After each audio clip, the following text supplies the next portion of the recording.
used for numbers, because the numbers itself are not the symbols. Numbers are energy. They are things that exist within our consciousness. Everything we see exists in our consciousness. There is nothing outside of you that is not inside of you. So every number corresponds to you and your consciousness and your body, because as above, so below. What is without is within. So the symbols used to determine numbers are produced by the angles. So 1 has 1 angle, 0 has 0 angles. So we're looking at the angles of these symbols. They're also sigils. You see, what we see with our eyes is going into the mind, and the mind is determining what that symbol is. So essentially, symbols are mental. They trigger thoughts. They trigger things within your consciousness, within your subconscious. That's why symbols are very powerful. When you look at the symbol of Nike, when you visually see it, it triggers the association of thoughts within your consciousness. So symbols are very powerful. So the number 1 is God, the one source, the one consciousness, the one energy, the one all-seeing eye on top of the pyramid. This represents God, which is a microcosm of you, your consciousness. That's why the number 1 is also determined as one line. One straight line means God. This is the one force of the universe. The one consciousness expressed in millions and billions and trillions of different life forms. You are God, I am God. That's why the Roman numerals I, the letter I, is 1. Because there is one God, one I am within all of us. Every single one of us refers to ourselves as I.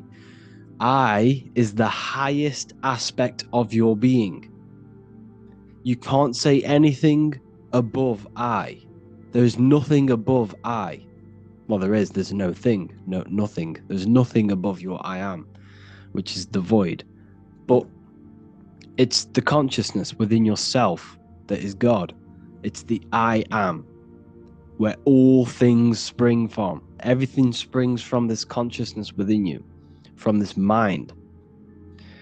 So masculine is masculine, which is one line, because the number 1 is a masculine force. I'm not saying God is masculine. I'm saying the number 1 is a masculine number. It represents action. This is the pure force. Okay? This is the pure force of God, of consciousness. It's action. Consciousness takes action. Everything you've done in your life came from consciousness and is action. This is symbolized as an obelisk. You see this obelisk everywhere. You see it in Rome. You'll see it in Egypt. You will see it in pretty much every city. You'll see a straight obelisk represents the number 1, which is God. You see this in Washington, D.C. as well. If you go to Washington, and you will see the Vesica Pisces, and in the middle of the interwoven lines of the interwoven circles of the Vesica Pisces, you'll see the obelisk, because this is symbolizing the 1, which then goes into 2. This represents you and God, you and the soul, the consciousness. This represents the yin and the yang energy of the whole universe. The universe is created by these 2 energies, these 2 polar opposite energies, which is represented in the physical world as the sun and the moon. The sun and the moon are physical manifestations of conscious and subconscious, male and female, positive and negative, light and dark, light and darkness. Everything that exists in light exists in darkness. You exist in a physical body, which is the light, and you exist in consciousness, in the darkness. You have a physical self, you have a non-physical self. You have a true self and an echo, which is the body. It also represents division. So this is division between spirit and matter, the consciousness and the body. You, your body, and God. The body and God, which is consciousness. It's the mirror, which is symbolized as the two pillars in Freemasonry. You have the left, you have a left side of your body, you have a right side of your body. You have a left ear and a right ear. This is the number 2. You are split down the middle.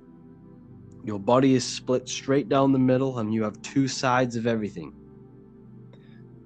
And in between the 2 sides of everything, you have one consciousness in the middle of the brain, which is the number 1. And this is 2. So 2 represents the division, spirit and matter. Now, it also represents as above, so below. Your life is a reflection of your consciousness. Whatever is happening within your consciousness, mentally, mentally and emotionally, is manifested into your life, and that is your life. Your life is a reflection of your internal state. Every thought has led you to this very point in your life. Every action has led you to this very point in your life. And them actions started within mind or consciousness. So it represents as above, so below. Everything within your being is manifested from these 2 male and female energies, the left and the right hemispheres of your brain. Everything you do is created by these 2 energies. Okay. So you have the conscious, which is the light, the subconscious, which is the darkness. The conscious mind manifests, brings into light out of the darkness. So now what do I mean? The subconscious is the hidden aspect of your mind. This is the hidden self, the shadow self, where all of your little things that you do. Now, what's an example? Do you really love the person you're in a partnership with, or a relationship with? Or is it coming from a hidden aspect of yourself? Is it coming from a place of fear of being alone? Is it coming from a sexual desire within your subconscious? You see, there is a shadow self and a light self. The conscious mind brings into light what is in the subconscious. The number 3 represents the Trinity. This is why you always see God inside of a triangle. Well, sorry, it's not God, but inside of the triangle. This is the triad. Okay? This represents the 3 aspects of your consciousness: thoughts, emotions, and actions. These 3 things must be in harmony in order for you to manifest your desire. In order for your consciousness to create, there must be thought, an emotion, and an action. These 3 things are foundation for creation. You can't create without, well, you can, but it won't be to your maximum potential if you do not have these 3 aspects of yourself in balance. If you want to create and manifest your life, you can't sit there and meditate. You can't sit there and visualize all day long. Yes, this helps, and it helps reprogramming your mind, but you need the action. The action is one of the most important, but they need to be in balance. There must be thoughts, emotions, and actions. Now, the daytime represents action. Okay, the nighttime represents thoughts and action. At the nighttime, people tend to reflect. People are alone. You're by yourself mainly, or you're in bed. It's you and your mind. This represents the winter time also. The winter time also represents this inner state of reflection. And the summertime represents the action. So you must have these 3 aspects of yourself in harmony for you to manifest a desire that you want. It represents transformation. It represents new life, resurrection. Jesus was in the cave for 3 days. And then he had a resurrection, a new life, a transformation. So consciousness is always transforming into new and bigger things. Your consciousness is always expanding. It's always transforming into new ways of thinking, into new new chapters of your life. I'm currently going through a new chapter in my life. Big things are changing. And it's the evolution of your consciousness. This is what the number 3 represents. 3 also represents, if you look at the Kabbalistic tree, you have the top 3 spheres. Now we're going to be going into the Kabbalistic tree. I'm going to be doing some lectures soon on it. But that is very, so the top 3 spheres representing the triangle with the eye in it. If you know anything about Cabala, you'll understand.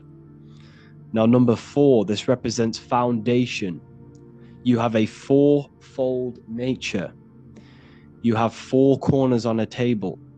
This is the foundation of yourself. Now, the foundation of yourself is mental, astral, etheric, physical, which is, you also have 4 directions: north, east, west, and south. 4 physical elements, 4 stages of consciousness, 4 seasons in the year, 4 gospels, 4 fixed signs of the zodiac. Now, everything you've been told about the zodiac is pretty much an externalization of the zodiac. The 12 zodiac represents the 12 aspects of your soul, your consciousness. The stars are in your soul. As above, so below. What is above is inside of you. What is outside of you is inside of you. The stars are aspects of your consciousness. Now, this is why you have 4 gospels, because Jesus is symbolized in 4 different ways through the 4 gospels. You see him in the 4 types of, basically the 4 gospels are the 4 ways of portraying Jesus in the 4 aspects of consciousness, which are the 4 elements. Okay, so you have air, which is the mental aspect. You have fire, which is the spiritual aspect. You have water, which is the emotional aspect. And you have the earth, which is the physical aspect of yourself. These correspond with the 4 ways they portray Jesus in the 4 gospels. Okay, so this is also representing the foundations of consciousness. The 4 elements correspond with your consciousness. You have, your body is a number 4. You have the cross. You have an upwards line and a horizontal line, and the cross section meets at the heart. Now, the heart is considered the sun. The soul is in the heart. Now, what is the soul? The soul is the essence of you, your personality, your level of charisma. When you think of someone, if you think of someone you absolutely love and you have a great connection with, you're not thinking about their body. Yes, you may think what they look like, but what is the non-physical version of that person you have if you don't think of their body? It's the soul of that person, their personality, that individuality. That's their soul. Now, the soul is in the heart. Your words, your actions all come from the heart. Your desire all comes from the heart. This is the soul, the Son of Man, the Son of God. The mind is the Father. The Son of God is the heart. You are the Son of God. Okay? So when Jesus is portrayed as Son, as the sun, the sun you see in the sky, he always has the sun behind his head. Now, this represents the Son of Man, the soul of man, the heart of man, the core essence of someone. So that's what the sun is, because the sun in the sky corresponds with your heart. It corresponds with your heart. It's also on the Kabbalistic tree, it represents Teferot, the middle sphere, where all of the pathways on the tree connect to the middle sphere, which is the heart of man. We're going to be going to the Cabala soon. 5. So yeah, 4 represents the foundations of your consciousness. In your external world, this represents the foundation of manifestation. In order for you to build an empire, you must have 4 corners. You must have foundation. In order for you to have a table, you must have 4 corners. So 5 represents also the human body, because 5 now represents experience. This now represents the physical plane. Okay, this is the physical self. So if you notice, all of these numbers, 1 up to 4, is mainly about consciousness and the invisible side of yourself. Okay, mainly. But once you hit number 5, you're now starting to turn into matter, material. This is more material things now. 5 represents experience. You have 5 fingers on each hand. You have 5 senses. Your consciousness interacts with this material plane through the data of the 5 senses. The 5 points on your body. You are a star. You see, this is the pentagram, a very sacred symbol. 5 represents how spirit manifests into physical. Sorry about what's it called? The spelling mistakes. I did this quite quick. This represents how spirit manifests into physical. It's the material world, the experience of spirit in matter. Jesus took 5 wounds on the cross. Jesus said, take no thought 5 times. He pretty much says, meditate, take no thought. I forgot what verse it is. He says, take no thought 5 times. Why? Because you have 5 senses which are distracting you from connecting with the higher consciousness within you. You must turn off the 5 senses. Take no thought. And when thought is no longer present, other aspects of your consciousness can open up. The mind is always rambling on. It's always thinking different things, placing attention on different things, worries. Once there is no thought and there is no data from the 5 senses coming through, other aspects of your consciousness starts to open up. Now, this is how you can have mystical experiences. Now, Jesus on the cross took the 5 wounds. Jesus crucified on the cross. How did he get up to the cross? He carried the cross up the mountain, which represents elevation of consciousness. Then he was crucified. He took the 5 wounds, which represents turning off the 5 senses. And crucifixion is the sacrifice of yourself to the higher consciousness within you, to the Father. Sacrificing yourself to God. So 5 also represents sacrifice. Noah was 500 years old when he went on a mountain with God and the earth was destroyed. Because Noah went on a mountain, elevation to God. You must elevate yourself to the higher consciousness. And God destroyed all of the flesh on the earth, which is the heart. Earth rearranged his heart. He killed all the desire, because all desire comes from the heart. So what this represents Noah's Ark is your brain, it's the ark. You raise yourself to the higher consciousness and you kill all of the flesh, all of the desire for physical things in the heart. And it's the purification of the heart. It's an allegory. Number 6 represents the physical world. This is the most physical number. 666. 6 God worship, Drake, represents the physical plane. You have 6 sides on a cube. There are 6 sides in the physical plane. You can go up, you can go down, you can go left, you can go right, you can go forwards and backwards. That is a 6-sided cube. Jesus turned 6 jars of water into wine. Water's emotion, wine is manifestation. He's turned his emotions into manifestation. It's all there. This is all numerology. 6 is the world of matter. 6 is also representing the lower mind. That's why you have 666. 3 represents, like I said, the thoughts, emotions, and actions. So you have 6 3 times.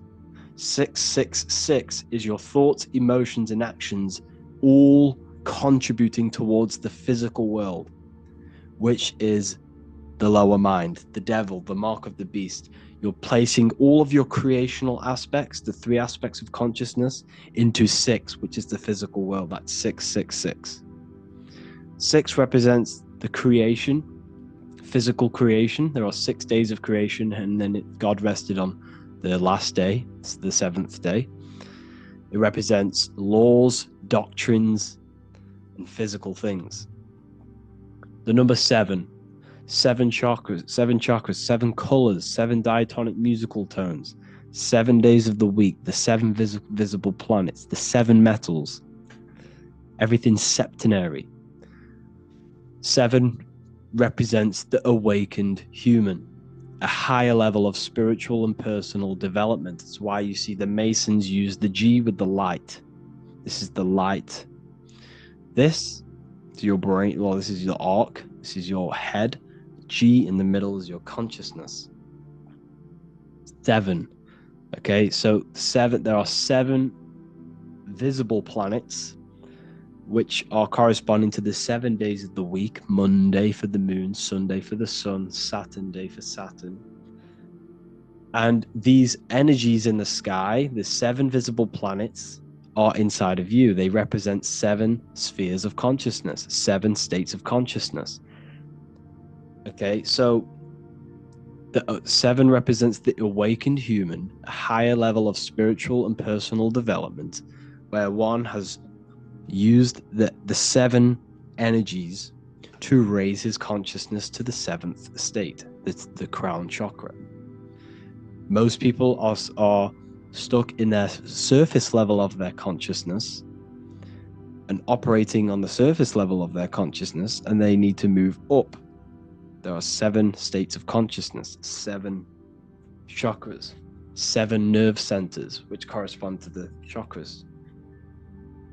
So essentially, this just represents a heightened state of consciousness, a completed state of consciousness development. Number 8 represents regeneration, time, 8 points of space and time, eternity, rebirth. There's not really I can't find much information on the number 8, but I'm going off what I know. This represents regeneration. So when you look at the infinity symbol, it represents the number 8, or a torus field. It's regeneration of energy, regeneration, rebirth, time. The number 9, this represents higher perspectives. Jesus casted his net onto the right-hand side of the boat and found 153 fish, the right hemisphere of your brain. Casting the net to the right hemisphere of your brain, you'll find 153 fish, because 153 adds up to 9. You see higher perspective when you use the right hemisphere. It shows you a broad perspective. If you don't know about the brain hemispheres, go and watch the lecture under the real lectures section, and go and watch that. That will tell you everything you need to know about the left and right hemispheres of your brain. It also represents endings, completions, because you have 9 months in the womb. There are 9 moon cycles, because your body's created by the celestial spheres, by the energies of the celestial spheres, which are also inside of you. Your body's created in the moon, by the rotation of the moon, which is 9 months. The moon sounds like womb.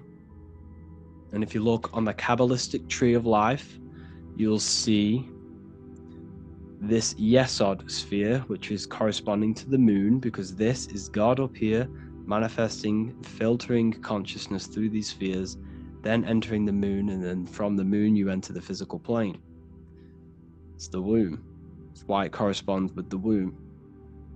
So number 9 represents higher consciousness, perspectives, feminine is 9 months in the womb.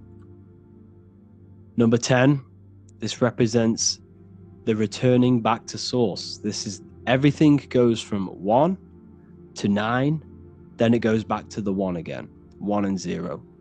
So this represents returning back to source, back to 0, back to the beginning, God. It's pure completion. So 0 and 1 is the binary code of this reality. You have 0 representing curves, which is feminine. You have line, which is 1. 1 is a line, which is the masculine. You can see this in the bodies. The masculine body is very liney. The feminine body is very curvy. You see this in the genital area, 0, the womb, and the line. 0 is the womb.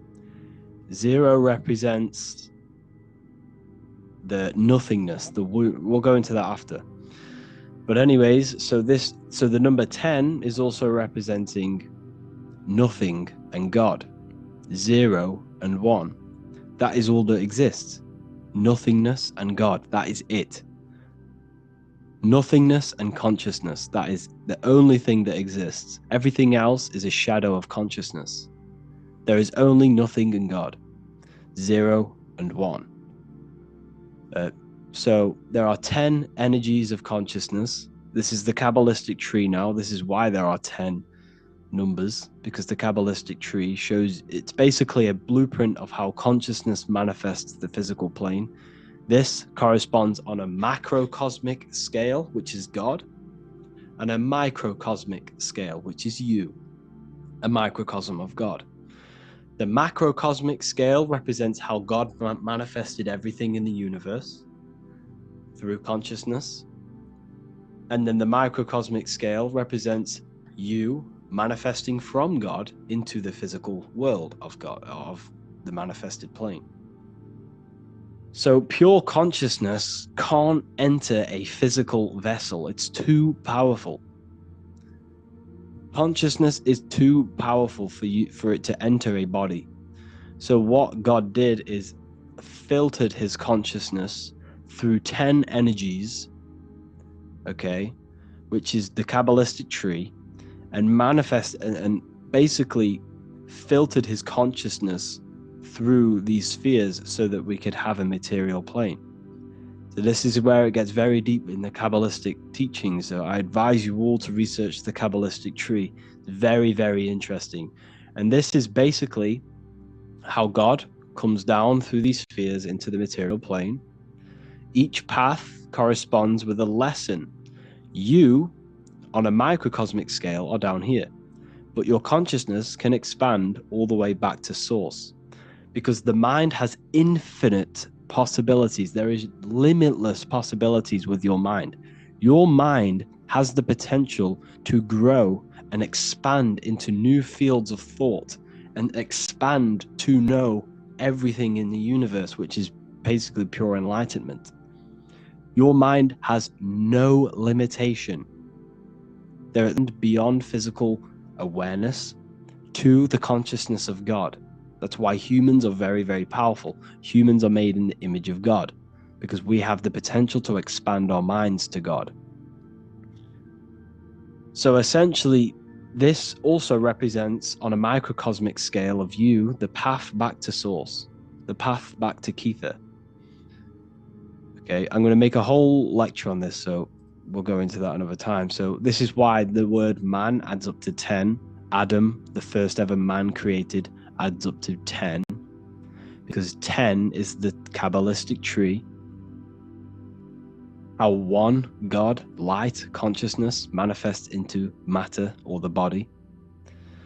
So you are made in 10ness. You have 10 consciousness, 10 spheres of consciousness. You are made in the image of God. You are made to experience God's creation. You are made to expand your consciousness. You have been given the tools to awaken to the divinity within you. No other animal in this universe has the ability to awaken to its divinity. You have the ability. You've been given the tools to awaken. Everything is given to you so you can awaken. You have self-realization. A dog can't look in the mirror and look at his faults, look at how he can improve. A dog can't do that. A cat can't do that. A human can. A human can look at himself in the mirror and say, I need to improve here. I need to do this. If you keep feeding a dog, it will just keep on eating forever. But if you keep doing that to a human, at one point, they will stop and say, I can't do this. It's self-realization. We possess a very advanced consciousness. This is why we're made in the image of God. So yeah, the significance of 10 underscores the fact that all humans are created in the image and likeness of God. Yeah, so this is a new section from the New Book of Wisdom, Volume 2, which is coming very soon. The number 0, the cosmic womb, nothingness, no thing. Beyond mind is nothing, void. So if you go into meditation, this is a very deep, and that's essentially what you are. You are nothing. You don't actually exist, but you do exist. It's a polarity. Beyond the mind is nothing. The mind is not physical. Your consciousness is not physical. They're not made, thoughts are not made of atoms. Emotions are not made of atoms. Your body is made of atoms. Once you go past the mind, there is nothing. It's a black void. And that's where everything springs from. All creation comes from the void. All things seen come from the unseen. Thoughts manifest out of nothingness. Mind is the realm of infinite possibility, infinite expansion. These are very deep thoughts. A lot of people aren't going to understand this, but for the people who are quite, but out of this nothingness, so think of it like this: the highest realm in the universe is nothingness, pure void, pure nothingness. Then after nothingness, there is infinite potential, infinite, limitless thoughts, which is the mind. Mind is the realm of infinite thoughts and infinite possibilities. There's nothing you cannot not think of. Everything is possible in the mind. This is why the universe is external in the universe. Everything. So you must understand this. So thank you all for watching this video. Is simulating the reality to you. Now the body is like a crystal. What crystals do? So if you all use receives consciousness. Now the body is nothing but a holographic version of yourself.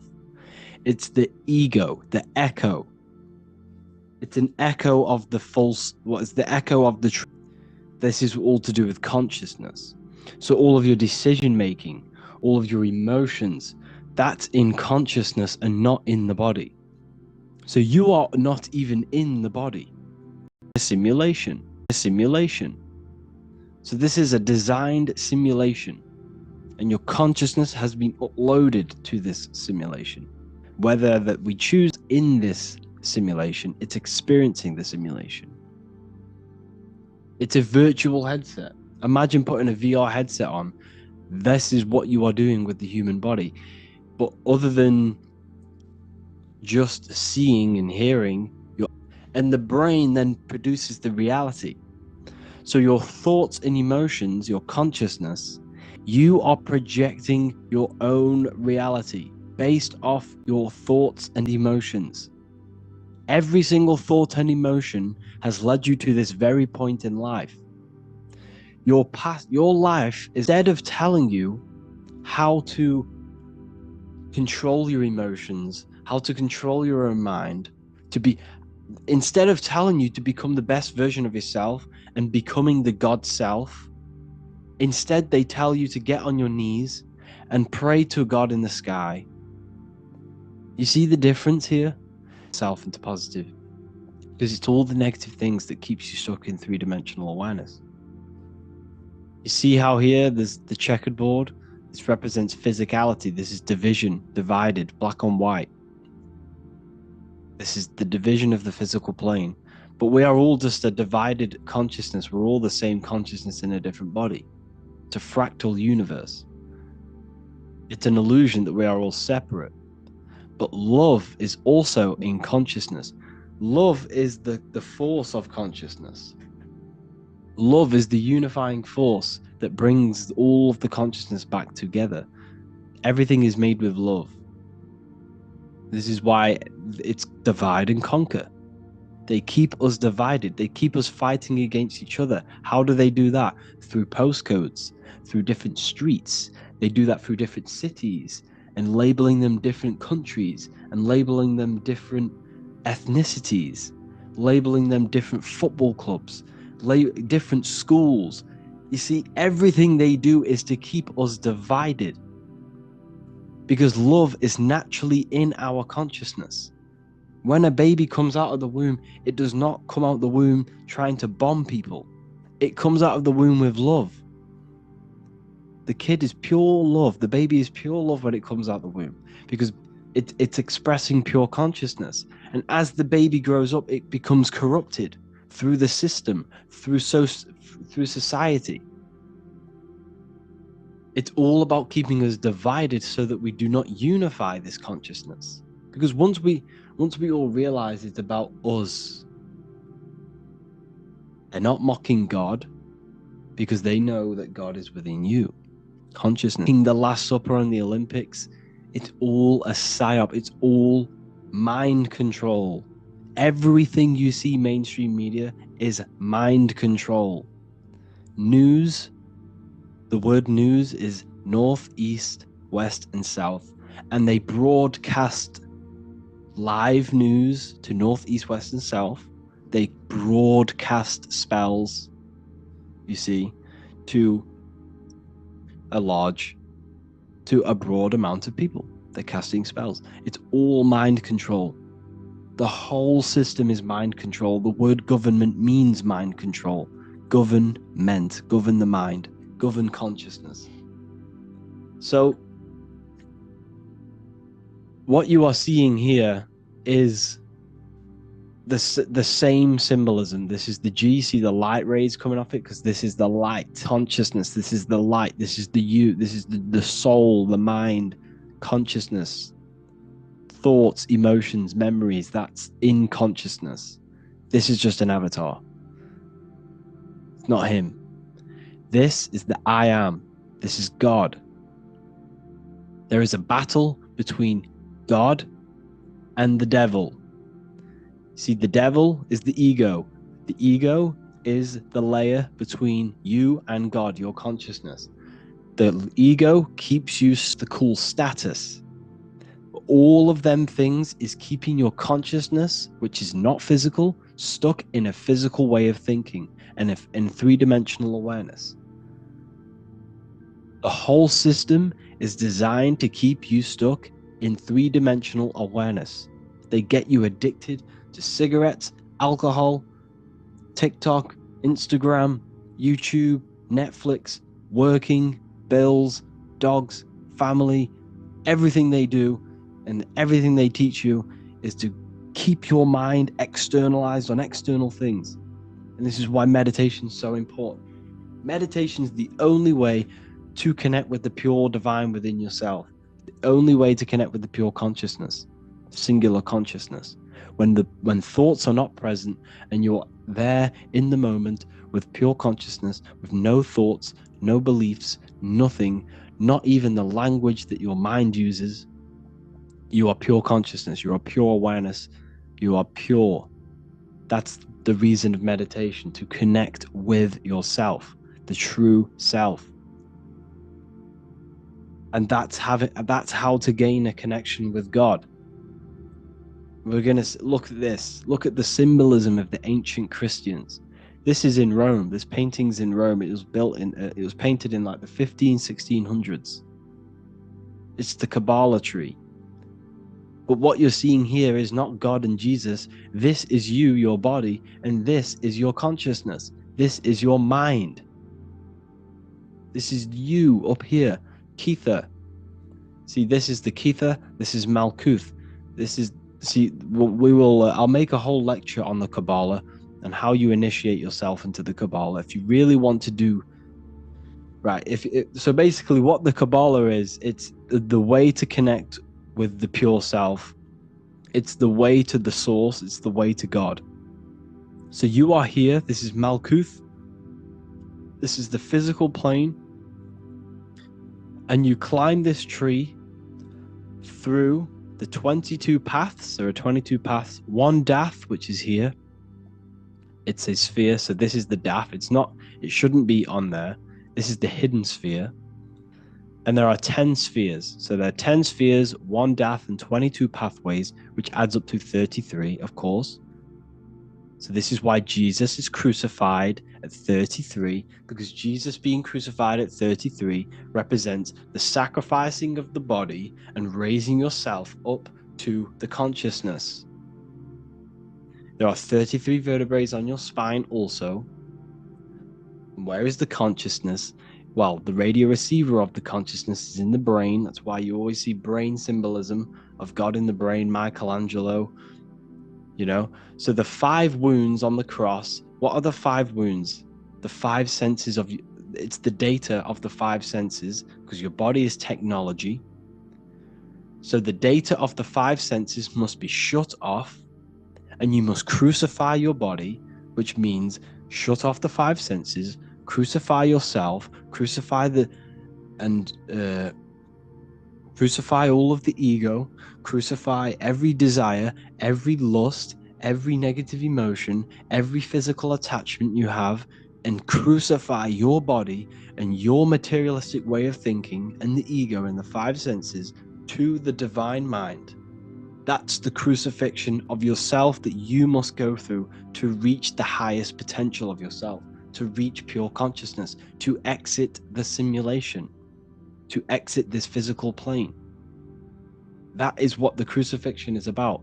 And this is the Cabala tree, because every religion, if you go to Albert, I don't know why it's not loading. There should be a picture of Albert Pike here, which is, okay. Albert Pike, the most well-known Freemason in the world, said in his book Morals and Dogma, all religions has its roots in the teachings of the Cabala, because the Cabala tree is the way back to your source. You came from here, you came from Kether, you manifested down into Malkuth, which means kingdom, physical plane, and this is where you are now, and this is the path back to source. I will make a whole lecture on this. This is a very, very long lecture I need to make on this, so I can't go over the Cabala tree now. Do your own research on the Cabala. You don't need to join a lodge. You don't need to join a secret society to initiate yourself in this journey. But I'm warning you, if you initiate yourself into the Cabala tree, you're going to have very, very challenging ways. You're going to have very challenging things happening and occurring in your life, because it's the whole point of the Cabala tree is to rip apart your ego and destroy your old self to be born again to the pure consciousness, to reach your highest potential. Okay. So this is why you always see the Father, the Son, and the Holy Trinity. This is always the reason why Hinduism or Buddhism, there's always 3 gods. There's always a trio of gods. If you look at all the religions, there's always a trio. Not all of them, but a lot. There's 3 gods: the Father, the Son, the Holy Spirit.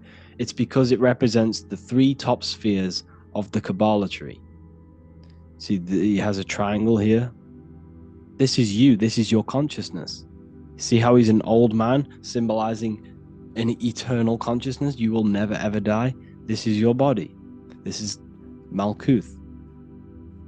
Okay? So this is also hopscotch. Remember playing hopscotch as a child? Well, this is also the path to source, the path back to Kether, the path back to your consciousness, to the oversoul, whatever you want to call it. So man is both human and the divine. This is Albert Pike. See this Masonic symbolism here? You have the eye. This is Kether, which means crown. So you know when kings wear crowns on their head, it represents Kether, because Kether means crown. Kingdom, this is death, because the physical plane, there's death here. You can't die. Your consciousness will never die, but your body will die. So this represents kingdom, the lowest point on the Cabala tree, which is matter. Then you're going up through these pillars back to the light bringer, Lucifer. Lucifer is the light bringer. Lucifer is your consciousness. That's what Lucifer is. They demonized all of this. They made it sound so bad. But Lucifer just means loose. See, Lucy means light. Fer means bringer, light bringer. And your consciousness is the light bringer that brings the light down into the kingdom, into the physical plane. Like I just showed you earlier with the Sims character and the George Washington. It's the same symbolism. This is the sigil of Lucifer, which is the visual pathway of your brain and how light enters the eyes, which is, and then produces a visual image in the back of the brain in the visual cortex. So this is showing you how light is transformed into images in the brain and how the brain is producing a reality, a simulation in the brain. We see this in the ancient Egyptians here. It's the same thing. This is the back of the brain. This is the visual field crossing over. We see this here. Wow, this is just mind-blowing. Look, they tell you, you see, the Newtonian way, so the Newtonian science, right? Everything about science is all a lie. The whole thing is to program you and program your consciousness, program your mind to limit you. So they tell you that the Earth is a globe in the middle of space. Why? To keep you stuck in physicality. Everything they do is to keep you stuck in physicality. Everything they tell you is to keep your mind stuck in three-dimensional awareness, to keep it stuck to the technology of the body. Everything. Everything you've ever been taught is to keep you in three-dimensional awareness. It's not about money.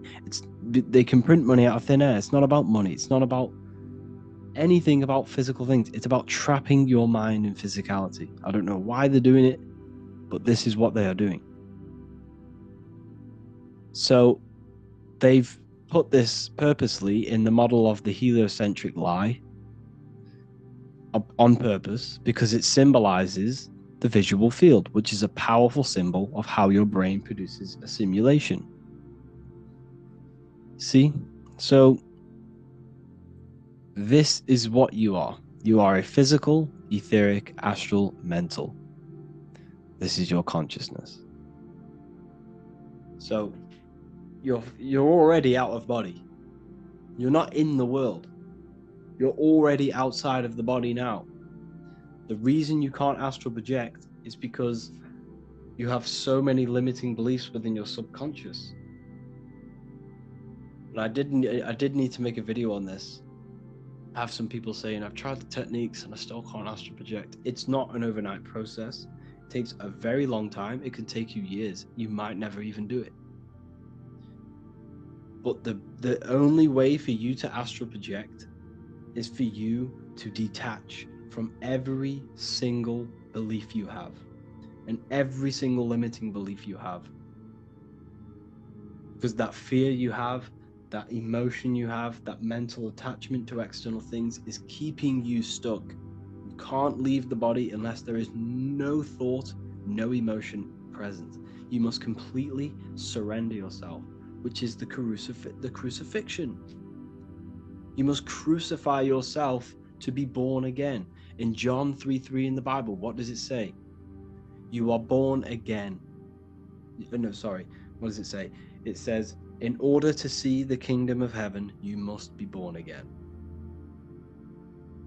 Where's the kingdom of heaven? It says that in Luke. The kingdom of heaven is within you. It says that in Luke 21:12, I'm pretty sure. The kingdom of heaven is within you, and you can only see the kingdom of heaven when you are born again. You must kill the ego. You must kill every material thing about yourself. If you truly want the path of enlightenment and you truly want to reach the divine, this is how you do it.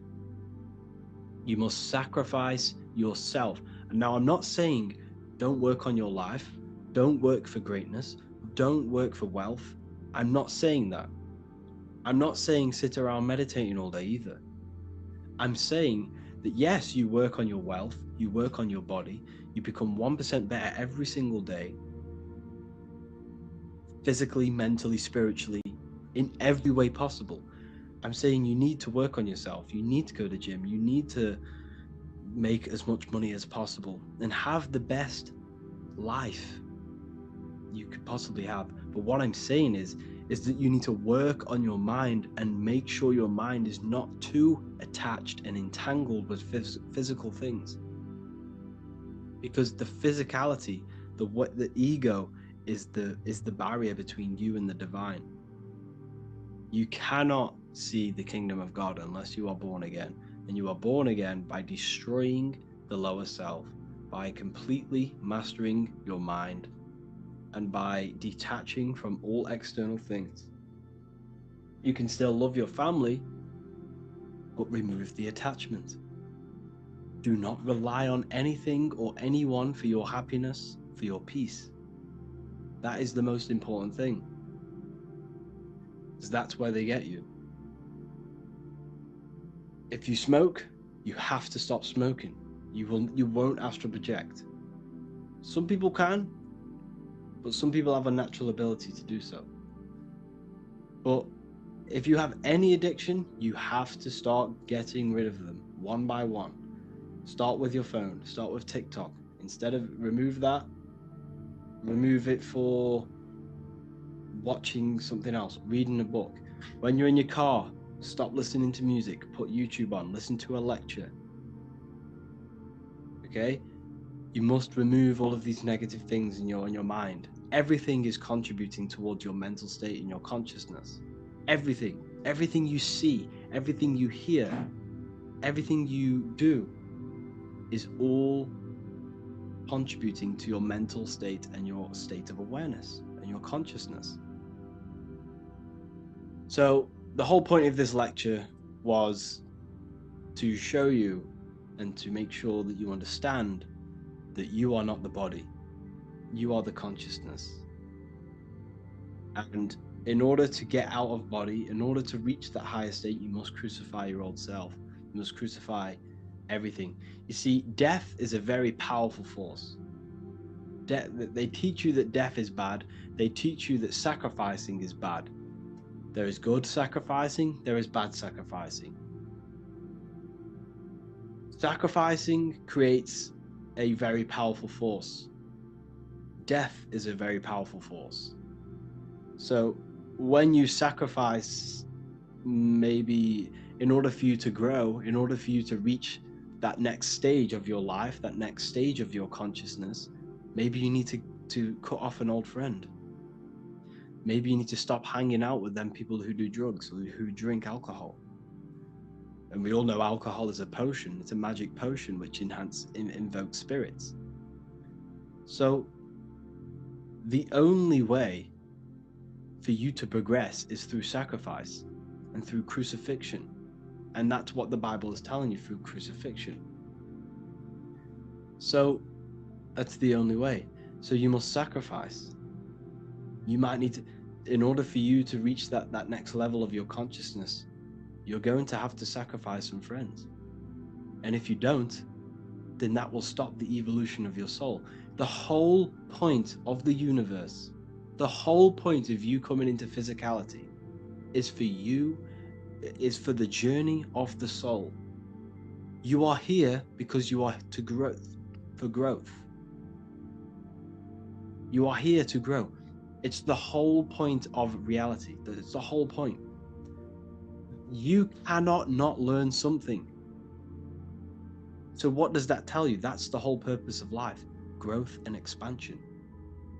The evolution of the mind, the evolution of the soul, the journey of the soul through the universe. That is the whole point. You can't not learn something. You have to. You will never not learn something. It's impossible for you not to learn. So, the mastery of your mind, the mastery of yourself, is the only thing that counts when you transition from this physical body back to your consciousness.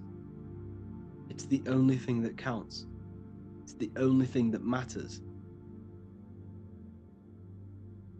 You need to prepare for your life after death. You need to prepare because you will not have this physical body forever. What we're discussing now is very deep ancient teachings. You won't find these teachings anywhere else. You're in the best university ever, ever online. And That's what it's all about, people. The transmutation of your mind. The Bible says, the Bible tells you, because the Bible's a spiritual text. It's not about God, it's about the God within you and how you manifest the God within you. Jesus never said he was God. Jesus came to show the divine within other people. He never praised about himself. Read the Bible. Jesus never ever said he is the best. He came to show the people that they could do better than him. Whatever he could do, you could do. That's what he said to his disciples. So the whole Bible is talking about you and how you upgrade yourself. And that's the whole point of exiting the simulation. It's the growth of the soul and being a free traveler.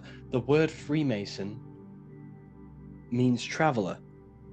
And when Freemasons meet, they say, "Are you a traveling man? Are you a traveling man?" Well, the word man means mind. It comes from the Latin word mens, which then got turned into men and man. So when Jesus is the fisher of men, he's the fisher of minds. You see, once you start to learn these words and what they actually mean and the etymology of these words, that's when you find the truth. The Bible, you got to research these words. The word spirit, the word man. What does man mean? It means mind.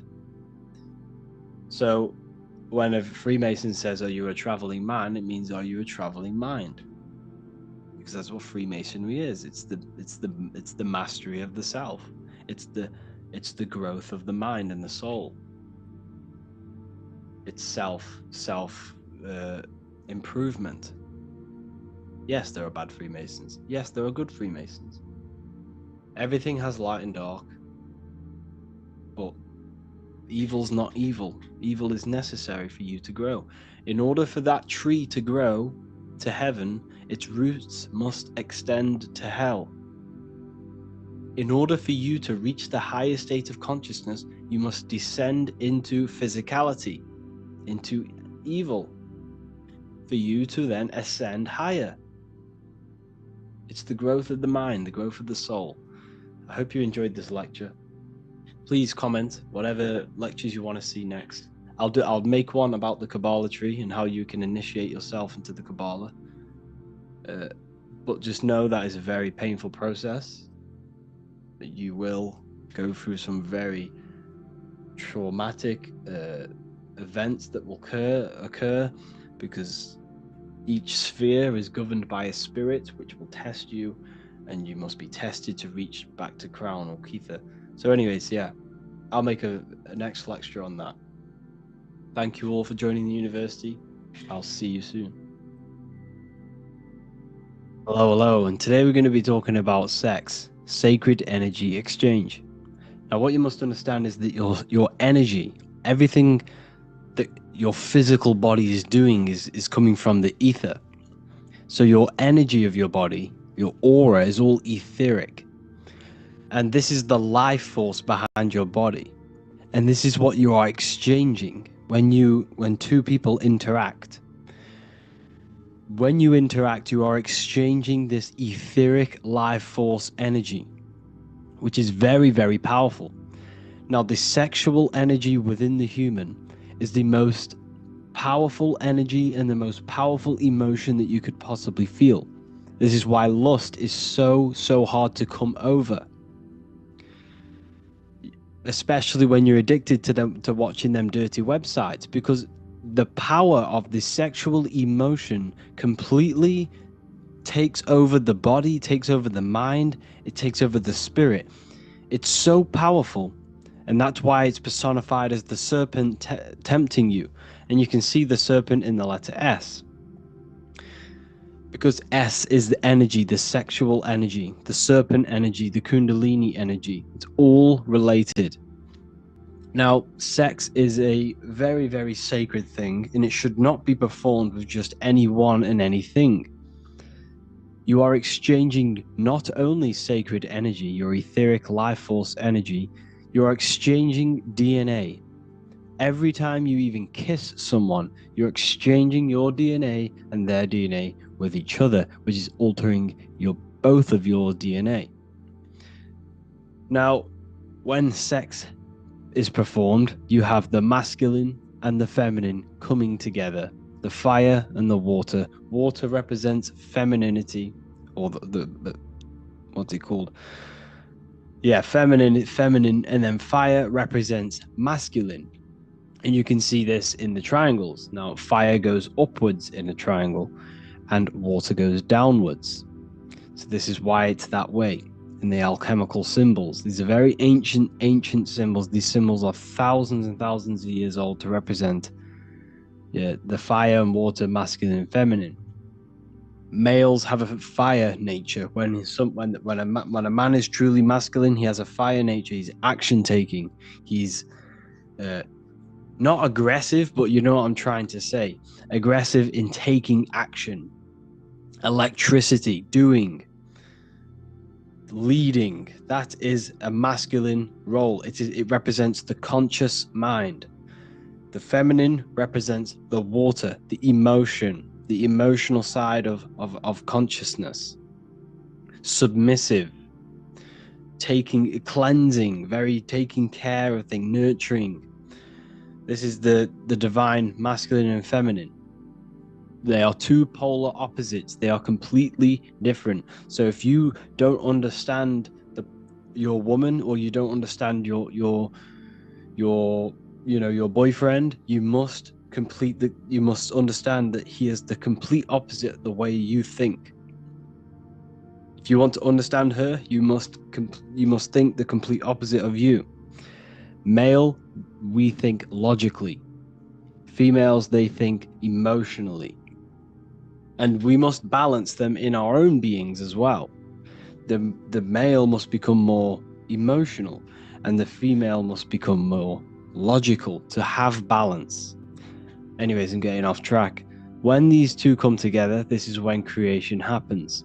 When the two polar opposites come to one and unify, which is the Star of David. When this unifies, this is when creation happens. This is very, very powerful. This is when birth happens. It also happens when we balance the two hemispheres of our brains. When we sync the hemispheres of the brain, and if you've been doing the meditations in the meditation section, and you've been doing the hemispheric, CIA gateway process, that's when you are born again. That's when you're born into spirit, into your consciousness. And the two hemispheres, left masculine, right feminine, when these sync, you become born again. You can have out of body experiences. It's the same with when two male and females come together, creation happens. Now, what you must understand is that everything you do physically has an astral counterpart. Everything you do is done in the astral plane as well. This is why, the ancients used to wear symbols, because symbols are very powerful. I'll make a whole other lecture on symbols. But everything you do is done on the astral as well, because you are in the astral now. You are in the etheric plane. You are in the mental plane. You are in each one of these planes now. And these planes are so important for you to understand reality.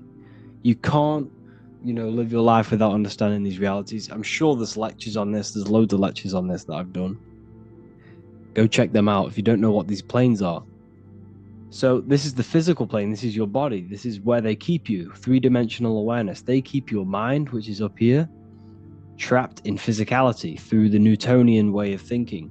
The Newtonian science is trapping your mind in physicality. They changed everything, you see. So the ancients knew that they were the universe experiencing itself. They were a microcosm of the universe. The body is a miniature earth, and their mind was the universe. This is how the ancients thought, and this is how I think. This is how I know. However, the Newtonian way of science came in to disconnect us from the universe, and came in and said, no, you are in a universe and you are not the universe. That's what they teach now. They teach that you are just inside of a physical creation. They trap you in physicality. They tell you that your mind is just activity of the brain, which is not true. Once you understand these planes, once you have an out-of-body experience, you then understand these planes. They are very, very, very, very real. So magic is all to do with the astral plane, and sex is a form of magic. It's a ritual. It's a ritual. Everything you do is a ritual because you do it in the astral as well. So when sex is performed, you are actually entangling your emotional and astral light bodies. So this is what happens. So you have an astral contract. You can do these in many different ways when it comes to, magic. You can do these in many different ways. When people sell their souls, or quote unquote, whatever you want to call it, they're not selling their soul. You're gaining an astral contract with these entities on the other side. So astral contracts can be made in many different ways. It can be done by exchanging blood. It can be done by casting spells on people, powerful spells and spell casting. It can be done in many different ways, but sex is one of the ways where you create an astral contract. You are now entangling that person with yourself. You are because the emotions exist on the astral plane. So emotions are entangled. So my emotions, let's say I had sex with someone years down the line, or even the next day, their emotions will affect you, and their internal state will affect you. Their mental state will affect you. You are entangling each other on an astral level. You see, the astral plane is the realm of imagination. It's the realm of light. And this is where you're becoming entangled. And you are placing each other in your hearts, because your heart never forgets anything. This holds all of the important things. The heart is kind of like a brain. Well, it is a brain. It has 40,000 neuron cells, which are the same in the cranial brain. That was a science discovery recently. So your heart is a brain. It's the emotional brain. However, it stores different things than the cranial brain. So when you have sex, you're creating astral contracts. So this is why the ancients always said, never have sex before marriage. You're marrying each other on the astral when you do this. You're marrying each other. And this is why Christianity, Buddhism, or all these different religions, they tell you not to have sex with just random people. They tell you not to have sex until you are married. This is why. Because all of these modern day teachings that we have all stem back thousands and thousands of years to these teachings, what I'm telling you, of the occult, of the esoteric. But this is hard to believe because you've been told your whole life you're just a physical being. It's not true. Your emotions are not physical. So now that you understand these planes, so what happens when you get someone pregnant? Now, the woman is the master builder. She has been chosen to carry a portal between the spiritual realm and the physical realm, the astral and the physical. That's what the woman is, a womb woman. This is very powerful, and it's being suppressed. Our whole lives, we don't really get told what the womb is, how it even works, how it creates a whole human being. It turns a single cell into a whole human living being. That is how powerful the womb is. And they suppress this knowledge, and it's hidden within secret societies because they don't want you to know how powerful women truly are. Women are very powerful. You see, women are they protect the spiritual side of man, while the man protects the woman physically. You see, the man he represents physicality. The woman represents spirituality. Spirit and matter, light and dark. That's what it represents. And the woman holds a portal. So once you ejaculate into a woman, this now creates a portal within the astral plane. Now, what did I say? What sex is? It's a ritual. Remember that there are higher astral planes, there are middle planes, and there are lower planes. Rituals are either summoning the higher astral plane or the lower astral plane or the middle. So when you do this ritual, sex is a ritual, you are either summoning higher beings or lower beings, depending on the type of depending how you do the ritual.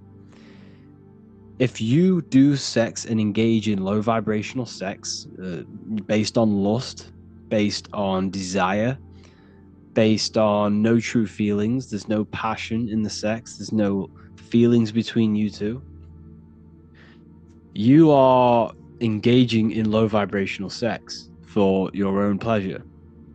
But remember, you can't fake in the astral plane. The astral plane works on vibration. The physical plane, you can fake it. But if I could see you in the astral plane, I could see you for your raw form. I would see your vibration. I would see your mind manifesting the way you think. You see, so in the astral, you can't fake it. You are your raw form. You can see people's soul in the astral. You can see, because everything you think is manifested into the astral. And the way you think is affecting your astral body. So in the astral, most people are walking around as demons because they're that negative. Their mind spaces are so negative, and they're literally demons. Their souls are so dark, they're not light. So anyways, the way I was getting on is that when you perform sex, you need to do it properly, or else you will incarnate a low vibrational soul into your child, a sun. The sun in the sky represents the soul. You're bringing a soul into the physical plane. That's what you're doing when you have sex, when you impregnate a woman. Now, you can do this consciously.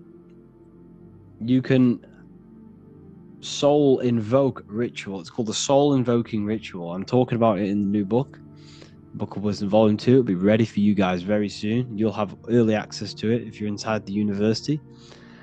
So when you have sex and you're engaging in low vibrational sex, the vibration is so low in the astral, you're manifesting lower astral entities. And when you open that portal in the lower astral, you're going to get a lower astral soul into the woman. Okay? So this is why you need to make sure that you are doing it properly. And when you have a child, you want to make sure that you perform the ritual properly in a high vibrational state. Because remember, everything you do is in the astral. As above, so below. So to ensure this process attracts the right high vibrational soul, you need to create the environment. So first, you need to purify the space by banishing negative energy through the use of burning herbs such as sage, rosemary, or bay leaves. Ancients used to do this. We still do this today. Burning these, because remember, everything has an astral body. Everything you see has an astral form. So when you use, the ancients knew the qualities and the different meanings of different leaves. So they'd use these leaves to burn, to clear and banish negative energy in the astral around them. So you use them, you burn the area, and you cleanse the area. And then before engaging in the sex magic ritual, both partners should focus on raising their energy and the frequency of the surroundings and themselves. This is achieved by chanting high vibrational words of light, setting positivity, loving intention. Both partners need to align their intent with love, light, and high vibrational emotions. During the sexual act, maintain deep sense of love and passion to enhance the ritual's effectiveness. By focusing on high vibrational energies, the couples can invoke higher astral entities and create a favorable environment for the conception of a soul that resonates with these frequencies. By carefully preparing the space and aligning their intentions, the couple can potentially influence the type of soul that enters the physical plane, the world. You must do this. You must be very, very careful. I mean, you're going to love your child either way, don't get me wrong, but this is, if you're going to have a child, do this.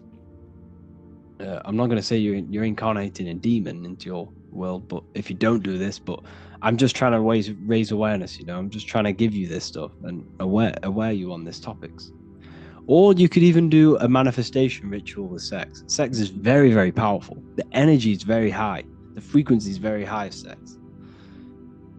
So obviously begin by purifying the area again. Before engaging in sex magic ritual, both partners should focus on elevating the energy and frequency of the surroundings. And then once you do this, you both need to set the intent of what you want to manifest. As sexual energy is very, very potent, and it provides strong foundation for manifesting intentions.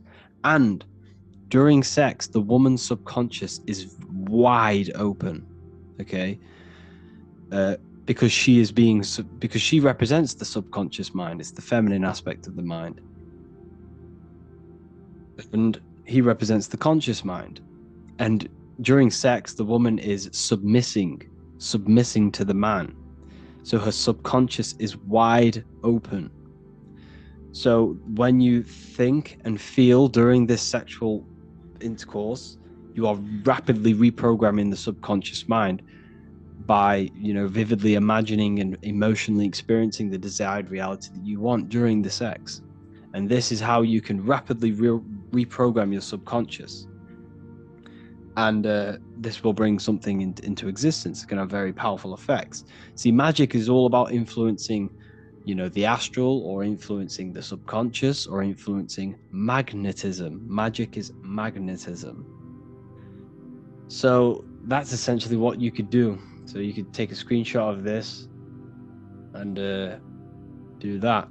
So the woman in the womb is the woman takes the energies of the 12 celestial constellations and takes this energy, harvests this energy, and manifests the baby inside of the womb.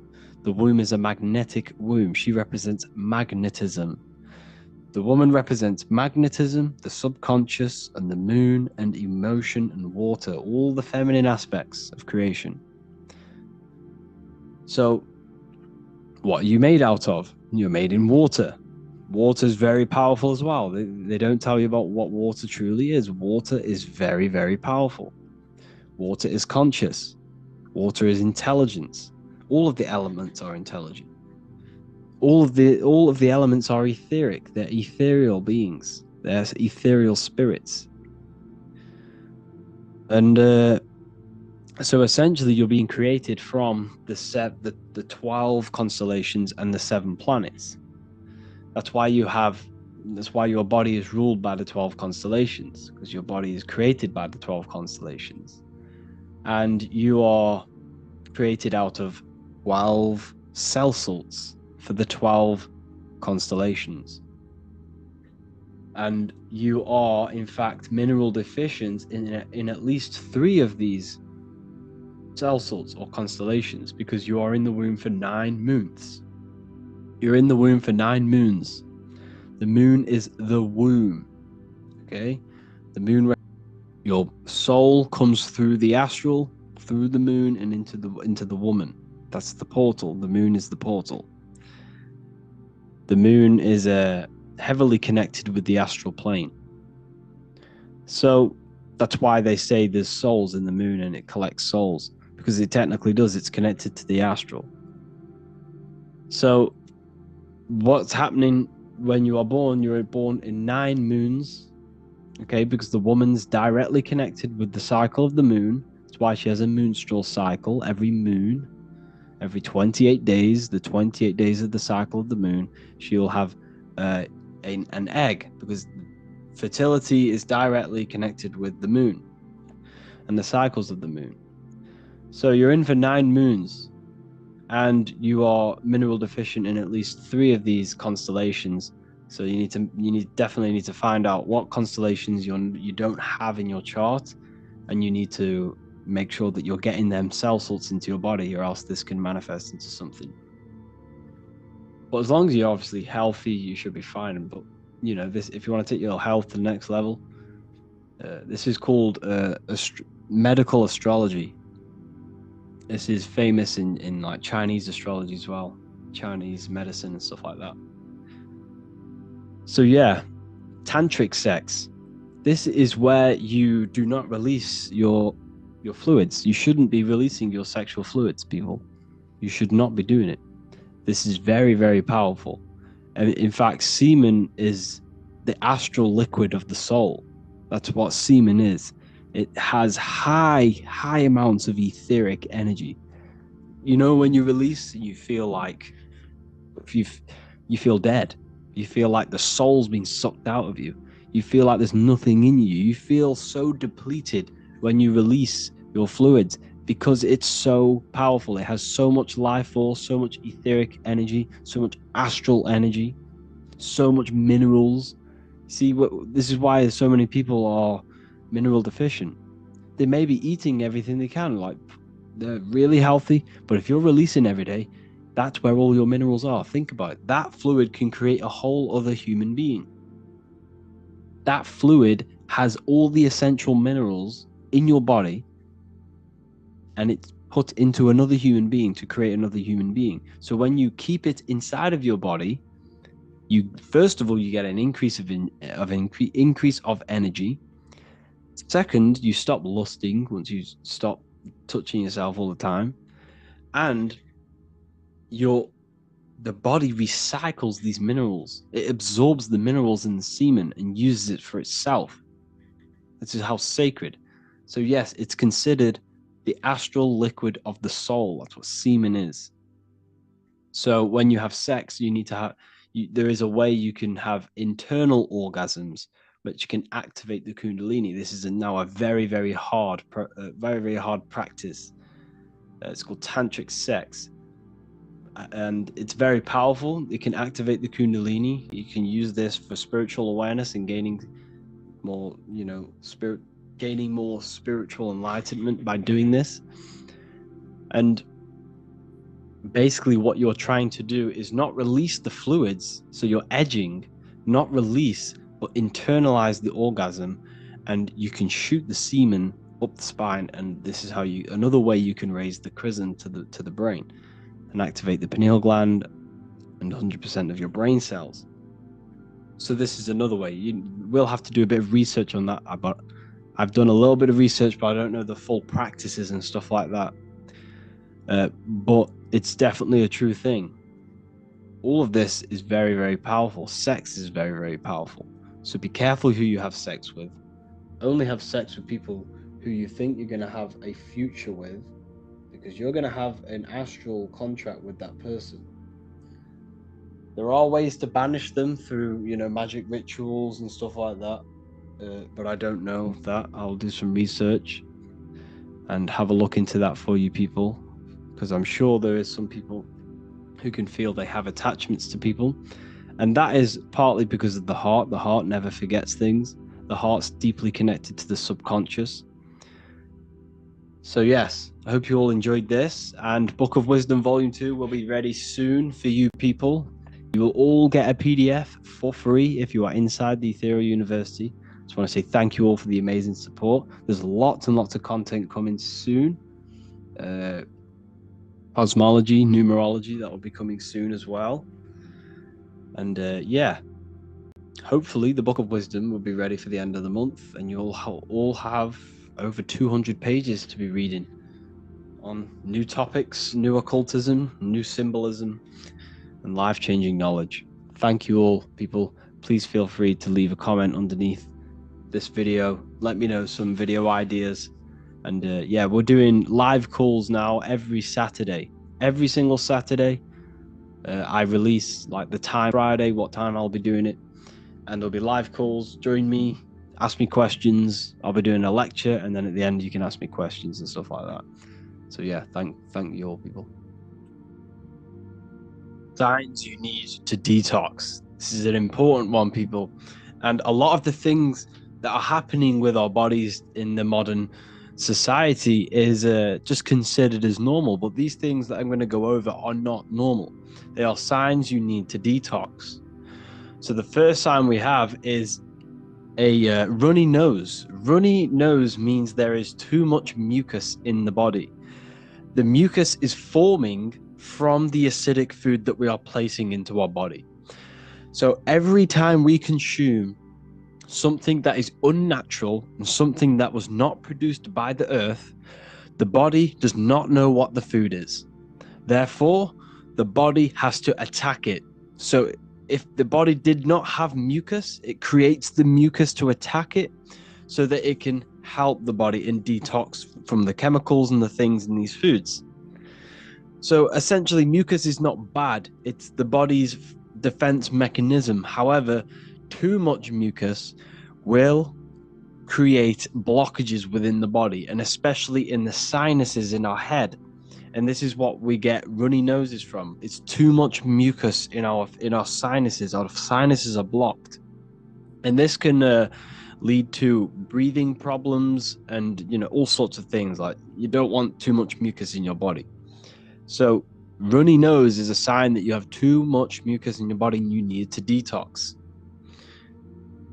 The next sign is a yellow tongue. This is a sign of unnatural foods. This is waste. This is toxic chemicals on the tongue, left over. When you place something natural into your tongue, it will leave very minimal residue, and it will not stain your tongue because it is natural. It's produced by the earth. When you place something natural into your body that was grown by the earth and produced by the earth, it becomes one with the body. It assimilates with the body. The body recognizes it, and it can digest it properly without fighting it. So by placing, all these food colorings, chemicals, seed oils, essentially this is what all of this residue is. And if your tongue is looking like this, imagine what your colon and your gut looks like if your tongue is showing this. Yes, you need to detox if you have this on your papers, but you're just placing a plaster on top of the main problem. You're placing a plaster just by scraping all this grime off. You shouldn't have it in the first place, so therefore you need to detox and go on a cleanse. The next sign is body odor. So what they have done is gave you all of this toxic chemicals, food and seed oils, and because they knew that your body would stink after consuming these foods, they go and sell you more toxic seed oils and chemicals with what we call aftershave or deodorant. So it's just you're putting more chemicals on your body, and you're just going to smell more and more and more. You should not be using deodorant. Deodorant is filled with harmful chemicals, disrupt the hormones of your body. It's going to cause inflammation, cause skin issues, and it's all going into your blood. All of these chemicals you're putting onto your skin is going to go straight into your blood and poison you. So essentially, body odor is an unhealthy gut. It's basically the food that is rotting inside of you. The stench of this food is sweating outside of you, coming outside of your body, because that's what sweat is. Sweat is just the body removing toxins from the body. Okay, so when you are sweating and it smells, this means you really do have to address something that is internal within you, and you have to go on a detox. So essentially, this is what it is. It's a rotting gut. The next sign is smelly breath. It's the same thing. It's not even your breath. Your breath does not smell. Your mouth does not smell. It's your gut that is smelling. All the stench is finding a way out, and what you're smelling is someone's gut when you smell their breath or your breath. And it's the seed oils, it's the toxic food, the metabolic waste that is left within the colon. Inflammation, this is a very common. Everyone nowadays has these bellies because the foods that we are eating are very unnatural.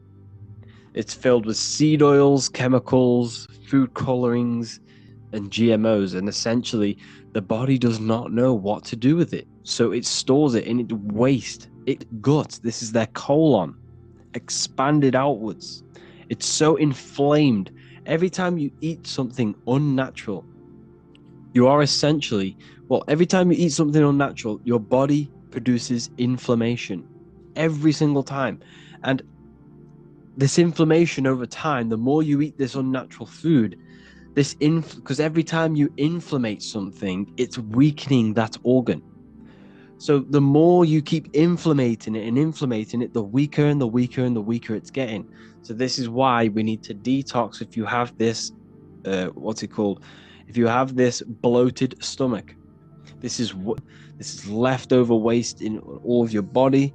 This is also an inflamed gut.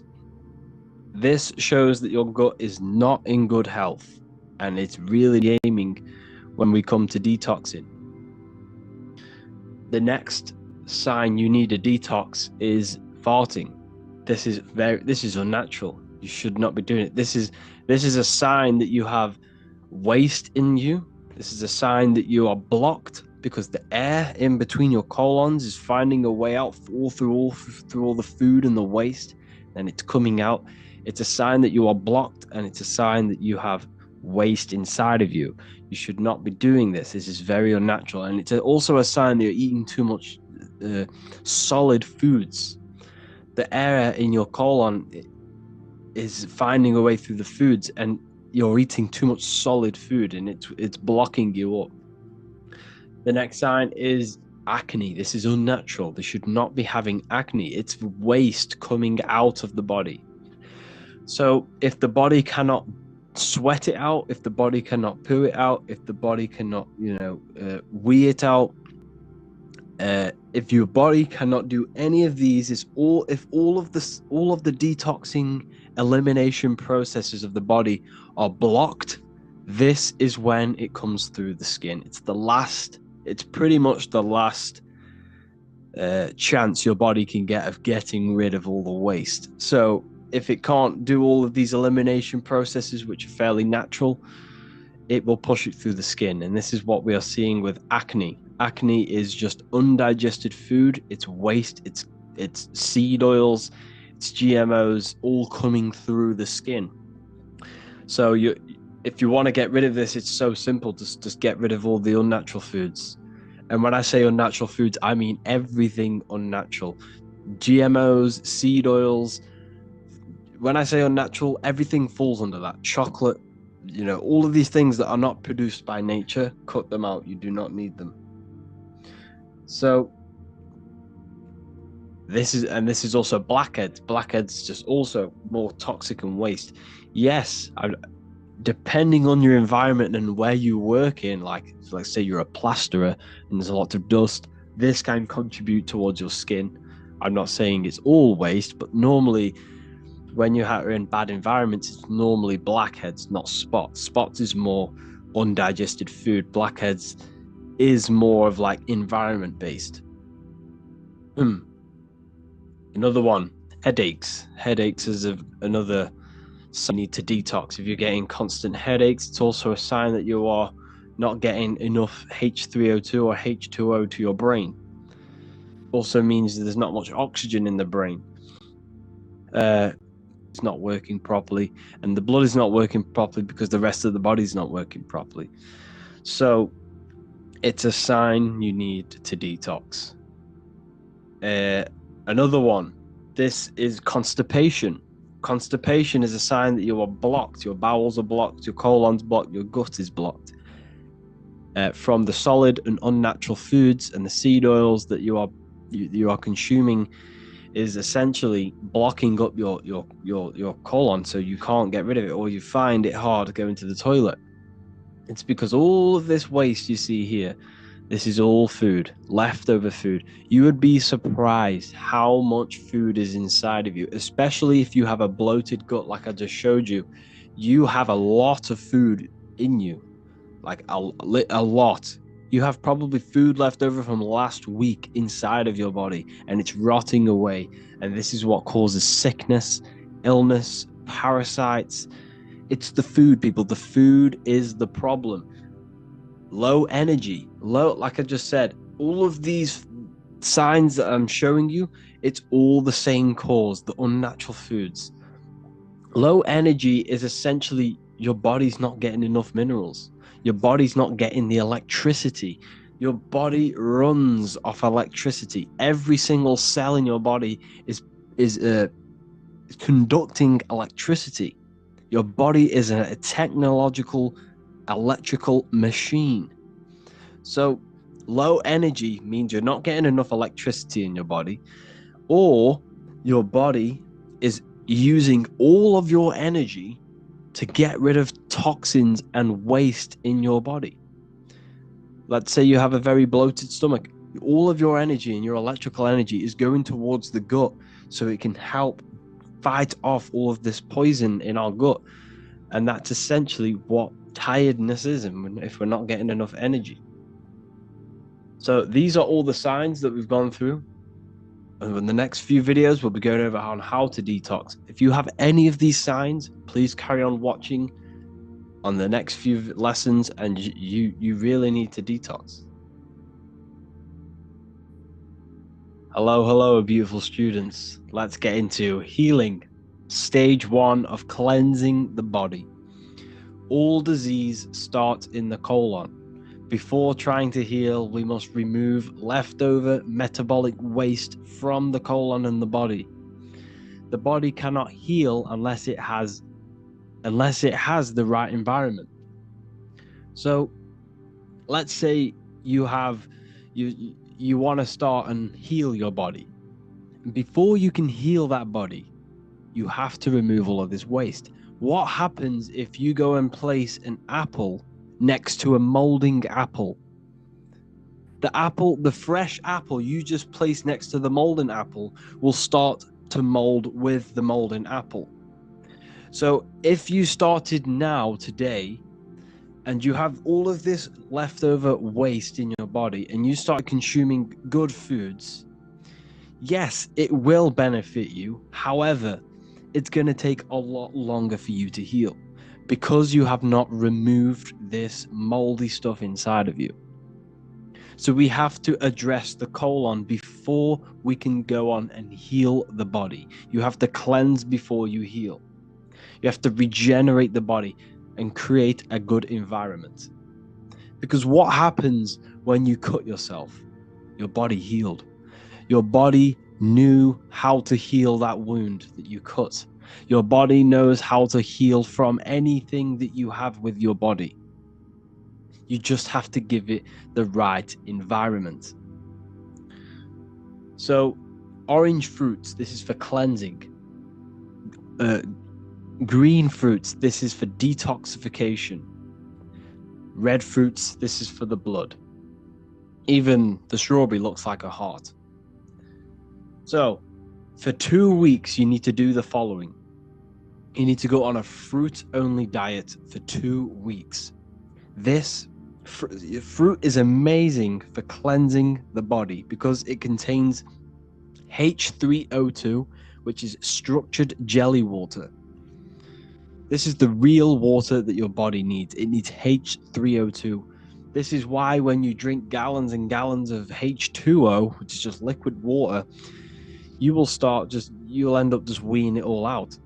It's because your body cannot intake, well, it can intake that water, don't get me wrong, but mainly it needs this H3O2, which can only be found in fruits. Crystallized, structured water. So when we place this jelly water into our body through the fruits, this is what helps cleanse, push out waste from the digestive system. It will remove things from the digestive system because it's like jelly. It's beautiful for the digestive system. So essentially, this is what your colon looks like if you're trying to heal and you have issues with your body. You have a blocked colon. So therefore, the disease, the leftover food is all accumulating in your gut, which is your, pretty much your first brain. And you're getting all sorts of parasites and issues with the rest of the body because this is clogged. So with the fruit-only diet, I recommend grapes, watermelon, blueberries, or papaya. It's best to stick to a very minimal amount of fruit. Now, what do I mean? I mean, not as in how much you eat. You can eat as much as you want fruit during this 2 weeks. I mean, try and only have 1 or 2 different fruits. Why? Because you want to minimize the energy your digestive system uses. Because by consuming 1 or 2 fruits for 2 weeks, You are not giving the body breads, nuts, different foods which contains different enzymes for it to be broken down. Your body doesn't have to detect many different things and break it all down individually. If you're only taking in 2 different foods, or maybe even 1 different fruits, it's going to minimalize the work of the digestive system. And this will use less energy. So this means it saves energy now for your body to heal other parts of the body while you are cleansing. So when you consume this fruit, this one only fruit, or 2 fruits, or 3, whatever, you're going to push all of the waste out. You're going to get all of the solid blockages, all of the solid foods and leftover things on the walls of the colon out. And during this 2 weeks, you want to have herbal teas. This will help detoxify the body and get rid of the excess mucus. This will give body minerals as well, because don't get me wrong, fruit has a lot of minerals, but we need to make sure we're keeping on top of the minerals if we're just consuming fruit. So herbal teas like sarsaparilla, dandelion root or dandelion, elderberries, and cheney root, and nettle leaf. Nettle leaf is very, very powerful for your kidneys. Your kidneys is what filters the blood. Okay, so when you take nettle leaf, you can have a teaspoon of these nettle seeds or nettle leaf nettle seeds, sorry. The nettle leaf is good, but use that in the teas. But if you're going to have teaspoons, have the nettle seed and just place it into a drink and drink it or whatever. Nettle seed is very good for helping and strengthening the kidneys, which helps detoxify the blood. It filters the blood properly, and which will then filter the oxygen to the brain and the oxygen to the rest of the body. So nettle leaf is very good. But you can get them all and mix them all. You can get sarsaparilla, dandelion, elderberry, and cheney root, and literally mix them all into one tea. And this will be very powerful. You also want to, if you can, get your hands on some organic sea moss. Sea moss will give you, 92 of the minerals that your body is made out of. Your body's made of 102.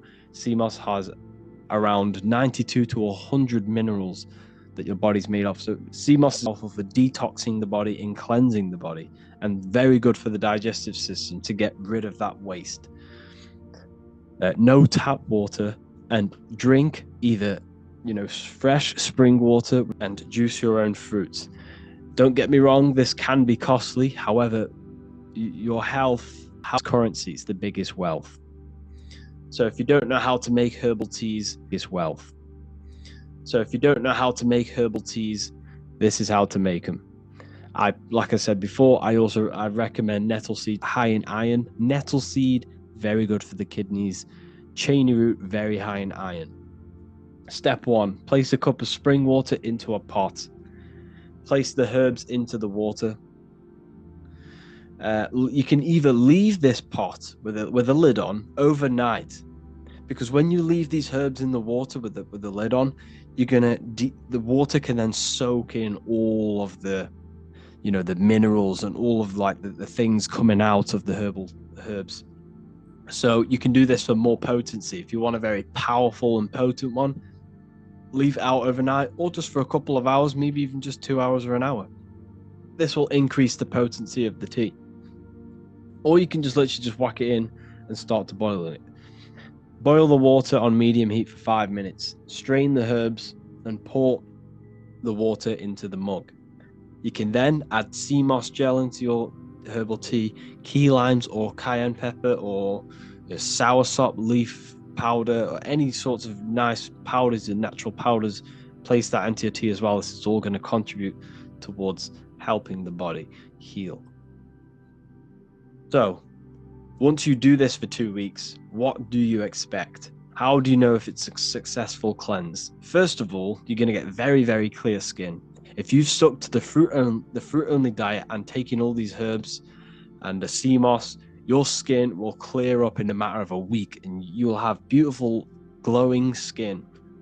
This is an indication that your inner body and inner world is now starting to clear up, because your skin is an external manifestation of the internal body. You'll get no headaches. You'll have higher energy levels because the body is not clogged. There's not much energy being used in the digestive system. So you'll have higher energy levels, which can be used in all different parts of your life. Expect weight loss, but it's not weight loss. You don't lose weight, you lose impurities. You're getting rid of all the mucus. You're getting rid of all the blockages, all the leftover waste, the leftover the food. All of that will come out of you, and this will essentially make you lose weight. But it's not weight, it's waste. That's what it is. And you will more than likely go from a inflamed stomach, inflamed gut, bloated, to a more flat stomach. Okay, don't worry if it looks like this perfect, but as long as it goes down a bit, then you know that you've had a very good cleanse. If it hasn't gone down, then you need to carry on doing the cleanse for another week or so until it starts to go down and your skin starts to clear up and all the sort of thing. But you have to stay disciplined. Discipline is the most important thing. You are not going to heal overnight, because the reason why you are not healed now, or the reason why you are sick now or have issues with your body, is because you've had decades, or maybe like a couple decades, of eating waste and eating toxic, unnatural foods. So it's not an overnight process. However, you can heal your body just the natural way. You have to be disciplined, you have to be willing, you have to be thinking positive and feeling positive, and all of this will contribute towards your health, because every thought is obviously impacting the body. We'll go over that in another lecture. So this is what to expect. You will lose weight, which is just losing impurities. Do this for 2 weeks and then move on to step 2, which we'll go over into the next lesson. So cleansing is the most important stage of healing. It's because you cannot heal without the waste gone. It's essentially the most important part. You cannot do anything. You cannot move forward. You cannot start to heal the body unless you remove the waste. Hello, people. Stage 2 of healing, fasting. Fasting gives the ability and gives the digestive system a break, allowing the body to redirect energy towards healing and repairing the body. Like I said in the last lesson, what happened when you cut yourself? When you cut yourself, your body knew how to heal the body. Now that your body is in the right condition through the cleansing process, once your body has now got rid of all of that waste, you can now start to fast. Because let's say you started to fast with all of that waste inside of you, you're going to have a heavy detoxification in that fast. You're going to get headaches, you're going to get, sweats, all sorts of horrible, heavy detoxification. And this is not the most efficient way to fast. Now you've gone through that cleansing phase of getting rid of the waste, you can now fast. Your body now has minerals. Your body is now healthier for you to go without food. There is no risk with fasting. Your body can last at least up to people have fasted up for 3 months or something like that. People have gone very, very long on fasting, and depending on how healthy your body is, depends on how long you can do the fast. So studies suggest, your body produces stem cells once 2 days of fasting has gone. So what stem cells are, they are basically these cells which are generated in your body to then latch onto another cell, or basically mimic another cell. It has the ability to mimic any cell it wants and become that cell. So basically these stem cells will go out to the body and produce cells that are needed to heal the body. So when you fast and your body is no longer spending a lot of energy, because a lot of your energy is used digesting food. So once that energy is now no longer being used Your body is now redirecting this energy to produce and healing things for the body, like stem cells. So this is why fasting is so important. 1 day of fast, of 1 day water fast is what I don't recommend, but this is what I do. I'm not I'm not a health advisor. But if I was a beginner, I would do a 1 day water fast or herbal teas and juicing fast. So during this fast, you will not consume anything for 24 hours. You do this once a week or once every 2 weeks. And stick to this for a couple of weeks until you become used to fasting. Okay. While you are fasting, you still need to stick to your fruit-only diet because this will heal the body quickly. While you're healing, you want your body, your digestive system, not to be using much energy. So when let's say you've done the cleansing phase, but then you went straight back on heavy food like meat, bread and stuff like that, pasta, this will slow down your healing because it's very heavy food. It takes longer for it to digest. It takes more energy. You need to give the digestive system a break. Do not worry about your weight. Just let your body detox. You might lose, a fair bit of weight. However, this is necessary. Your body is getting rid of the toxic mucus and the toxic waste. Once you are done losing the weight and you have fasted and you have healed, you can then start to put on good weight with good, healthy food. The weight that you currently have now, if you're watching this, is more than likely, toxic waste and toxic weight on your body. So 1 day every week or 2 weeks is very good. And what I personally do is drink herbal teas during these fasts. Like I said, with the herbs I recommended. I also take cayenne pepper. I'll have a juicing. So when I freshly squeezed juices like watermelon juice, seeded grape juice, or seeded apple juice, I will add just a teaspoon of cayenne pepper. Cayenne pepper is very, very good for activating and the digestive system, like pushing stuff out of the digestive system. It helps blood flow, and it's amazing. Cayenne pepper is very, very good for the body. So I add that into my juices. It doesn't really count as adding to a fast because it'll go straight. No, sorry, not adding to a fast. It doesn't really count stopping the fast because it's just a powder. So drink juices, herbal teas. You can either drink sea moss as well. Just make sure it's like a liquid. You only want liquids in the body. You do not want to activate that digestive system.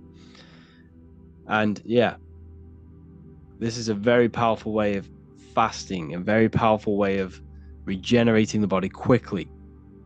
So once you get used to fasting, you want to do 2 days every week until you start to heal. Okay. 2 days is when the stem cells, and when you become even, more used to fasting, you've had some experience, you know what you're doing, you know how your body reacts, you can then start to do longer fasts, and maybe even doing no water and no food fast. That's a very powerful fast.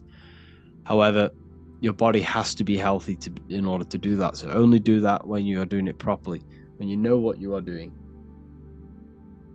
So essentially, you want to start fasting and the fruit-only diet until you are healing. And this is the best way to do it. Breaking a fast. When you break a fast, you want to make sure, you're sticking to the fruits. Like I said, the best way to break a fast is like drinking sea moss gel and then going for either something very light on the digestive system like watermelon, grapes, blueberries, or even a smoothie. A smoothie is very good for breaking a fast. Easily, gets down into the digested and gets digested very quickly. So, like I said, continue with the fruit-only diet, continue with the sea moss, continue with the herbal teas, and continue fasting 1 or 2 days a week. And I did this and I healed my body pretty quickly. I'm not giving advice, but this is what I would do. And that's how I overcame a few health issues with my body. So essentially, if you have any questions, please feel free to reach out to me, and I can give you some more information. But this is pretty much it on fasting and healing your body. The cleansing stage, and then the fasting stage, and fruit-only diet. That is the key, It's just giving the digestive system a break. That is how you heal the body.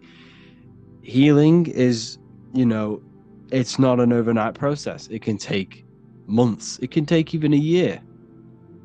But once you stay consistent, and once you stay on top of your discipline and consistency, you will see results. You have to see results. It's cause and effect. Try your best to get organic and make sure all of your fruit is always seeded. Wash your fruit with key lime water and key lime, or even lemons. Don't consume lemons if you can. Don't consume lemons. They are GMO, but they're good. If you want to wash your fruit, wash them with lemons. They're quite easier to get your hands on than organic seeded key limes. Try your best to go to the marketplaces for fruit instead of mainstream supermarkets. Just make sure that you're trying your best to get the best quality food with the least amount of pesticides and stuff like that. That also has a big impact on your health.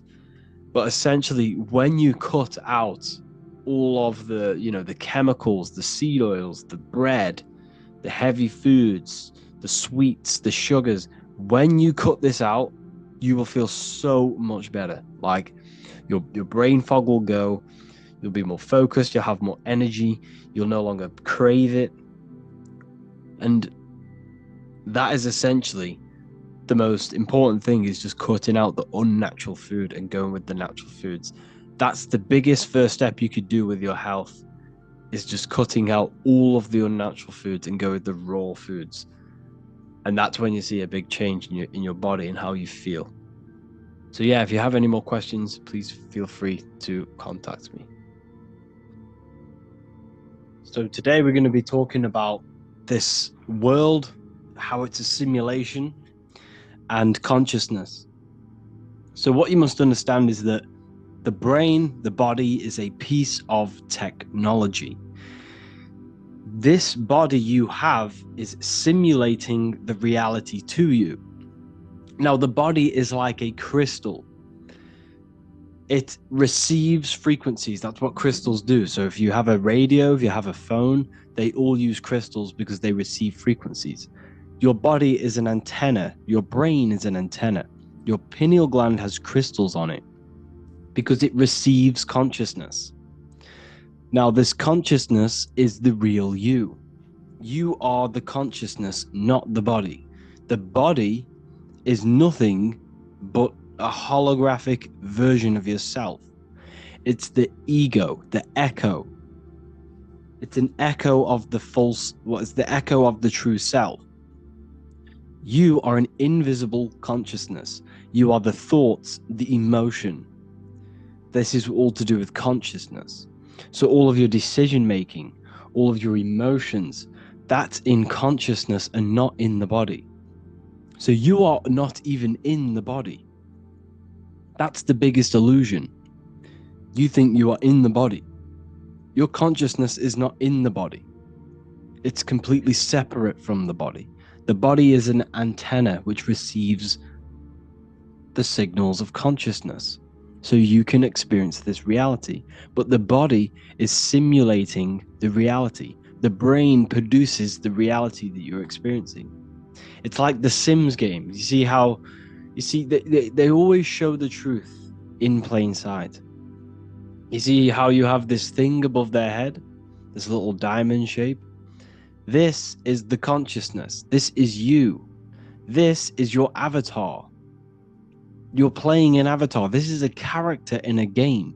Your body is a character. Now, the human form only exists in the three-dimensional world. Now, your ego was not present when you were born. When you were born, you had no ego. You were pure. You were pure consciousness. You were pure emotion, pure thought. That's it. But as you grew older, as you gained experience in this three-dimensional avatar, you grew an ego, which is the earthly personality. The ego is your mind's perception of itself in a three-dimensional body. So the ego is the echo of the true self. You are the consciousness. You are the thoughts. You are the emotions. But let me say that again. You're not the thoughts and the emotion. These are aspects of consciousness. So thoughts is called the mind. The mind is consciousness. But the mind is just the aspect of it's the thought aspect of consciousness. Emotion is the feeling aspect of this consciousness, the all-seeing eye, the consciousness. So you are not even in this plane, you are playing a game. So when you are using a controller to play a virtual reality, you are the controller. You are the consciousness. You are the mind. You're not the thoughts and the emotions. You're the observer behind that. You're the one feeling them thoughts and emotions. So the body is only a part of this three-dimensional world. And your consciousness interacts with this world, with the brain. You see, like I said, the brain produces the reality you are in. See, the body is organic technology. It has been designed, it has been specifically designed to run a simulation. So this is a designed simulation, and your consciousness has been uploaded to this simulation. Whether that we choose this, whether they're not, I don't know about that. But this is a simulation. Your consciousness is not in this simulation, it's experiencing the simulation. It's a virtual headset. Imagine putting a VR headset on. This is what you are doing with the human body. But other than just seeing and hearing, you've got sight, you've got five senses, you've got everything involved. So the brain, well, your consciousness, your thoughts and emotions interacts with an energy grid, interacts with the brain, and the brain then produces the reality. So your thoughts and emotions, your consciousness, is weaving its own reality. Let me say that again. You are projecting your own reality based off your thoughts and emotions. Every single thought and emotion has led you to this very point in life. Your life is a direct result and correlation of every thought and emotion you felt in the past. Therefore, your consciousness, your thoughts and emotion is weaving your own path in this lifetime. Your consciousness is creating its own reality. Now, there are external forces. External forces can manipulate your reality through belief. This is why it's called a government. They govern your ment, your mind, your thought, your belief system within consciousness, your memories. So thoughts, emotions, and memories, they are all in consciousness. They are not in the brain. The brain is a computer. It's yes or no. The brain has no memory. It has none of this. It is a computer. It's yes or no. So, like I said, the brain is what you're experiencing, and you are weaving your own reality through thoughts, emotions. Now, the external forces are belief systems. They install belief systems within your mind, within your consciousness, to limit your consciousness, to keep your consciousness bound to three-dimensional physical body awareness. We'll go into that a bit later. But everything they do is to install information and programs, because your programming of the consciousness is what keeps you stuck to three-dimensional awareness, keeps you stuck at a low state. Everything they do is to push fear, because fear is a bondage. Because remember, you are this consciousness. You are out of the body already. But through belief is how you get yourself stuck in three-dimensional awareness in this body. It's a simulation. The body is holographic. It's a holographic avatar, and you're playing this holographic avatar. You leave this avatar every single night when you go to sleep. And you go into alternative realities. Here you see George Washington, the Freemason, with the G above his head. It's the same symbolism. Or you see the I here. The I. Because it's the same symbolism. Your consciousness. This is just an avatar. This is a body. Your name. You are not your name. You are not your memories. You are not your clothes you wear. You are not what people think about you. You are the pure consciousness. Whether you believe that or not, you are. And you need to detach from all of these programs. Who you think you are is basically a bunch of programs. Well, my name's Harry, I wear this, I live here, and I do this job. That's me. That's not you. That is not you. They are programs. And the programs keeps your consciousness stuck to this body, to this realm, a slave to physicality. And they don't teach you emotional intelligence. They don't teach you all of these things, because religion was made to keep your consciousness stuck in three-dimensional awareness, to keep your consciousness stuck in the body, in the simulation, in the fake self, in the ego. Instead of telling you how to control your emotions, how to control your own mind, instead of telling you to become the best version of yourself and becoming the God self, instead they tell you to get on your knees and pray to God in the sky. You see the difference here?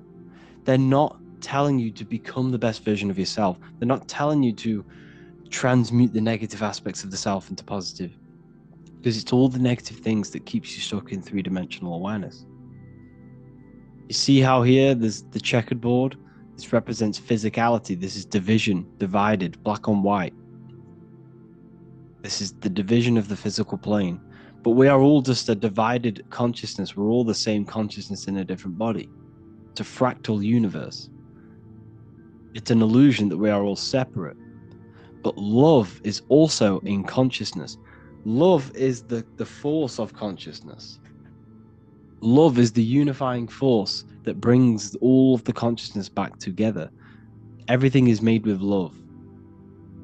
This is why it's divide and conquer. They keep us divided. They keep us fighting against each other. How do they do that? Through postcodes, through different streets. They do that through different cities and labeling them different countries and labeling them different ethnicities, labeling them different football clubs, different schools. You see, everything they do is to keep us divided, because love is naturally in our consciousness. When a baby comes out of the womb, it does not come out the womb trying to bomb people. It comes out of the womb with love. The kid is pure love. The baby is pure love when it comes out the womb, because it's expressing pure consciousness. And as the baby grows up, it becomes corrupted through the system, through society. It's all about keeping us divided so that we do not unify this consciousness. Because once we all realize it's about us, they're not mocking God, because they know that God is within you. Consciousness is God. So all of these fake psyopses about, mocking the Last Supper and the Olympics, it's all a psyop. It's all mind control. Everything you see mainstream media is mind control. News, the word news is north, east, west, and south. and they broadcast live news to north, east, west, and south.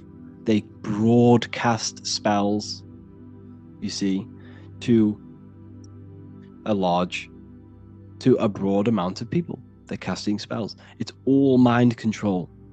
The whole system is mind control. The word government means mind control. Government, govern the mind, govern consciousness. So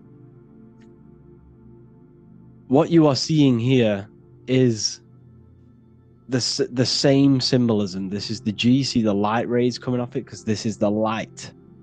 This is the consciousness. This is the light. This is the you. This is the soul, the mind, consciousness, thoughts, emotions, memories. That's in consciousness. This is just an avatar. It's not him.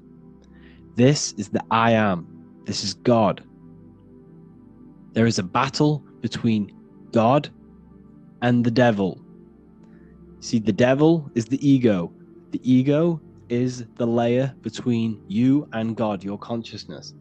The ego keeps you stuck. The ego wants the food, it wants the sex, it wants the money, it wants the fame, it wants the cool status.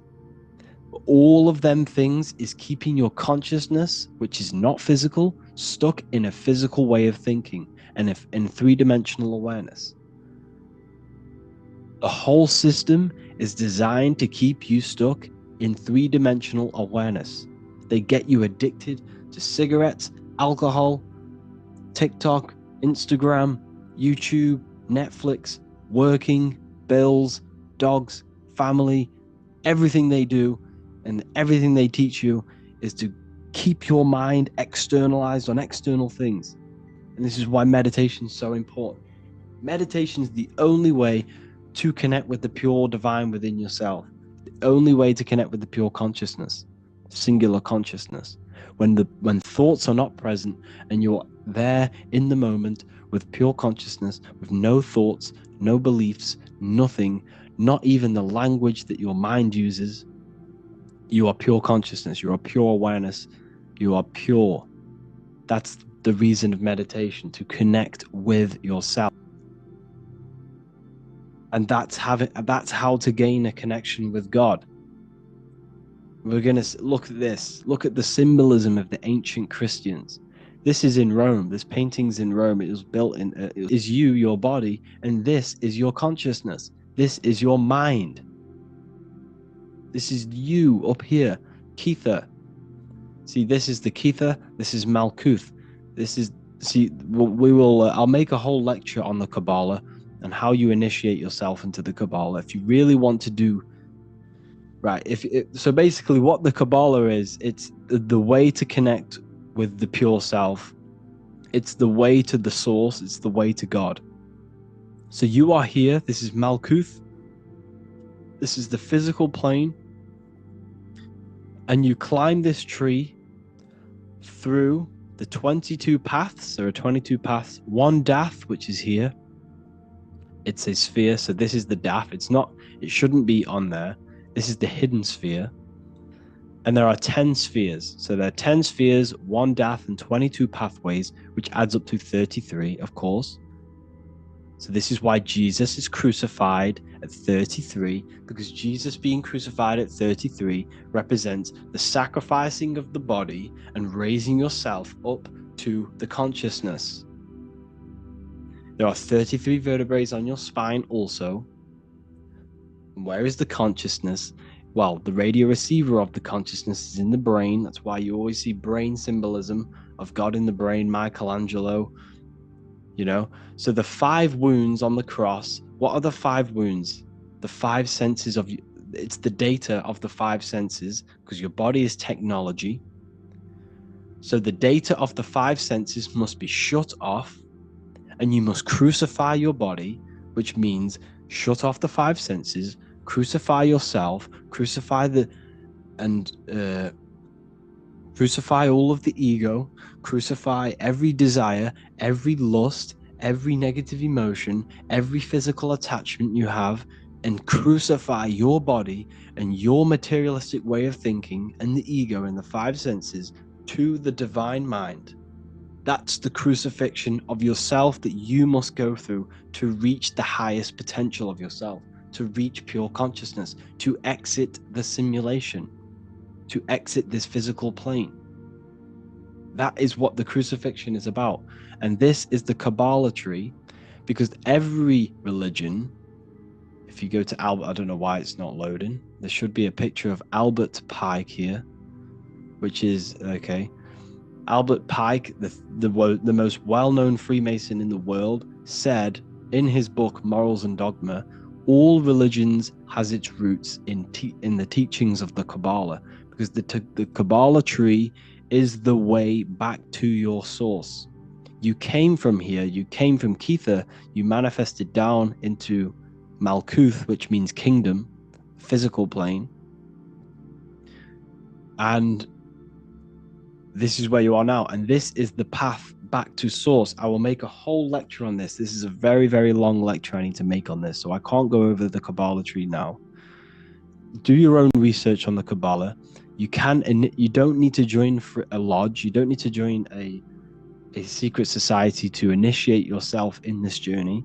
But I'm warning you, if you initiate yourself into the Cabala tree, you're going to have very, very challenging ways. You're going to have very challenging things happening and occurring in your life, because it's the whole point of the Cabala tree is to rip apart your ego and destroy your old self to be born again to the pure consciousness, to reach your highest potential. Okay. So this is why you always see the Father, the Son, and the Holy Trinity. This is always the reason why Hinduism or Buddhism, there's always three gods. There's always a trio of gods. If you look at all the religions, there's always a trio. Not all of them, but a lot. There's three gods: the Father, the Son, the Holy Spirit. It's because it represents the three top spheres of the Cabala tree. See, he has a triangle here. This is you. This is your consciousness. See how he's an old man, symbolizing an eternal consciousness? You will never, ever die. This is your body. This is Malkuth. Okay? So this is also hopscotch. Remember playing hopscotch as a child? Well, this is also the path to source, the path back to Kether, the path back to your consciousness, to the oversoul, whatever you want to call it. So man is both human and the divine. This is Albert Pike. See this Masonic symbolism here? You have the eye. This is Kether, which means crown. So you know when kings wear crowns on their head, it represents Kether, because Kether means crown. Kingdom, this is death, because the physical plane, there's death here. You can't die. Your consciousness will never die, but your body will die. So this represents kingdom, the lowest point on the Cabala tree, which is matter. Then you're going up through these pillars back to the light bringer, Lucifer. Lucifer is the light bringer. Lucifer is your consciousness. That's what Lucifer is. They demonized all of this. They made it sound so bad. But Lucifer just means loose. See, Lucy means light. Fer means bringer, light bringer, and your consciousness is the light bringer that brings the light down into the kingdom, into the physical plane. Like I just showed you earlier with the Sims character and the George Washington. It's the same symbolism. This is the sigil of Lucifer, which is the visual pathway of your brain and how light enters the eyes, which is, and then produces a visual image in the back of the brain in the visual cortex.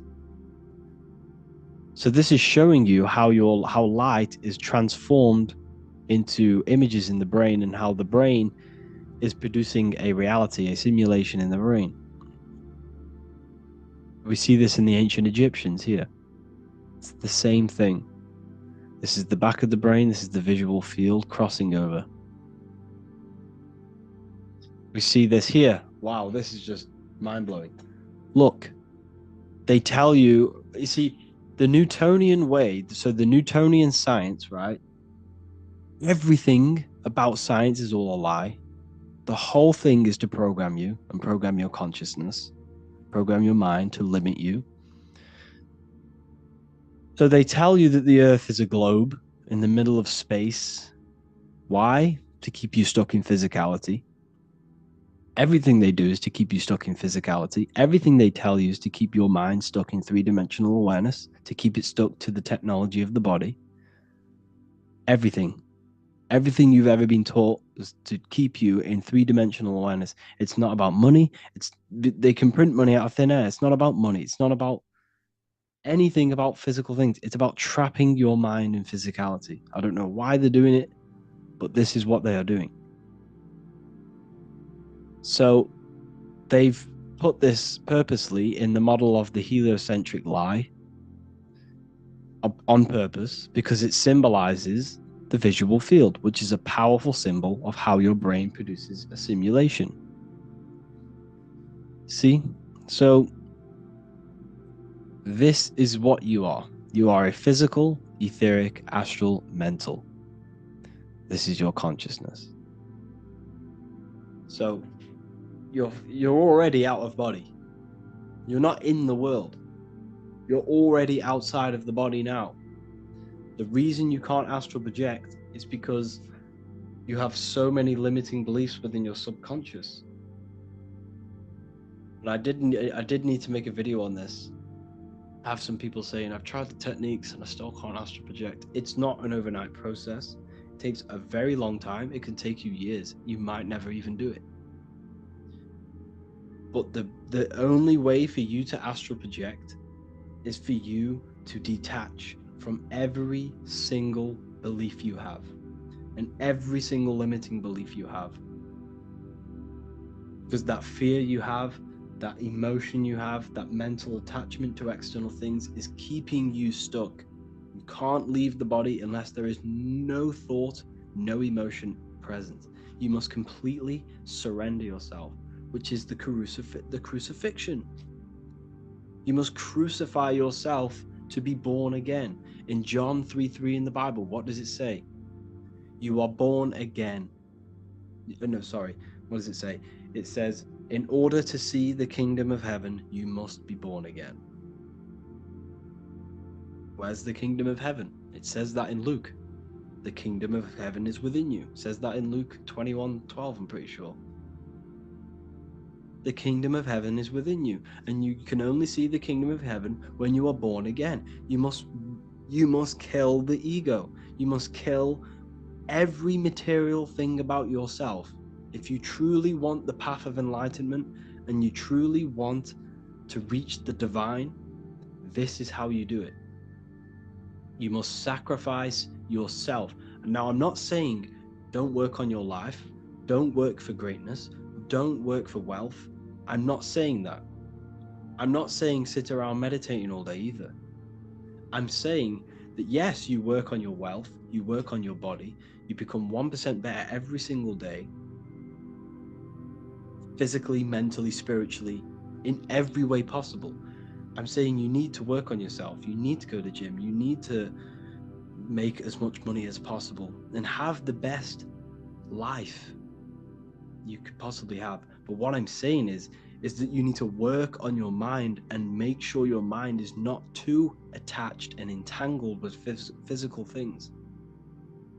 Because the physicality, the ego is the barrier between you and the divine. You cannot see the kingdom of God unless you are born again.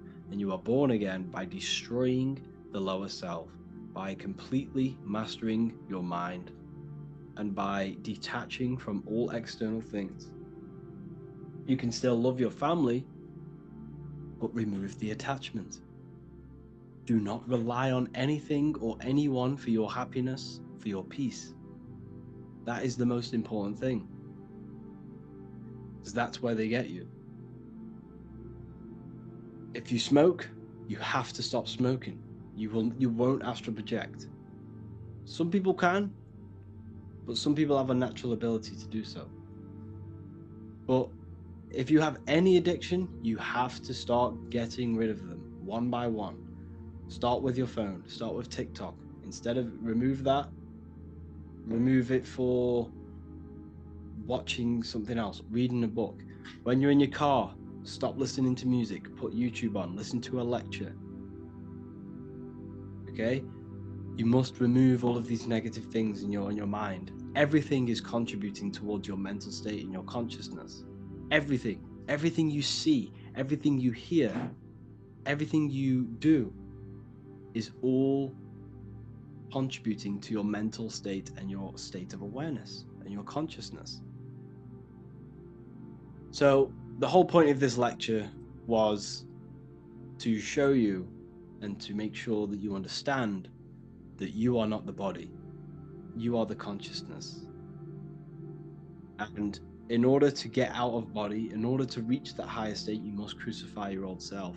You must crucify everything. You see, death is a very powerful force. They teach you that death is bad. They teach you that sacrificing is bad. There is good sacrificing, there is bad sacrificing. Sacrificing creates a very powerful force. Death is a very powerful force. So when you sacrifice, maybe in order for you to grow, in order for you to reach that next stage of your life, that next stage of your consciousness, maybe you need to cut off an old friend.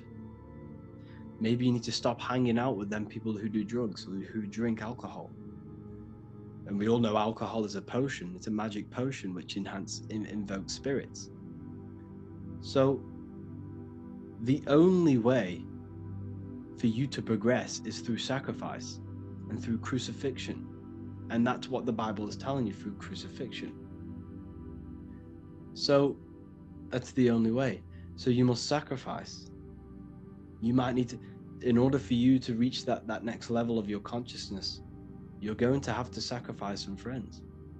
And if you don't, then that will stop the evolution of your soul. The whole point of the universe, the whole point of you coming into physicality is for the journey of the soul. You are here because you are for growth. You are here to grow. It's the whole point of reality. That's the whole point. You cannot not learn something. So what does that tell you? That's the whole purpose of life: growth and expansion. The evolution of the mind, the evolution of the soul, the journey of the soul through the universe. That is the whole point. You can't not learn something. You have to. You will never not learn something. It's impossible for you not to learn. So, the mastery of your mind, the mastery of yourself, is the only thing that counts when you transition from this physical body back to your consciousness. It's the only thing that counts. It's the only thing that matters. You need to prepare for your life after death. You need to prepare because you will not have this physical body forever. What we're discussing now is very deep ancient teachings. You won't find these teachings anywhere else. You're in the best university ever online. And that's what it's all about, people. The transmutation of your mind.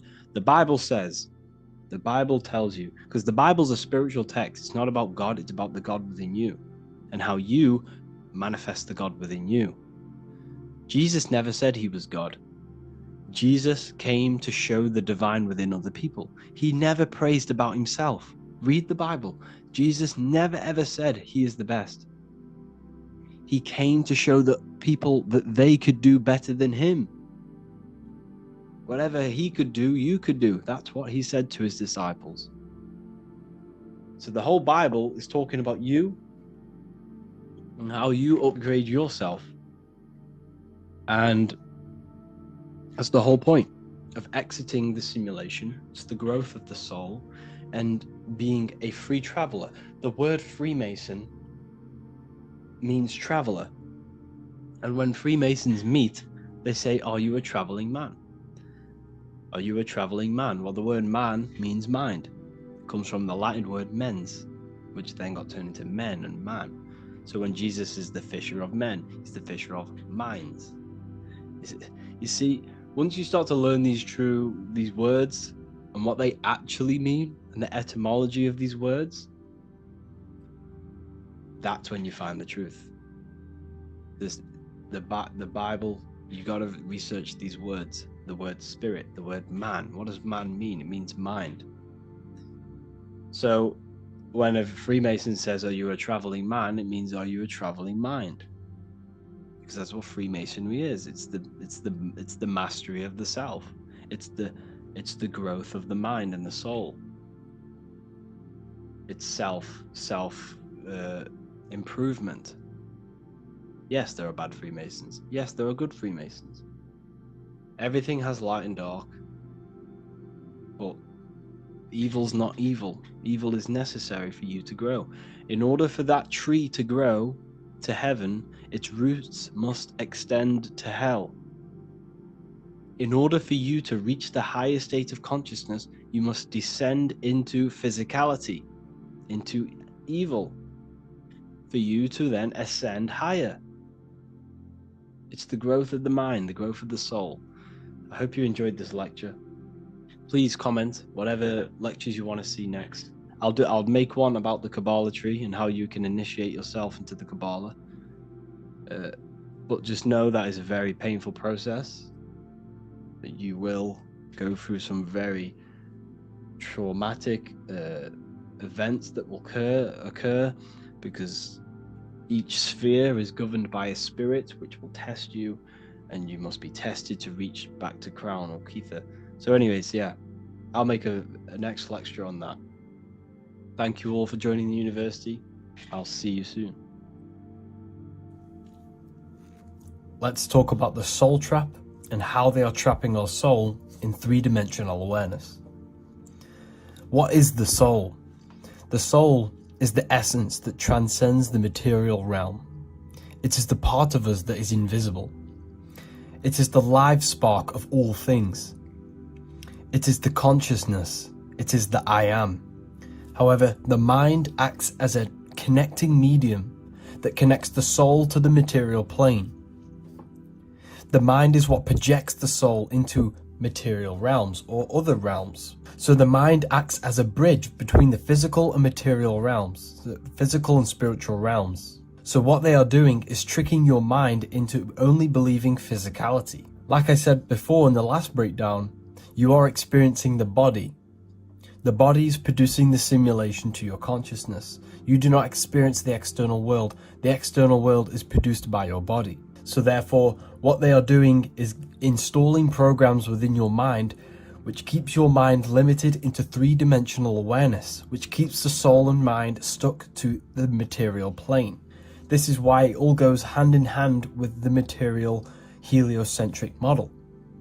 Because what they are doing is only teaching you physical things. They want you believing that your mind is your brain. They want you believing everything is only physical, and they want you believing that you are your physical body. By awakening the mind and transcending the physical plane through astral projection and meditation, this is how we expand our awareness to beyond physical reality.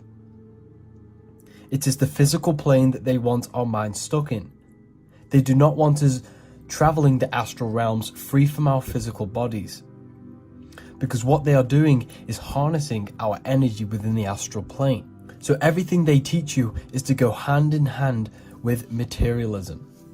They promote materialism in the music, through the music industry, through films, Hollywood.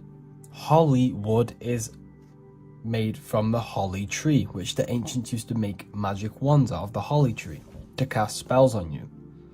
All of this is casting spells to keep your mind stuck in physicality. So it's essential for our minds and for us to prepare our minds and our soul for life after death. Because we are eternal beings. We are the intelligence within the physical form. The physical form does not live. It is simply a technological machine powered by your soul power. It's important to notice that everything they do is to keep you stuck in three-dimensional awareness and keeping you looking outside of yourself, so you never do the internal work. What we need to do to prepare for life after death is to train our minds to remove all external addictions. It is the addictions that they continue to press upon us, so that our minds are stuck in physical reality. When your mind leaves the physical form and leaves this material veil of consciousness, this is when our minds are still going to have these material addictions and will reincarnate into physical reality. We need to detach from our external pleasures, which consist of food, cigarettes, gaming, TikTok, everything, your phone. You have to release all of these addictions before you die. You have to master your mind and soul, or else you will reincarnate, because your mind is stuck in material thinking. We have to transcend material desire and find the happiness and the joy within ourselves instead of seeking external things. Connect with yourselves, people, and detach from materialism.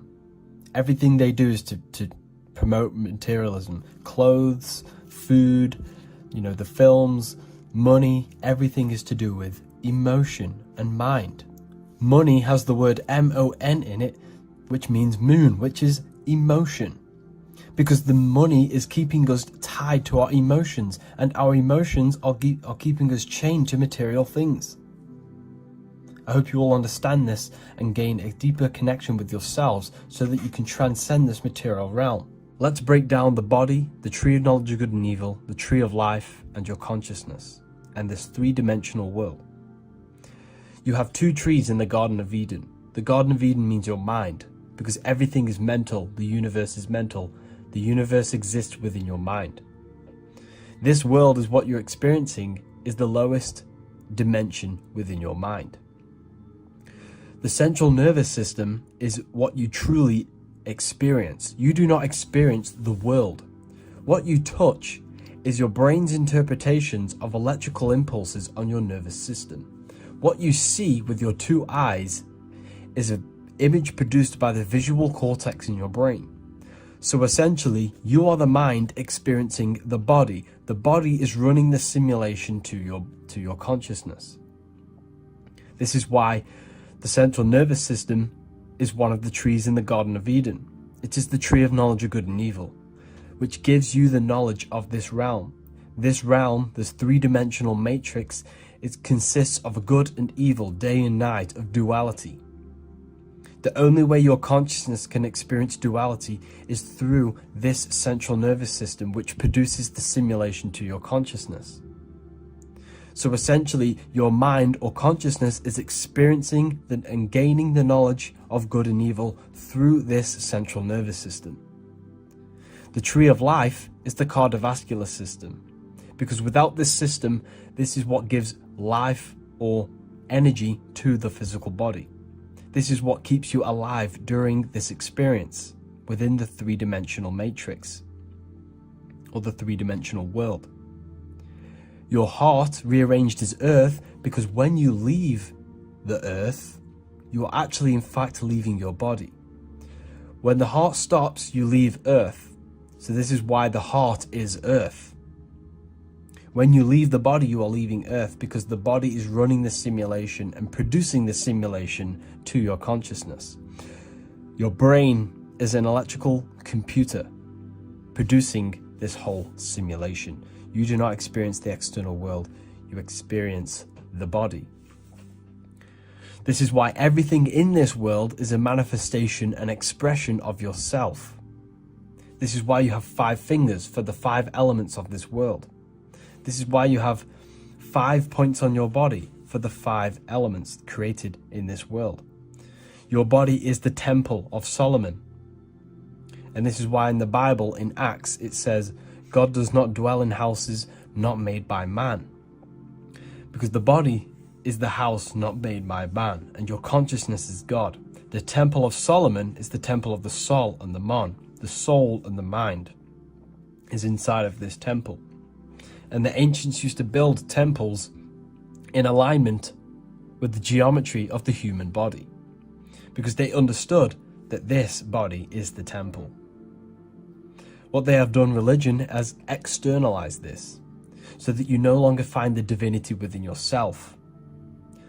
The moon is an external manifestation of your feminine energy within you.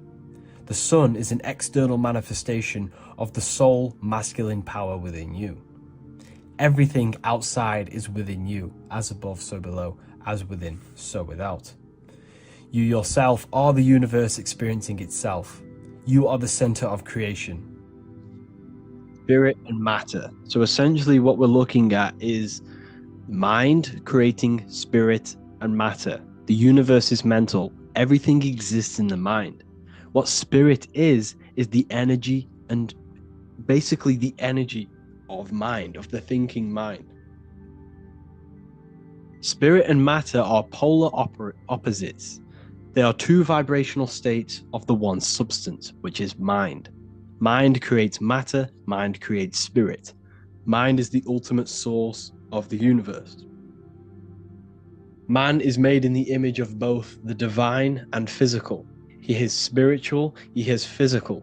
Everything is spiritual and physical. Everything physical has a spiritual, life-giving essence to it. Behind your body is the spirit.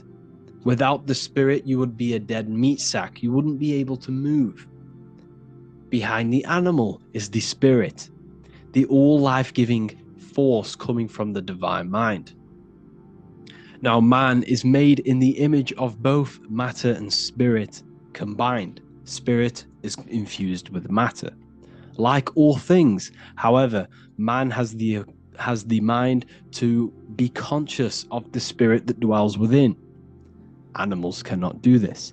Animals are purely stuck to their animal instinct. They are not self-aware of the spirit within them. They are only aware of They are only aware of their immediate environment, their physical reality. The animal. This is why animals symbolize our lower nature. But we have a heel, hell, physical. We have a head in the heavens where the spirit is. We can raise our consciousness above the animal self to the spirit, to the divine. Now, matter is a way of thinking, so is spirit. If you have a very low vibrational consciousness, your mind is directed to the lower aspects of consciousness, sex, lust, power, money, fame. This is all matter. This is a materialistic way of thinking. You must tune your mind to the higher aspects of consciousness. Tune your mind to spirit. There are two ways of thinking. Now, you are both of them combined. You need to find balance between them. This is what Leonardo da Vinci is depicting, man being both spirit and matter. The circle is eternal, beginning no ends. The square is limited, beginning and end. The body is in the square because the body is limited. The body is not eternal, it's mortal. The circle has no beginning, no end. It is immortal. The spirit is raised above the square, representing spirit over matter, the spirit controlling the matter. Spirit controlling the body. We don't want the body controlling the spirit, the body controlling the mind. That's the lower mind. That's 666. This is the Freemasonic square and compass. We have the compass for the circle and the square for the square, which is matter. Spirit and matter combined with the G, the generative principle, or God, or geometry.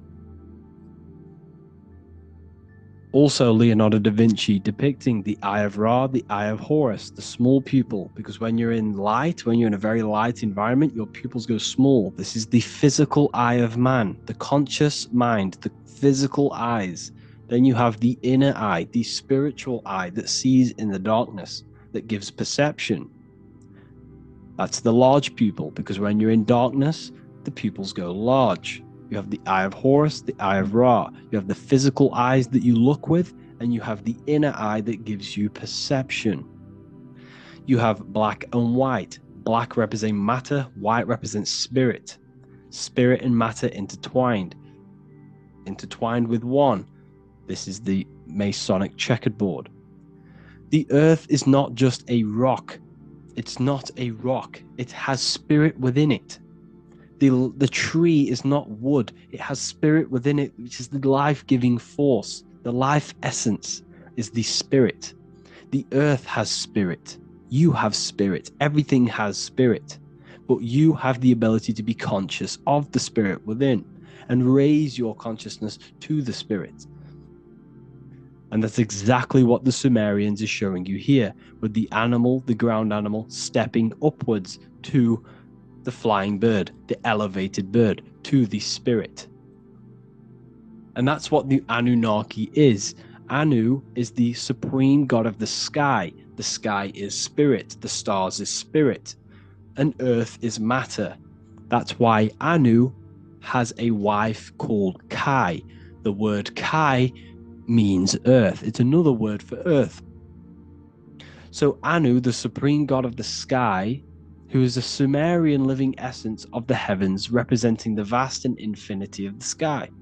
His divine counterpart, Kai, the goddess of the earth. Together, they gave birth to the Anunnaki. This is a symbolic story.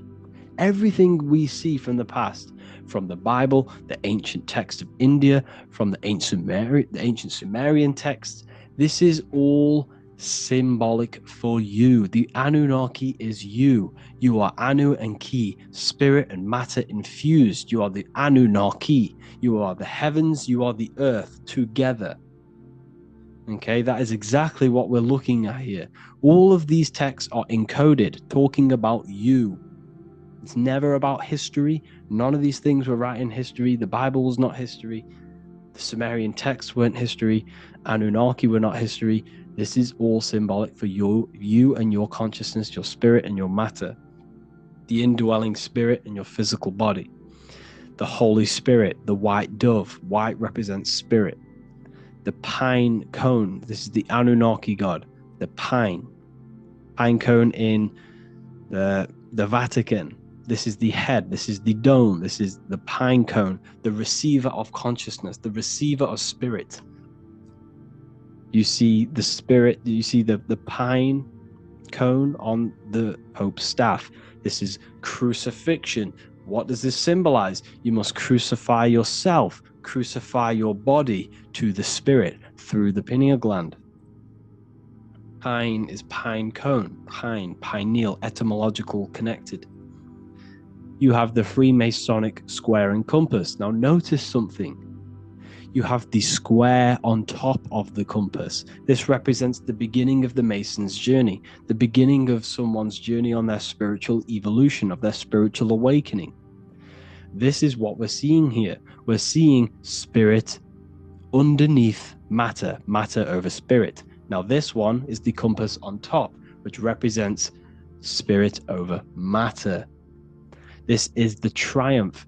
This is the ultimate state of consciousness when one has gained spirit over matter.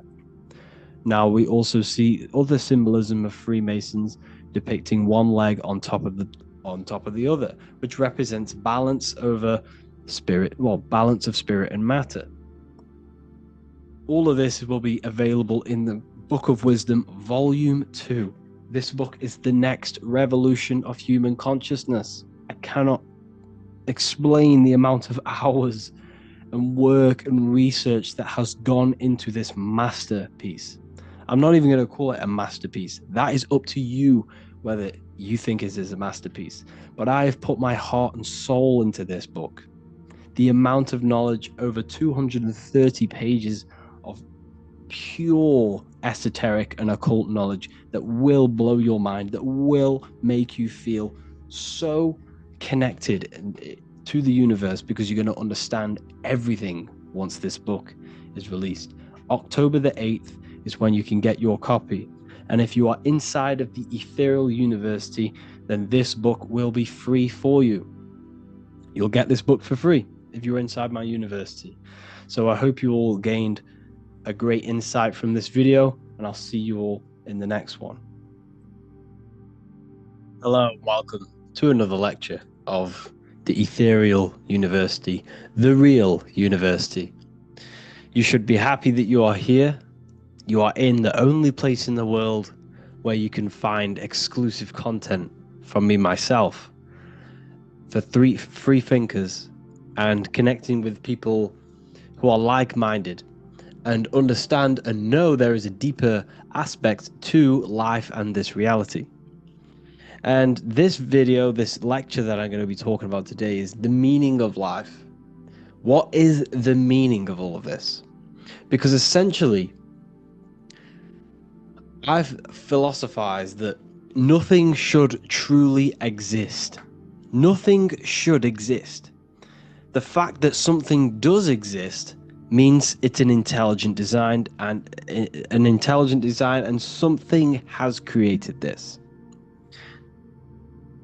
So the meaning of life, when I look at the meaning of life, I look at things that are impossible not to do.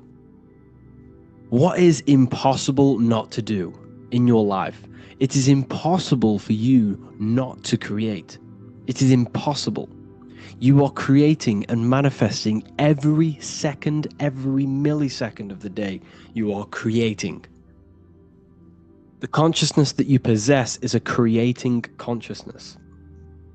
And when we have creation minimal in our lives, we fall into mental illnesses.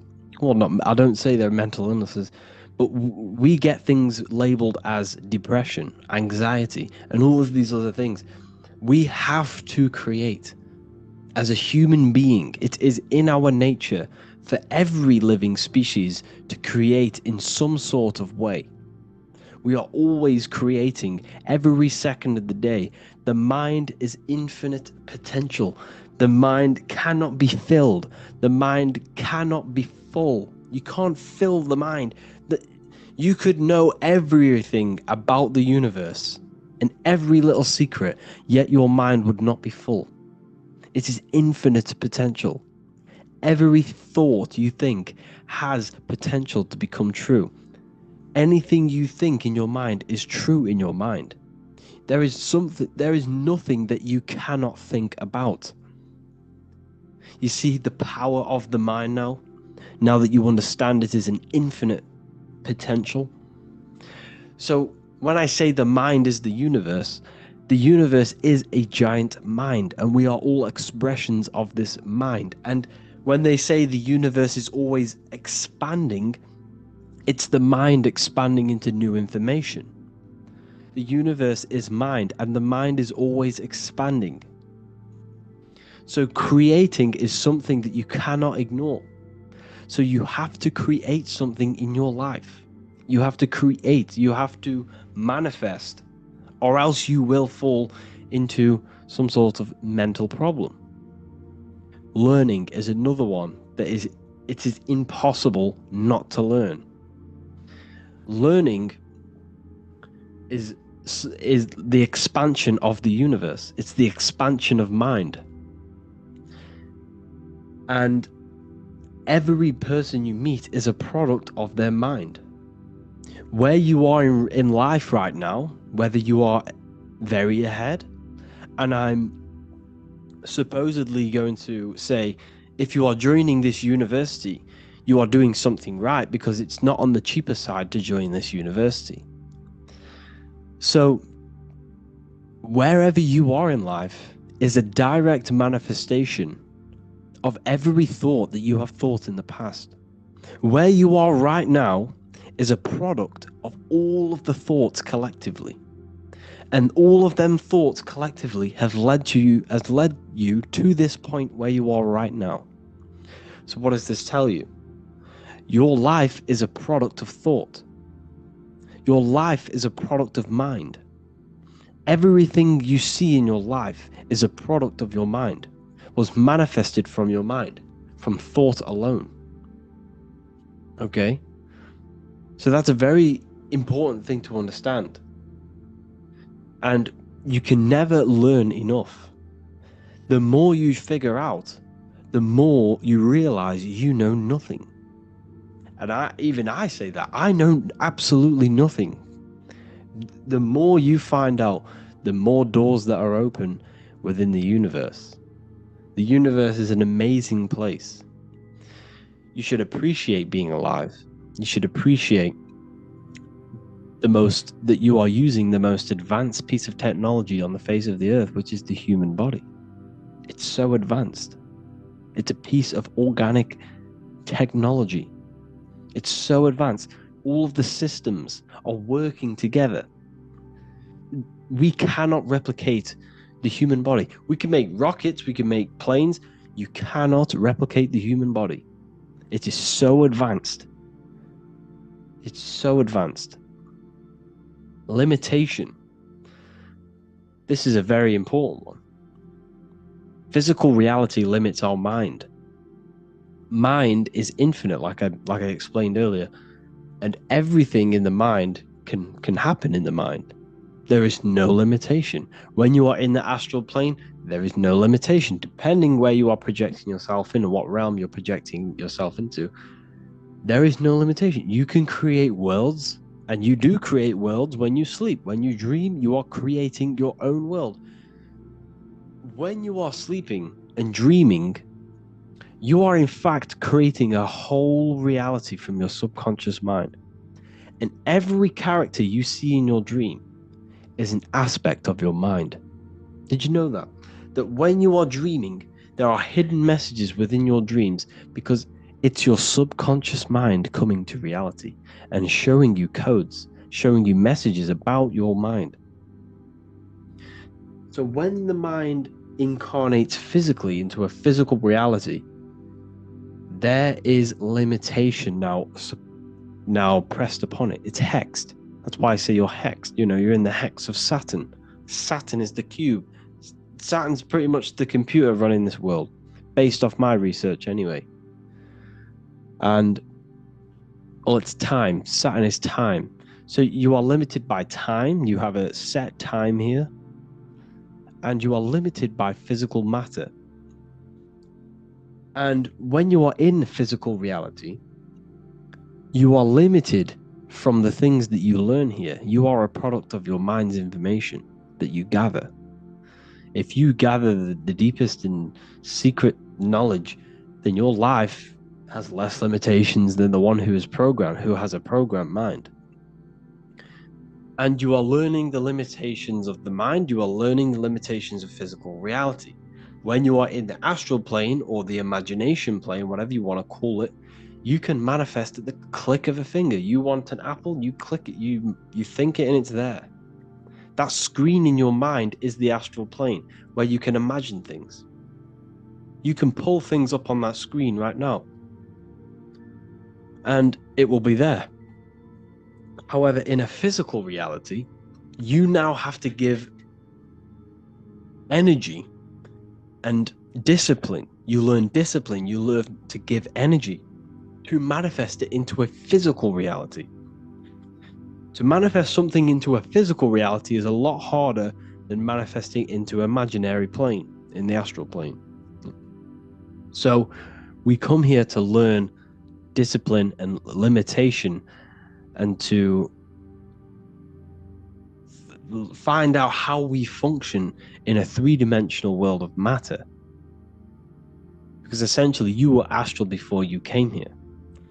And here's another one. Nature shows us truth. Open your eyes.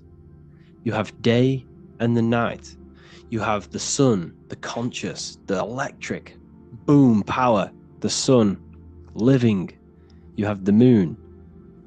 You have subconscious, the hidden one, the astral. So the sun represents physical reality. The moon represents astral reality. As above, so below.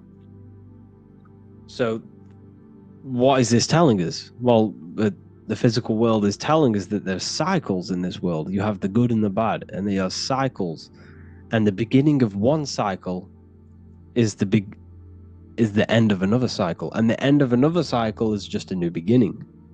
Everything is eternal. Your body is not eternal, but your mind is eternal. You have the cycle of the 4 seasons. Like I said, everything begins and ends, but the ending is just a new beginning. It's an infinite cycle of the universe, symbolized by the Ouroboros. This symbol has been used for thousands of years. depicting the end is a new beginning. When you leave the physical reality, you are now reborn in the astral reality. Have you ever died in a dream? I've died in a dream. In fact, this was the other day. I got killed in my dream, and I woke up in another dream, in another reality. And I knew it was going to happen. Like, as soon as I woke up, I just knew, like, I'm in another body now. You are eternal. You are a multi-dimensional being. And until you gain access to these higher planes, people, you will realize how powerful we all truly are. We are all multi-dimensional beings, and we all have immense power when we figure out how to use these minds of ours. These minds are very, very, very powerful. Very powerful. So this is a new page from the new book, the Volume 2 Book of Wisdom. We also come here for growth and expansion, like I said earlier, the expansion of the universe. The scientists, these paid scientists that, are paid to lie to you, they say the universe is always expanding. Oh, yes, it's mind. Mind is always expanding. Mind is always figuring out new information. The mind can never be full. It's always expanding. And the mind is the infinite potential. The mind is the universe. It's every substance you see around you is a product of mind. The squirrel, the dog, you, your mother, your family. It's all mind. All product. They all possess mind. They all share mind, and this mental plane is shared. And your reality is a product of thought, and this physical reality on a macro scale is a product of God's thought. Now, when I say we are God, we are a microcosm of God. God is within us. Now, I'm not saying that we are the creator of this reality. We did not design the human body. God did. We did not design the functions of the heavens, the order of the heavens, and how the sun rotates around the earth. How it does that, I really do not know. The heavens and the sun and how they move is one of the biggest mysteries known to man. How does the sun truly move? How does it never run out of energy? How does it move? How does the stars move? What's moving it? What's the force behind it? Who is it obeying? It's technology. The sun is the most advanced technology ever, but that's of a whole nother video I can go over. But I'm not saying I am the one. You are the one who created this reality, who designed the human body and designed everything in this world. I'm saying that you can connect to the source within yourself. The source of life, the source of the universe is inside of you. And you can connect with it. And you are using that power of the source of the universe to create life, to manifest your will in this physical reality. That is the mind. The mind is God. So, you have the day and the night, you have the left and the right. Everything is dual in this world. We learn duality. We learn the good and evil. And that's why I say the body, while the central nervous system is the tree of knowledge of good and evil. Why? Because the tree of knowledge of good and evil is this electrical nervous system you are experiencing this reality from. The central nervous system is giving you the knowledge of duality, of good and evil in this physical dual world. Your consciousness is experiencing the central nervous system. Without the nervous system, you cannot function in this world. You need it. This is why it's sacred. It's the tree within the Garden of Eden. Okay, so I hope you enjoyed this video. Please contact me if you wish, for any lectures on anything you want. Give me a message. I'll create a lecture for you. And yeah, have an amazing day, people. Lesson number 3, conscious and the subconscious mind. This is so important to understand how the mind works and the two aspects of the mind. If you don't know this, your life is going to be hell. So make sure to listen and get your notepads out. So the conscious mind is the awareness This is what you're aware of right now. You're listening to me. You're probably watching your phone or, laptop, something like that. Your five senses, your mental state, your awareness. This is all your awareness. What you're aware of. This is the 10% of your mind. Only 10% of your mind is what you're aware of, your consciousness. You're conscious. So, I know what I'm touching. I know what I'm aware of. I'm aware of my feelings, what I'm thinking. This part of the mind, what you consciously do, impresses the subconscious mind, which is 90% of your mind. Think about that.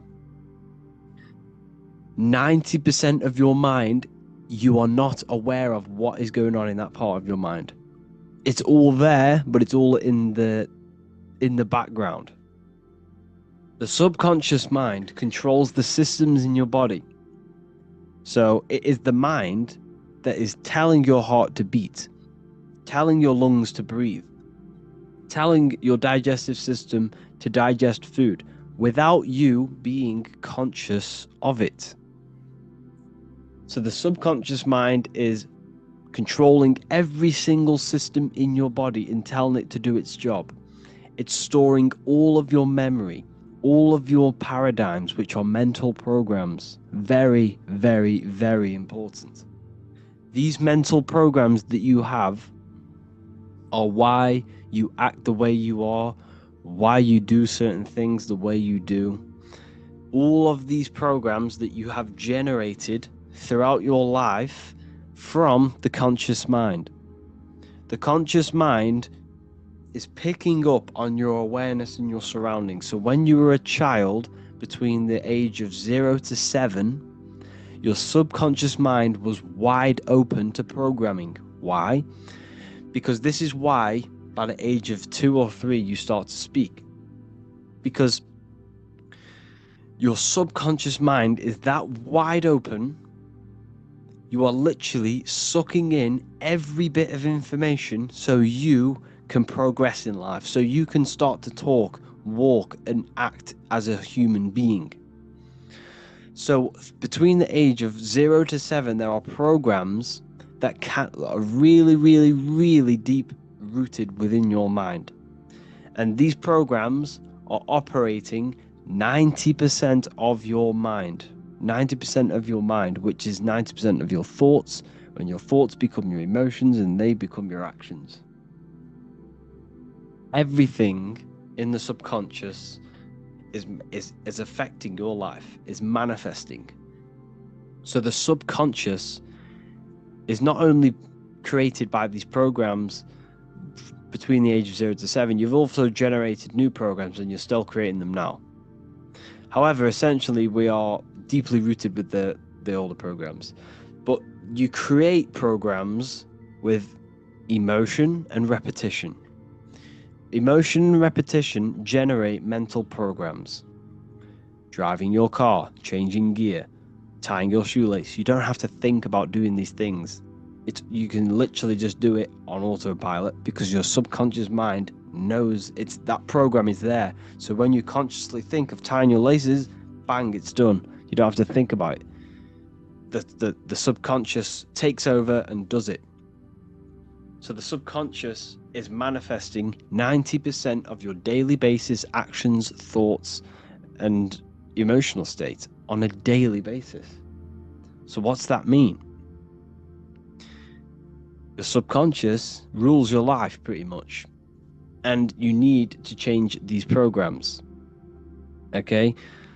We're not going to go into this lesson, but the subconscious also sees, counts, and analyzes everything.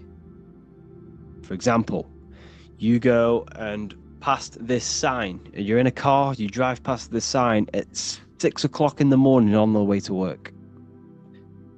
8 o'clock at night or 6 o'clock or when you're driving back home, you have a random thought, oh, I'd love a KFC. Because your mind, you might not have consciously been aware of it, but because of this sign was in your visual sight at 6 o'clock in the morning, later on that day, that subconscious mind has picked up because you started to feel hungry. And this was the first thing you seen that day. This is why it's called advertisement. Ment means mind. They're advertising to your mind and your subconscious. This doesn't really effectively work on the conscious mind, but it works on the subconscious. It lingers thoughts and images in your subconscious memory because of theta waves. When you wake up, an hour or two just after you wake up, your brain is producing theta waves, which is the waves where your subconscious mind has access, easy access. Theta wave is your mind is open to programming. So just before you go to sleep, and when you wake up, your brain's producing theta waves. And this is when your subconscious mind is wide open. This is why you need to be very careful. Never go on your phone when you wake up. Never scroll on TikTok or whatever. Don't do this stuff. The first thing you need to do when you wake up is say something positive and feel something positive. Do this every single day before you go to sleep and after you wake up. This will change your life. This will create positive impressions on your subconscious mind. Okay? It also, the conscious mind, it's like a cycle. The conscious mind, thoughts and emotions impresses the subconscious, and this will repeat. Then the whatever you put into the subconscious will then be put back onto the conscious. It's like a repeating cycle. Okay, so you need to understand this very, very deeply. You need to understand how powerful the subconscious mind is. This is the reason why you think your name is whatever, John, and this is why you wake up at a certain time. This is why you run the way you do. Everything is stored within the subconscious mind. Everything is in there. You identify yourself with the programs that are in your subconscious mind.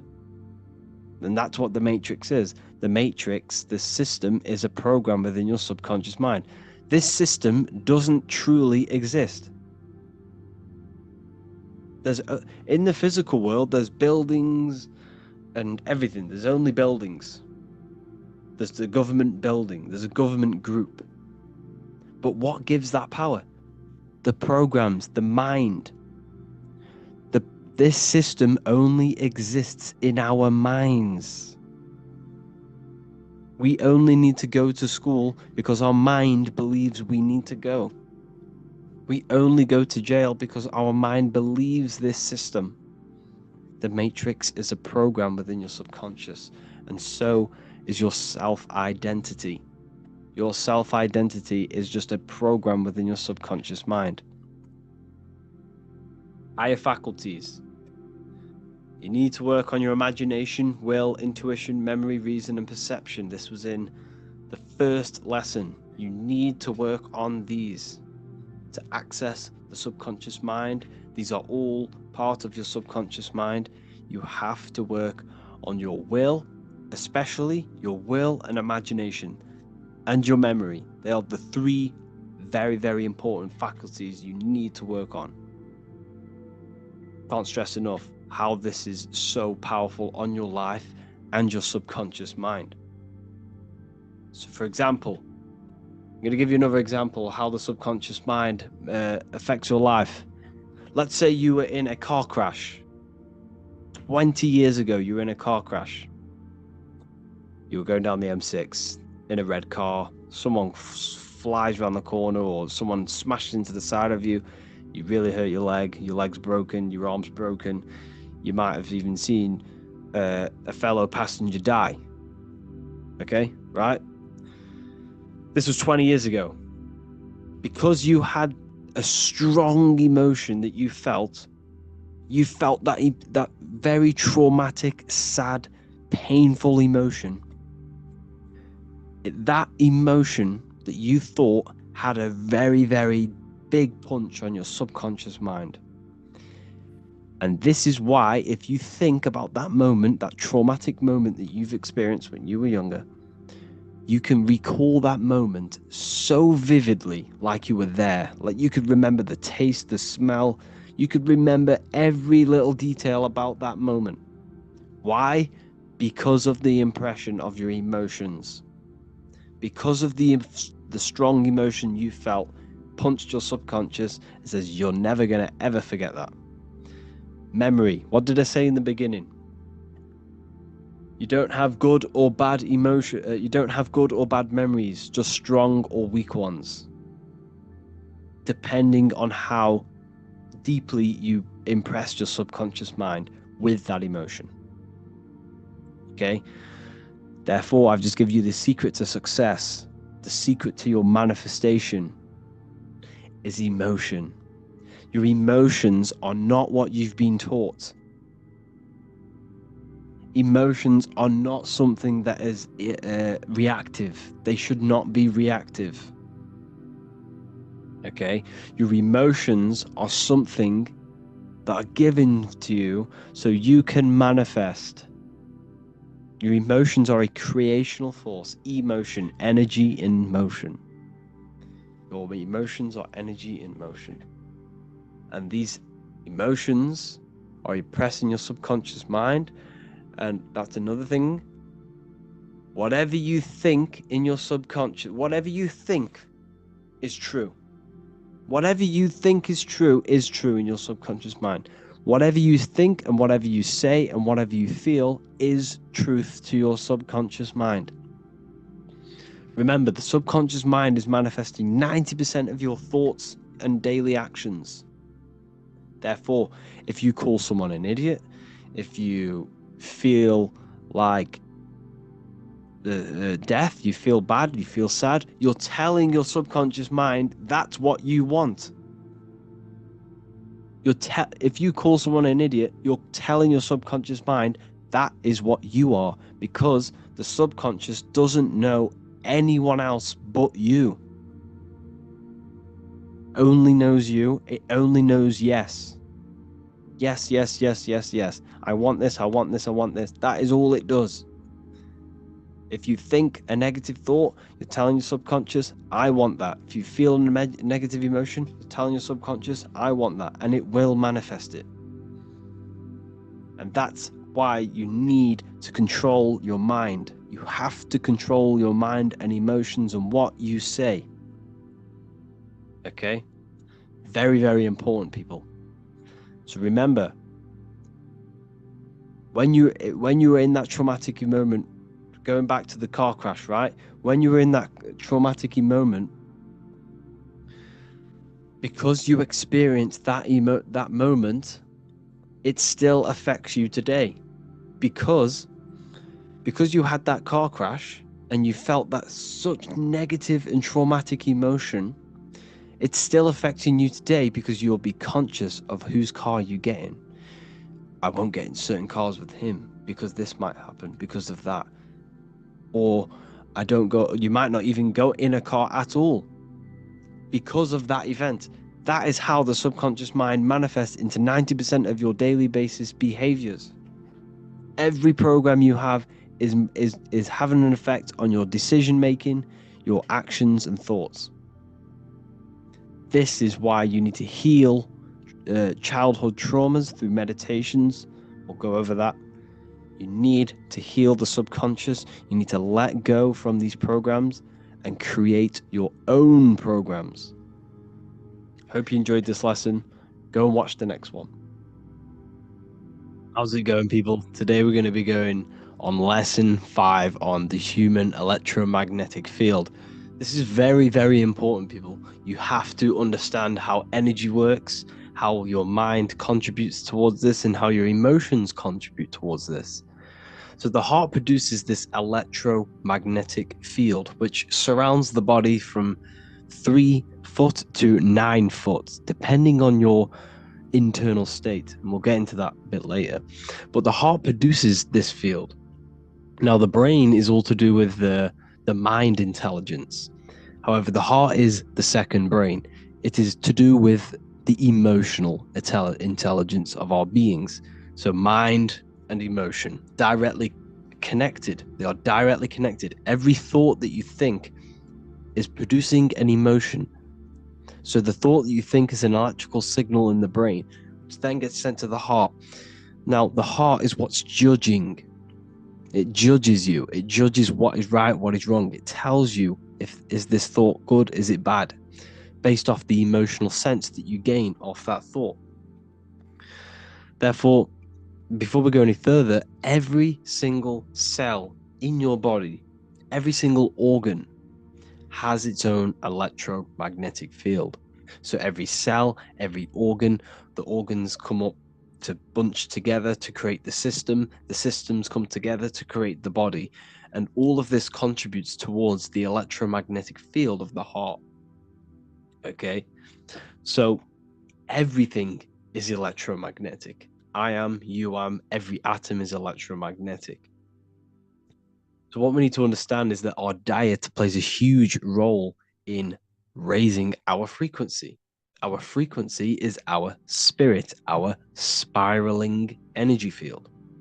The stronger this field is, the more impact you have on reality when it comes to manifesting your reality, what you want. So it's important that we keep our body healthy, our cells healthy, because all of this contributes to what you're putting out, what sort of and how effective your energy is putting out into the quantum field around you. So your heart produces this field based off the emotion that you feel. So every emotion that you feel, your internal state, is what manifests this electromagnetic field. So when you stand next to someone, you can feel their vibe. You can get a sense of how this person is feeling. Well, because you're feeling the energy that their internal state is manifesting the external energy, which you're picking up. So when their mood changes, you can feel it in their energy, especially if your third eye is wide open. So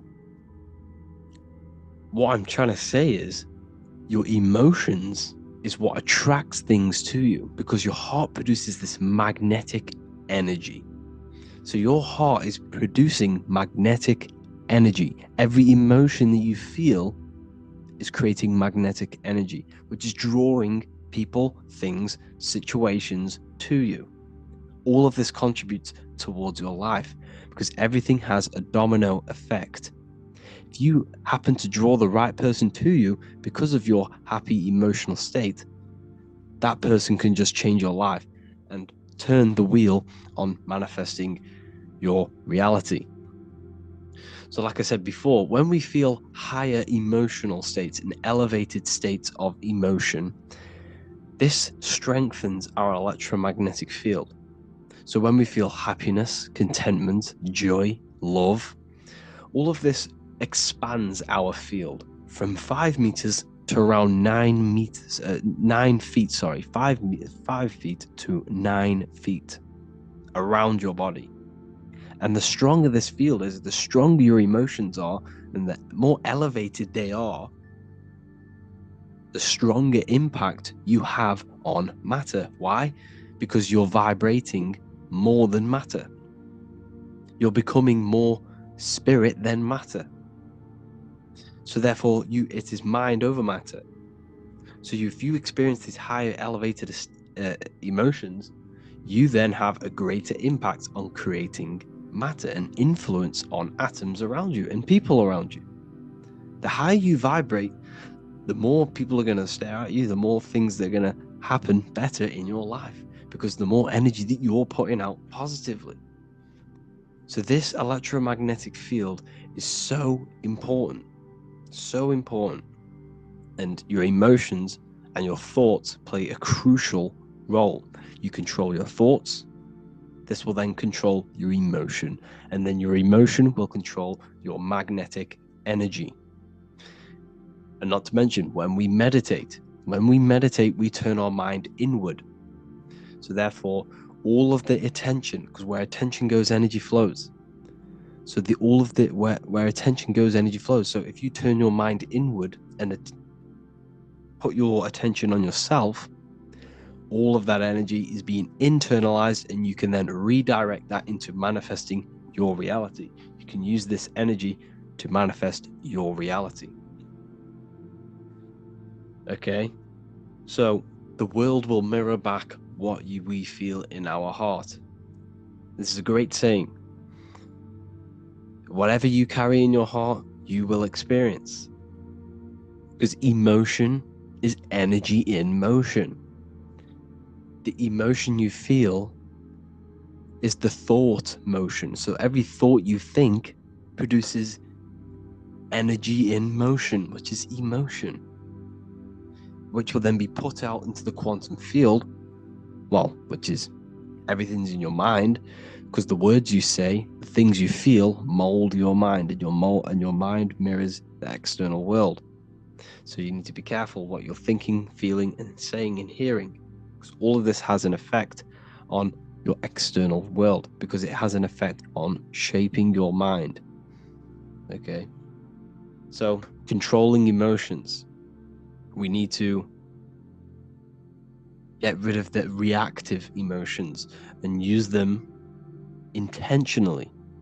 The more reactive you are, the more prone you are to lowering your frequency, which will have a great effect on manifesting your reality. We need to aim to reach them high states of emotion, to keep our cells, to keep our body high frequency. So I hope this lesson helped you. On the next one, we're going to be talking about maintaining this field. Lesson 2, planes of existence. These planes are all aspects of your mind. They are in you, they are outside of you, as above, so below. The Godhead is the sole purpose. This is how spiritual manifests into physical. This is the process that the universe goes through in creating the physical universe. So it starts with the Godhead, the sole purpose, then the mind, then the astral, then the etheric, then the physical.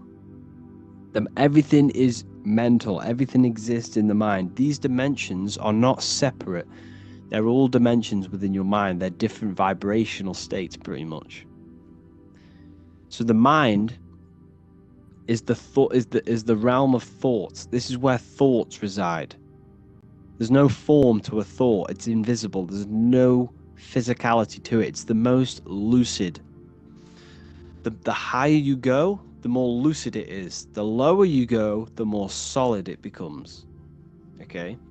So the mental plane is the most lucidic. So the mental plane is the thought alone. The astral plane is the imagination of the thought. This is where the thought forms manifest into some sort of form. Not physical form, but some sort of form, lucid form. Like dreams. Then it goes to the etheric, then physical plane. The etheric plane is the blueprint. It's like a blueprint of the astral and the physical form. It's basically the realm of energy. This is where energy is, and frequency. And then the physical plane is where physical manifestations happen. So essentially, this physical world is a product and the world of effect. Everything goes through this is a world of effect. You can't change this world by manipulating it physically. You can, but it's not going to last long. It's not long term. This is where we get the saying as above, so below from. You change the higher planes, you manipulate the lower planes. If you manipulate the astral plane, you manipulate the physical plane. This is a mirror effect. You manipulate the mental plane, you manipulate all of the planes. So these planes are how things manifest into physicality. Everything starts in the mind, then goes through the astral. Now, the higher, middle, and lower astral are the vibrational states of the thought, because remember that the mental plane is the thought alone. So, for example, I'm going to give you an example now. This is a chair. Think of a chair. Don't imagine the chair, just think of the thought of a chair. So you have the thought of a chair in your mind. Now, imagine that thought. What form does it have? This is the astral plane. This is the imaginational plane. This is where you imagine things. So when you hold something in the screen of your mind, this is astral matter. You're creating out of astral matter. That's what imagination is. Depending on the vibration of that thought that you are manifesting in your imagination, depends whether it goes to the higher, middle, or lower astral. If it's a high vibrational form, high vibrational thought, you create the higher astral plane. This imagination will go into the higher astral. Or if you think of a chair to murder someone on it with spikes and kill someone on it, it will go to the lower astral plane because it's a lower vibrational thought form manifesting. So you got to use these planes to manifest things, to imagine things. You can manipulate the astral plane through astral projection. This is a very, very deep, this is a very occult teaching of astral projection, and that's going to be taught later on in another course, because that's not for everyone. But you can still access the astral plane through imagination, and that is how you pretty much get there. You use your conscious mind to project yourself, your consciousness, your awareness into the astral plane. So if you manipulate these higher planes of existence, you manipulate these lower planes. As above, so below. You got to look up. But it all starts in the mind. Use your thoughts correctly. Use your thoughts. Use your imagination. Use your energy. And this will all combine to manifest something physical. Okay? So use these planes to manipulate this physical world, because whatever you do in these planes, you manipulate the lower planes. It's like a mirror. So that is the planes of existence. They all exist inside of you. They're outside of you. They're as above, so below, as within, so without. They are everywhere. They are inside of you. They're not separate. They're all aspects of your mind.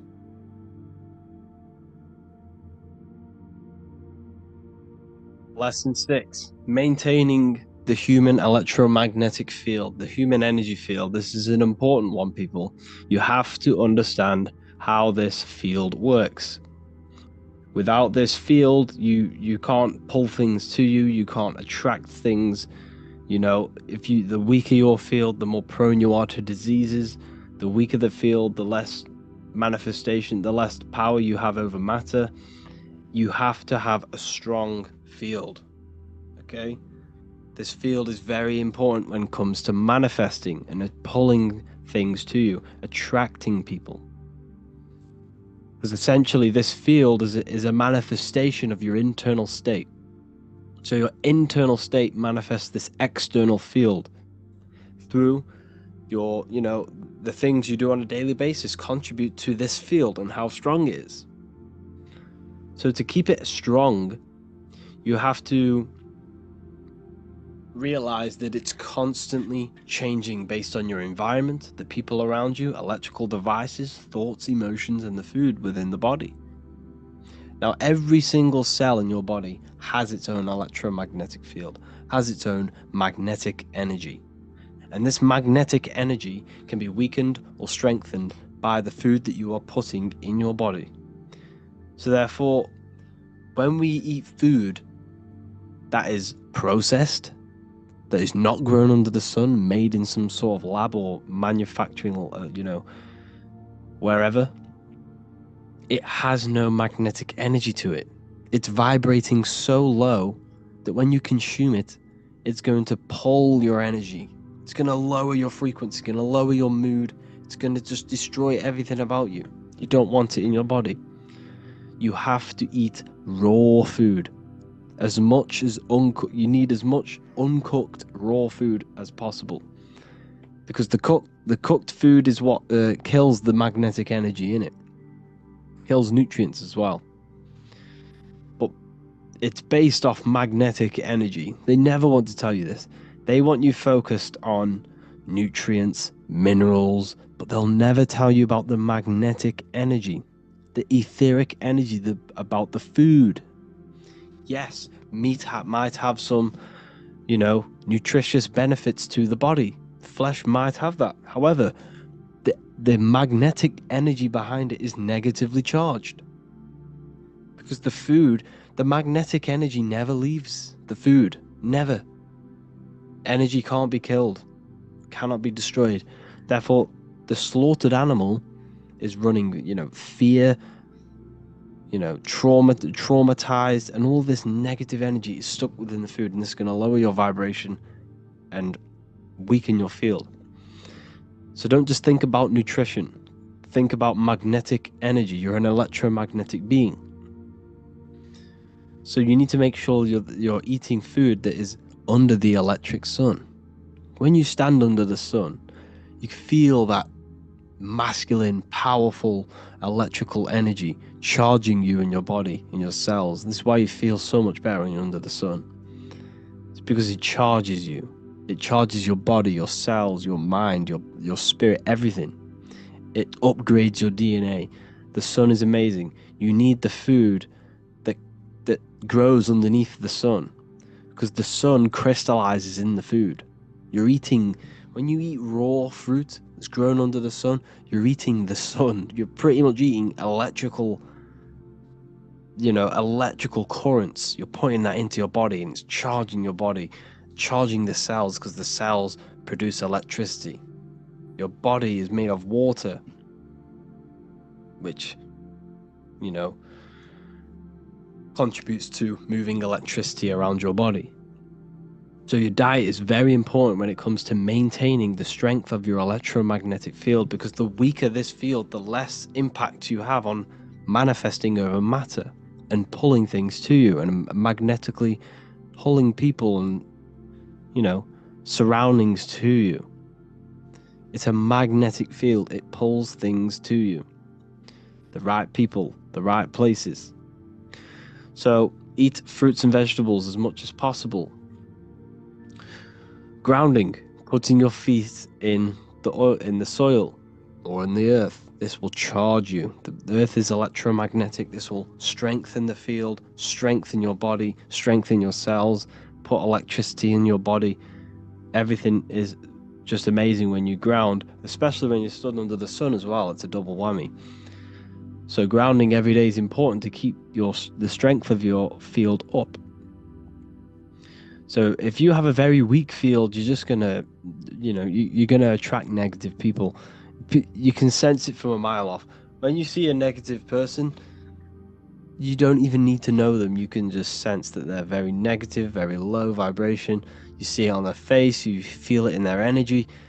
It's a no-brainer. Energy doesn't lie. And this is because their field is so depleted. Because of the food, the thoughts, the emotions. They're so unattached from nature. And this is why it's so important to get back in touch with nature, back in touch with your body. And this will strengthen not only your field, but your mind and emotion will be better. So your diet plays a massive role. Grounding, very important. Proper thinking. Being present. Your field is made out of your thoughts as well as emotions. Being present is a very important one, because when you put your mental attention into the future or the past, you're giving energy to it. So when you are in the present, you retain energy. Okay, you don't give energy away by retaining energy, by being in the present. Proper thinking. This is a very important one. So thinking is energy, mental energy. Every thought is either, positively impacting you or negatively impacting you. So every negative thought that you think, you need to think 3 more positive ones to try and counteract and balance this out. And over periods of time, this will create you to, think positive. And you need positive thinking. You're just dragging yourself down. You're slowing the process of where you want to go in life just by negative thinking alone. You see, your external world it's not actually external. The world is within you. You're not in the world. The external world is within you. So therefore, your mind is like the controller of your external world, because you are a result of your thoughts. Where you are in your life now, where you are right now listening to this, is an effect and a direct manifestation of all the thoughts that you have thinked in the past. Think about that for a minute. You are where you are in life because of the thoughts that you have thinked. I bet you've never realized that. Every thought, every decision has contributed to where you are right now. Therefore, you change your thoughts, further down the line, you change your external world, you change your life. You change the way you think, you change the people around you. It's directly correlated. The mind is a reflection of your external world. So every thought has an emotion attached to it, and the emotion is energy in motion. We've gone over this, which contributes to your electromagnetic field. So your positive emotion is going to strengthen your electromagnetic field.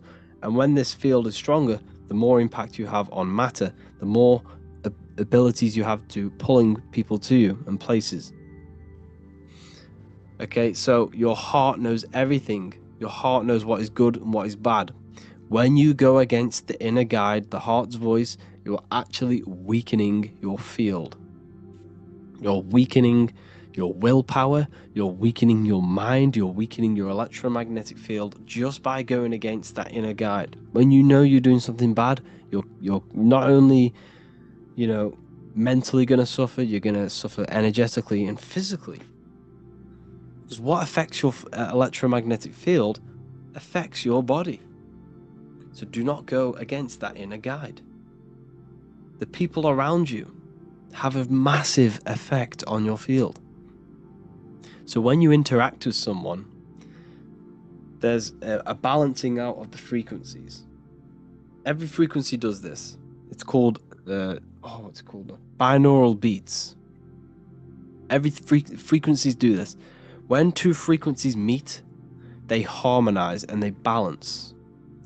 So if you're vibrating very high and you meet someone who's vibrating very low, when you meet, your vibrations will balance out. So yours will lower and his will rise to counteract, so to balance out. So that person is essentially taking your energy if they're vibrating lower than you. So it's important that you understand and be mindful of the people who are in your surroundings, because they're either taking your energy or giving energy to you and contributing towards your life. It's so important that you change the people in your life. If you want to heal your body, stop talking to the people or don't chill with them as much if they just want to go out and eat Burger King every day. You see, it's not only physically are they going to take that, they're going to have, because their thoughts are in their electromagnetic field. So when you're around these people, you're gaining their thoughts, you're gaining their emotions. And this is why you feel so influenced. The word flu in influence. Because influence energy is like a flu. It's sticky. The people around are giving you energy, giving you thoughts, giving you emotions. So it's so important you keep clean-hearted people around you and people who contribute towards your life. If not, cut them out. If they're not contributing towards something in your life and you're not contributing something towards theirs, cut them out. Is it going to help you? No, then remove it. It's so important that you stick to this. So the people around you have an effect on your field. And like we say, the lower the field, the less impact you have on reality. The higher frequency you are, the more wave you are than matter. So I hope you learned a lot from this video. Lesson 13, mirror magic. This is all to do with mirrors and how you should treat mirrors in yourself. You see, mirrors not only just reflect your vision and yourself, they reflect what you say, what you speak, and what you feel. They reflect energy. Okay? So it's important that you are saying the correct things and feeling the correct things in front of mirrors, because mirrors reflect back to you everything you say into them. They are a great tool you can use to reprogram your subconscious mind. Now, the good thing with this, you can do this when you brush your teeth. You can do this every time you see yourself in a mirror. You see, what you say into a mirror is also being reflected back to you, which is then reflected back to the mirror and done infinite amount of times. It infinitely reflects what you think and say and feel. So if you say a negative thing into a mirror, or you say I am ugly, this is just going to constantly reflect back between you and the mirror and quickly and rapidly reprogram your subconscious mind. So it's important that you say the correct things in front of mirrors. Okay, mirrors are a very powerful tool to change your mind and to manifest things. So if you get yourself hyped up, you think and feel and you say the things, your affirmations into the mirror, this is a very powerful way to become that frequency. Okay, it's all about giving high energy. Work yourself up, give energy to these affirmations that you say. And never entertain any negative thought, any negative emotion into mirrors, because mirrors are what are reflecting back to you. Okay, this is a very, very important lesson, because a lot of people are used to, doubting themselves in the mirrors and stuff like that. So you've got to make sure that you say very positive into mirrors and say, think, and feel very positive things. And this will reflect back to you in energetic wise, and you're reprogramming your subconscious. Lesson 4, programming the subconscious mind. This is so important, people. You have to reprogram the programs that are in your mind. Everything is true in the subconscious mind. This is why the ancients had the golden rule: treat others like you want to be treated. Because if I go, like I said in the other video, if I go and call you an idiot, I'm calling my subconscious mind an idiot, which will then telling my subconscious that is what I want. So remember, it is impressed by emotion and repetition. These are the two main ways the subconscious mind is reprogrammed. Repetition. You tie your shoelaces every single day. You know how to do it. You know how to change gear in your car. This is repetition. You have created a program through this repetition. And emotion, the traumatic event that you had when you were young, you can remember that program. You can remember that day like it was today, very, very, very vividly, because of the strong emotion that you felt together. Well, you felt at that point, which then created a mental program which manifests into your daily basis behavior, thought patterns, and actions. Old habits are programs. This is why you're trying to create your new life. You're trying to break your old habits. The reason why you're not breaking your old habits is because that habit is a program itself, that it has to manifest. It's so hard not for it to manifest, because it's part of the mind's automatic system. The mind has an automatic system which is running your body on autopilot. The subconscious is running your body's organs. It's telling your heart to beat on autopilot. That habit you have is an autopilot program. Therefore, you have to change this programming by accessing the subconscious mind and rewriting these programs through, like I said, repetition and emotion. Repetition and emotion, combining these two methods, will reprogram your subconscious mind. And when is the subconscious mind most accessible? 1 hour when we wake up and just before we go to sleep. Your brain is producing theta waves. It doesn't have to be then when these two are, it doesn't have to be when you wake up or when you go to sleep. You can also create theta waves when you access deep meditation. Deep meditation. So you have to do these every single day as much as you can. Doesn't have to be when you wake up, doesn't have to be before you go to sleep.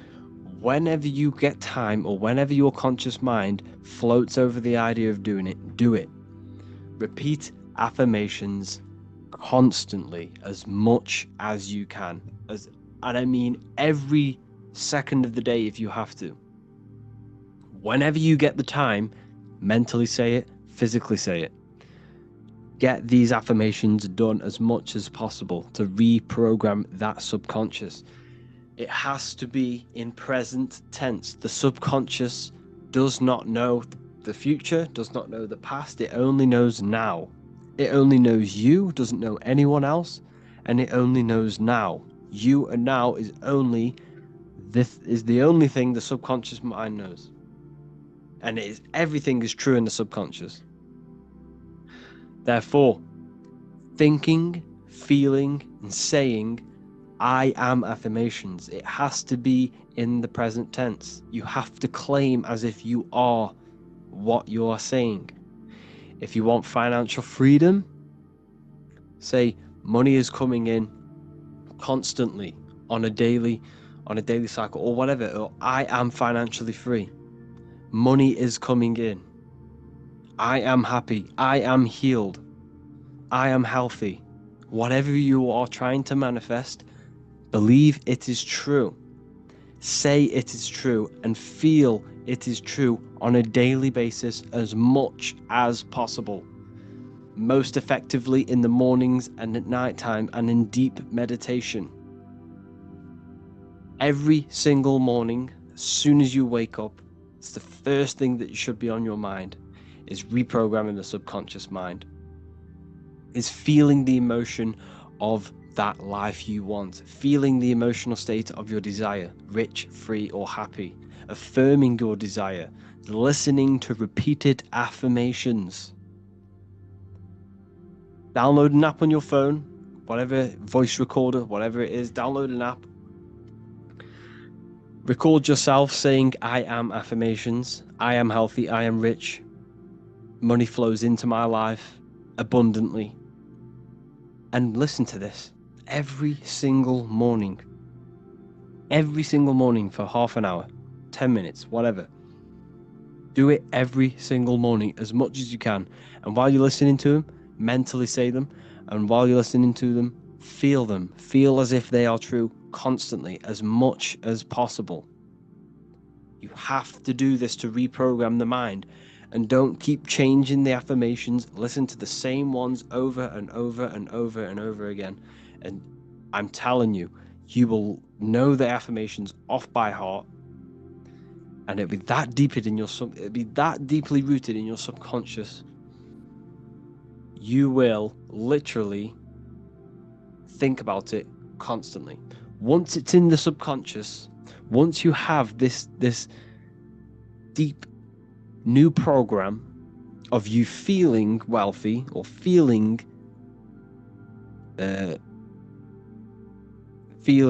healthy or wealthy or healed, it has to manifest. Because what happens? The programs are manifesting 90% of your daily basis behavior. So if you create a program where you already feel like money is rolling in more than ever, or you are healed, that will manifest into 90% of your thought patterns, 90% of your actions, and 90% of your daily basis behavior. And it will be subconsciously. You won't even know you are acting upon this program because it's in the automatic system of your mind. This is how powerful this is. So if you create a program on, let's say you want to be financially free, and you've created a program, a memory, a paradigm, because you've been saying these affirmations and you've been thinking and feeling about this desired reality, guess what? You will be taking action according to that program. You will think the thoughts. You will do the things that person does of that reality. And you won't even know. This is how powerful it is. You have to do this. Mirrors are very, very, very, very powerful. You have to stay aware of what you're thinking, feeling into a mirror, because it's a direct reflection. Be very careful what you're saying to mirrors, and never ever say anything negative into a mirror. Okay? Meditation. Find a comfortable position. Close your eyes. Breathe deeply in through the nose until your lungs are full. Then exhale slowly out through the mouth. In through the nose, out through the mouth. Bring all of your attention to the present moment and lose track of thoughts, environment, stress, if you're trying to fall asleep. As if you're trying to fall asleep. So, if a thought, because this will happen, thoughts will appear, then you just have to remove it. Thoughts will keep trying to appear into your conscious mind when you're trying to meditate. Bring your awareness to the present moment, and if a thought comes, remove it. And this will keep happening. Thoughts or little words or little voice will come, just remove it. Keep removing it.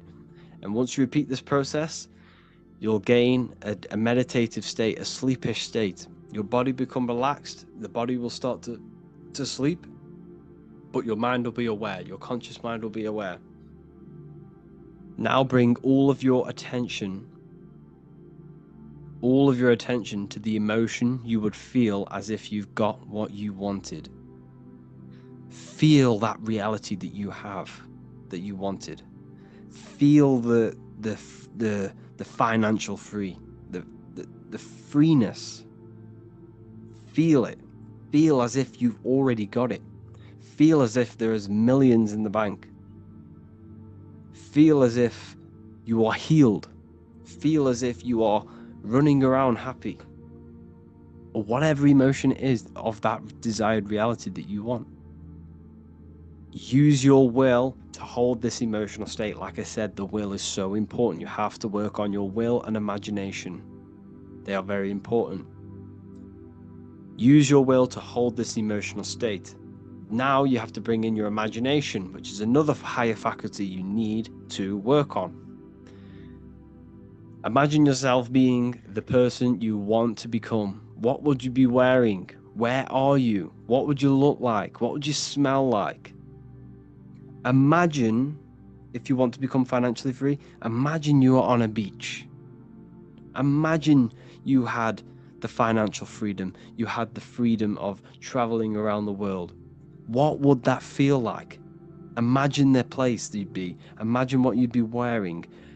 Feel the emotion, your emotional state, and imagine it. Hold this thought and emotion for as long as you can and experience the life you want. And I'm telling you, you do this over and over and over, combining this with the affirmations on a daily basis. I promise you, you will reprogram the subconscious mind that deeply. Your life will change. Not only your life, it will start to steep into your emotions. It will creep on your actions, not your emotions. This program will creep onto your actions and you won't even know you're acting according to this program that you've created. And before you know it, you're working this hard towards this life, it will show up in your life. But like I said, cause and effect. You have to take action on this program. You have to take action on these thoughts towards your goals. You can't sit around meditating and affirmating every day. But I promise something will happen to trigger this program. You will make the right decision. You will go the right place at the right time and meet someone, or you will have a conversation with someone and something will pop up in your mind and you can just, that is it. Your life will change. This is so important. Affirmations and meditation on a daily basis will reprogram your subconscious mind. You can heal, you can manifest, you can attract, you can do whatever you want. You can get rid of depression like this, anything you want. Tell your subconscious mind you already have it. The stronger the emotion you feel, the more impact it's going to have on your subconscious. You have to do this, people. This is a very, very, very important part of manifesting, is the subconscious mind. Thank you all. Lesson 12, sigil magic. So what are sigils? Sigil is a symbol, same thing. And it represents something corresponding with your mind.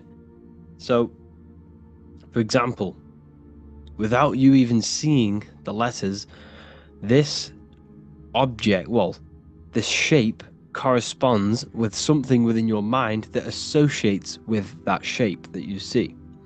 So the symbol for Nike, everyone knows it's Nike, even without it saying Nike. It's because this symbol has been associated with something that our minds recognize. So symbols speak to our mind and subconscious mind.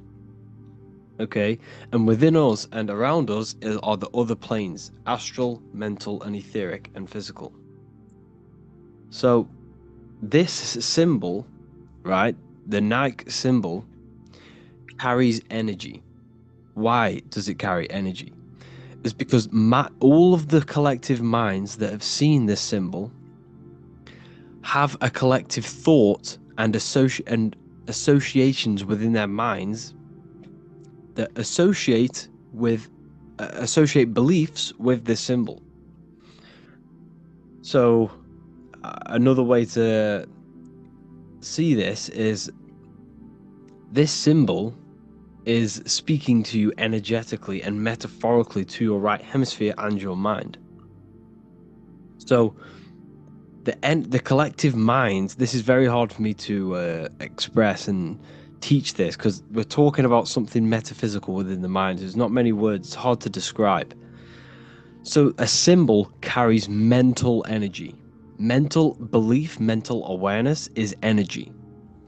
So all of the collective minds have a belief about this symbol. They know what this symbol represents in their minds, and this carries energy. So if you go and wear this symbol, you are associating yourself with the energy. You are carrying that energy. Okay? So that's how symbols are very powerful. They carry energy because when someone sees you with that symbol on, they associate you with their mental belief system on that symbol. So you can create symbols yourself. What you have to do is create a sigil, something simple, easy to remember. Okay? You got to make sure it's very easy to remember because you're going to have to imagine this symbol as well. Create a sigil, like a triangle with whatever in, and give it a mental belief. So every time you see this symbol, or it could even be a letter, you could even use something so simple. Whenever you see this, it's going to remind you of that belief that you have with that symbol. And what you need to do is create it on a piece of paper or a bay leaf, draw it, and give it mental attention. Hover your hand over it and give it a charge. Imagine this symbol glowing and give it the belief, give it the intent. It's all about your intention with the symbol. Okay? And you want to keep this symbol on you at all times. And when you do meditations, when you enter deep states of meditations or manifesting meditations, you can, instead of thinking about the reality you want, you could think about the symbol. This is a very good way to visualize. If you're not very good at visualizing a full reality of yourself in a world somewhere else with whatever you want or whatever you want to manifest, if you can't imagine in detail, this is a good practice. Imagining a symbol and holding your mental energy, your mental awareness and attention on that symbol. And you are associating mental energy with that symbol. And it will become bigger and stronger and stronger. And it will impress your subconscious mind. You want to give this symbol emotional energy as well. And then what you could also do with this symbol, or words, you can even use words. I am, I achieved, I have, underneath water, because water holds memory. Because when you speak to plants, which take in water, if you say love to one plant and hate to the other, the love plant will grow bigger and the hate plant will die off. It's because it's all to do with frequency. So if you write good words on a piece of paper or a sigil and put it under the water glass, it will impress them energy frequency codes into the water, and then you drink the water. And this is all helping and contributing towards getting you towards that frequency of what you want. Giving that energy. It's all about filling your mind with that what you want to manifest. You have to find a way to fill your mind as much as possible with what you have, what you want to have. It's about tricking the mind, about something you already have. So you can do this with the sigils. You can do this with, prayer, meditation, all of these different things. You want to employ them into your life. Every time you drink water, you want to impress them, speak into the water. Make the water vibrate on the frequency that you want and then drink it. Okay, this is very important. You have to find every single way to get yourself to that frequency by filling your mind with what you already have, what you want to manifest, by believing in your mind you already have it, and filling your spirit with that energy. By giving your electromagnetic field that frequency, you becoming that frequency. It's all about maintaining that frequency and that mindset, and it will reflect into your external world. So you want to find all these different ways and do them as much as possible. So to go over that again, create a sigil, just draw it, give it mental attention, mental energy. You can visualize it in meditation, or you can put it underwater. Keep it on you at all times, and whenever you see that symbol, think about what you have, what you want, and this will all contribute towards manifesting. Hello, welcome to lesson number 1 of Manifestation Mastery 2.0. So the first lesson we're going to be getting into is the 7 universal laws. You need to obey these laws and operate your life within these laws so that you can maximize your manifestation. Now, what you need to realize is that you are manifesting at all times. You are manifesting now with what you are thinking, what you are doing. Everything is manifestation. But when you choose to do this consciously, you can get anything you want in your life. Think of it like this. When you're playing a video game, GTA for example, you level up your character. You are not the body, you're not the person in the game, you are the intelligence behind that body. You are this invisible intelligence which is a creating force. It manifests everything. You are a microcosm of God, a creator. You're a manifester. You can take non-physical thoughts and produce that into a physical world, material world. So this is the mindset you need to adapt. So the first universal law is the law of mentalism.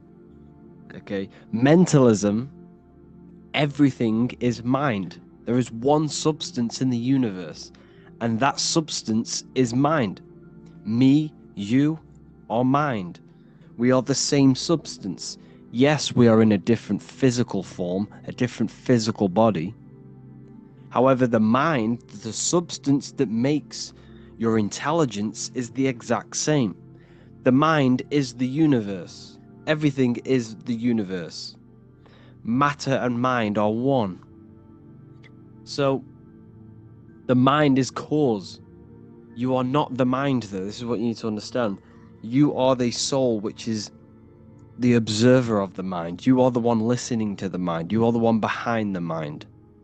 However, without the mind, nothing can exist. There's no understanding. There's no intelligence.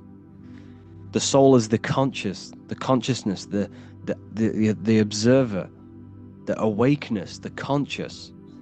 The mind is the intelligence of your consciousness, your awareness. So mind is cause. Mind is the one substance. Good and bad are the same thing. Now let me break this down. Good and bad are two opposing things, right? But it's the same. They're 2 degrees of the same substance. Now, what do I mean? Hot and cold are different degrees of the same substance, and that substance is mind, perception. Your perception is what is giving it a degree, is it good or bad, but it's one. Everything is one. Everything is all mind. Mind is the only substance in the universe. Okay? How to apply this principle. Discipline the mind. As we believe in our mind, so it be. We need to control our thoughts. We need to be mentally prepared, and mentally engaged, but not letting our emotions take over, because we are emotional as well as mental.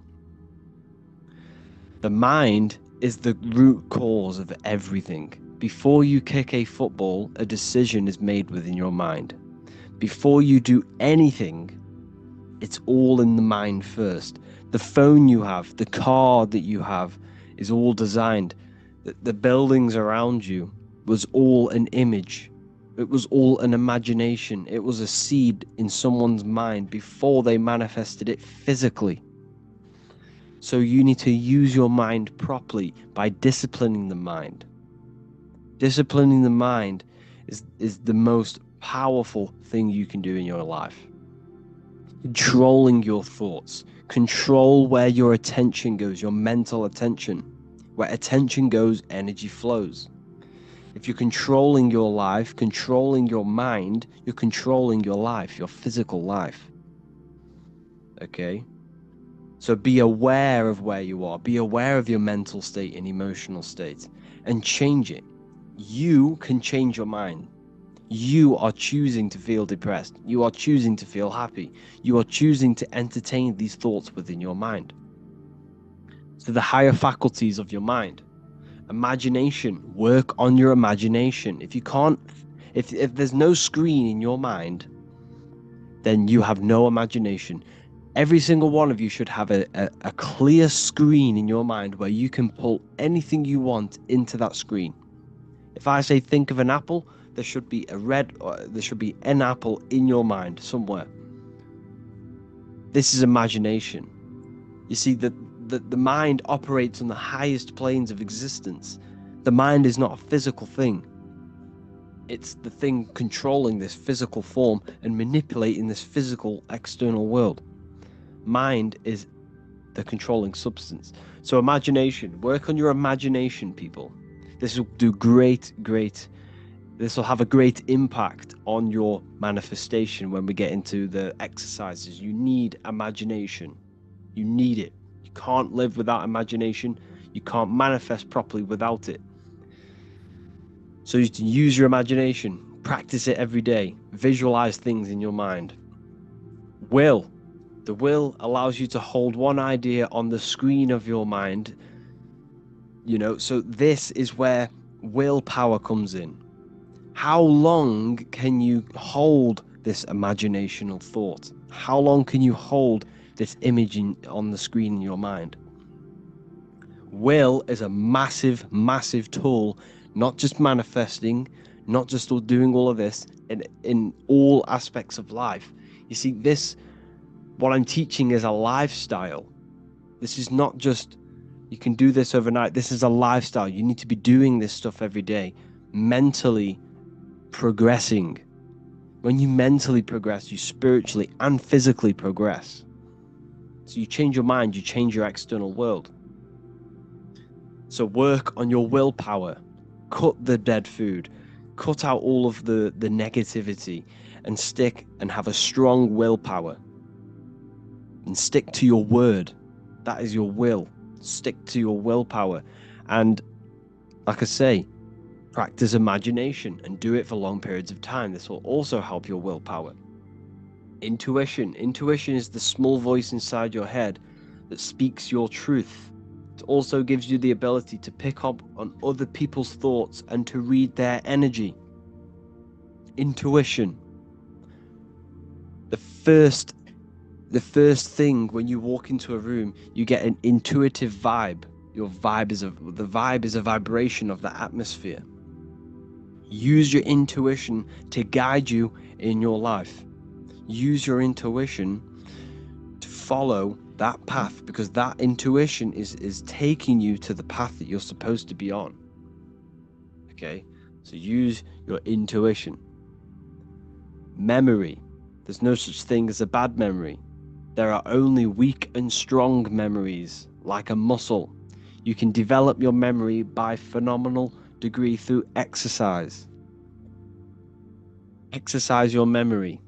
Recall things. At the end of the day, go throughout your day backwards. So when you got into bed, go through everything you did in your day backwards. Remember what you did the whole day backwards. And this will create new neural pathways in your brain, and it will exercise memory. You need to work on all of these. Reason. Reason is another one. Reason is what we use to think, to analyze, compare, and evaluate ideas. Reason is the ability to think, choose what information we accept, stir up, and use to come up with a brand new idea. What is the reason? What's the true reason behind what you want to manifest into your life? Is it coming from a place of negativity? Is it coming from a place of positivity? Is it coming from a good or evil place? You need to seek deep inside of you and truly ask why you want this in your life. Is it coming from something? Is it coming from a childhood trauma? Is it coming from a self insecurity? Reason is a big one. You should only be manifesting things that are positive, that will have a positive impact on yourself and the people around you, and the consciousness and the collective consciousness, and to the earth. It should not be a selfish thing. Reason is a good one because it's important. It's important because if you go and manifest something that came from negativity, it will only amplify that negative reason inside of you. Let's say you wanted to do something like you wanted to get rich, but it came from a negative place. Okay, it came from a negative place. The reason why you want it was very negative. You wanted to just flex on people and stuff like that, right? That will amplify. When you become successful, it will amplify that reason, and you will become pretty much an idiot. So make sure the reason's right. Perception. Your perception is your point of view. It controls what you become aware of in your environment and how you choose to see it. Your perception is your reality. You have to be aware that there are people's perceptions are all going to be different. You shouldn't let that affect your internal world. You need to come from a positive perception and a balanced perception. Everything is neutral. Everything is balance.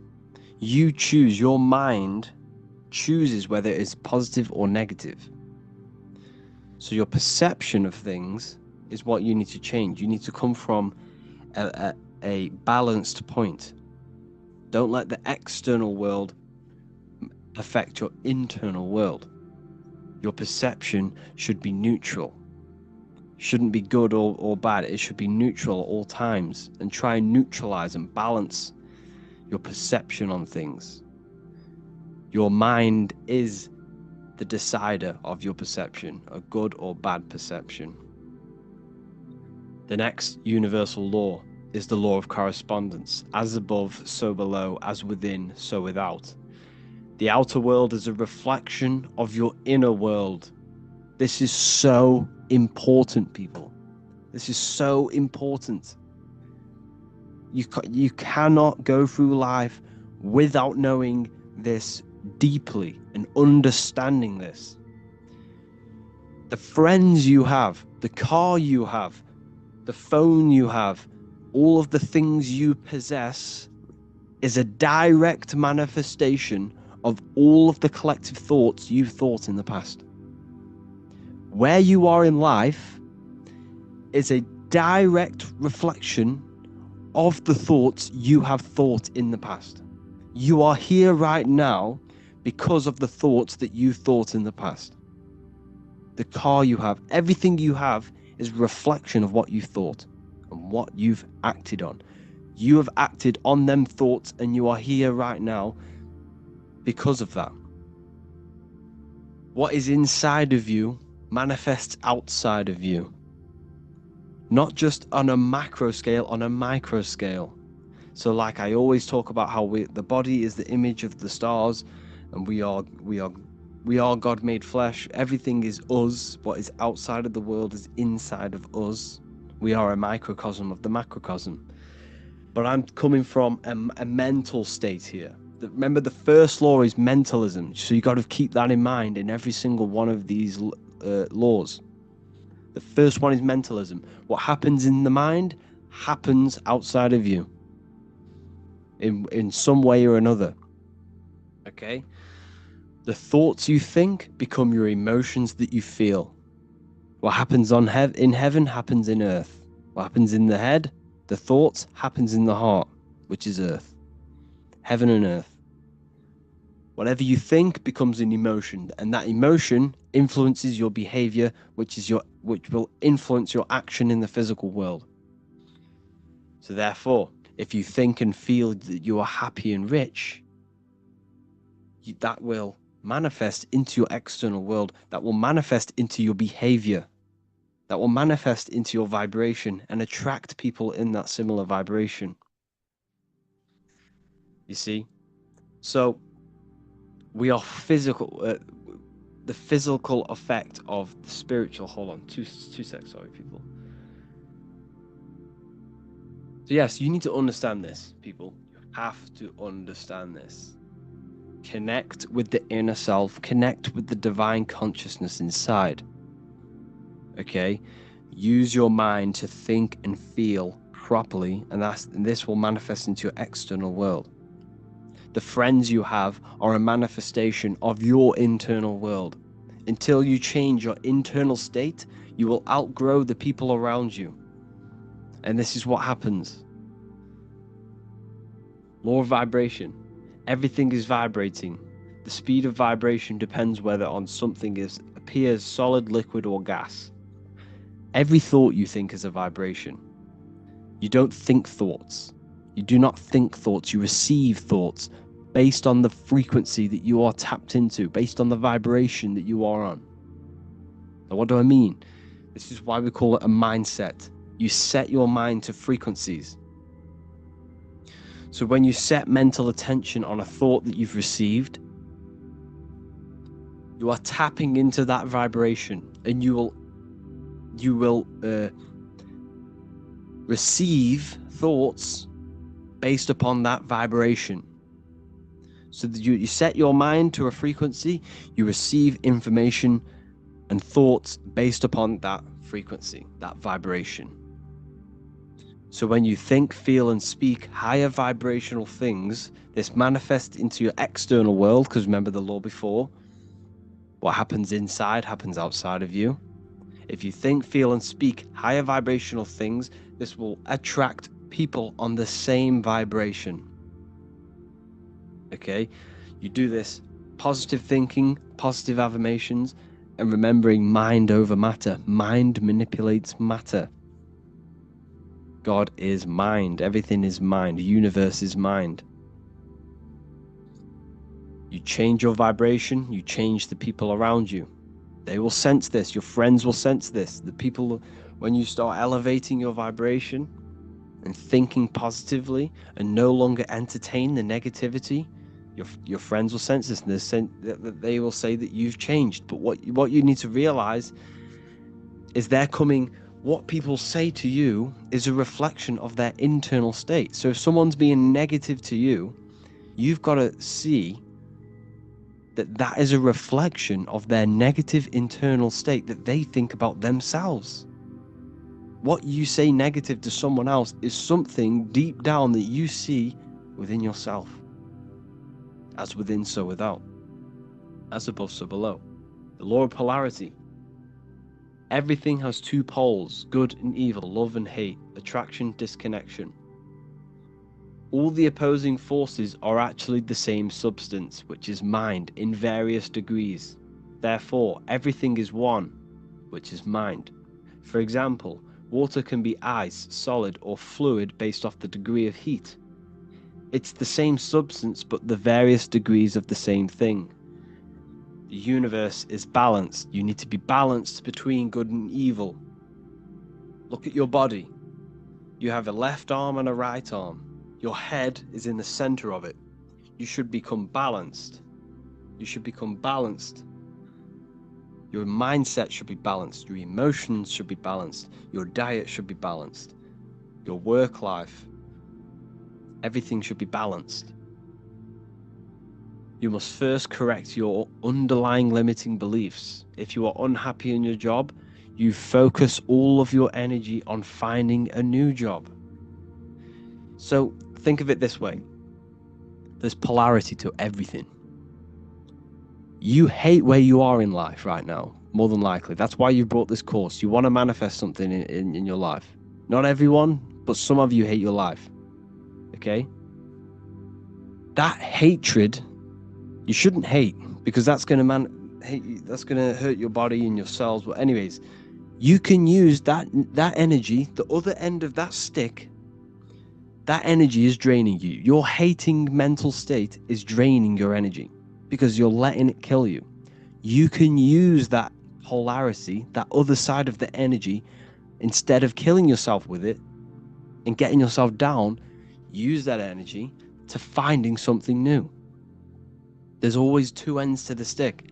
I hate my job. You can either cry about it or use that energy to go and do something else and figure out what you can do. And that's the law of polarity. Use the other side.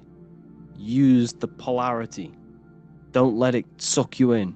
Use it for purpose, for reason.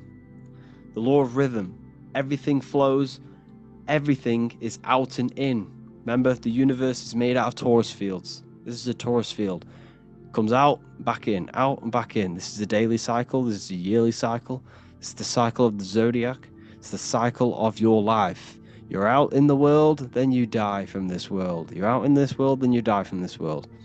Everything's a cycle. Everything's a rhythm. Everything has tides. All things rise and fall. Use the day and night cycle. Use the cycle. Create a cycle in your life. Don't let your life be chaotic. Don't be a feather in the wind. Create a purposeful cycle so that it works, so that you are progressing 1% every day towards this goal.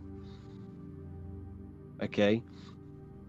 Try not to get attached to outcomes, but work towards a mental state of neutrality or indifference. The key is non-attachment, positive thinking patterns. I need to get this out of the way. You hate your life. Okay? You hate your life. Hold on, my microphone's just changed. Okay, it doesn't matter. What you're experiencing now in life is a mental state. Think about this for a second. Everything is mind. You think, right, the job that you're in now, for example, you hate your job. You work at somewhere bad, you know, you're working in a gas station, or, you know, you hate it. You are suffering the mental state that you're in, not the actual job. You don't like the mental state that you're in. It's not the physical job.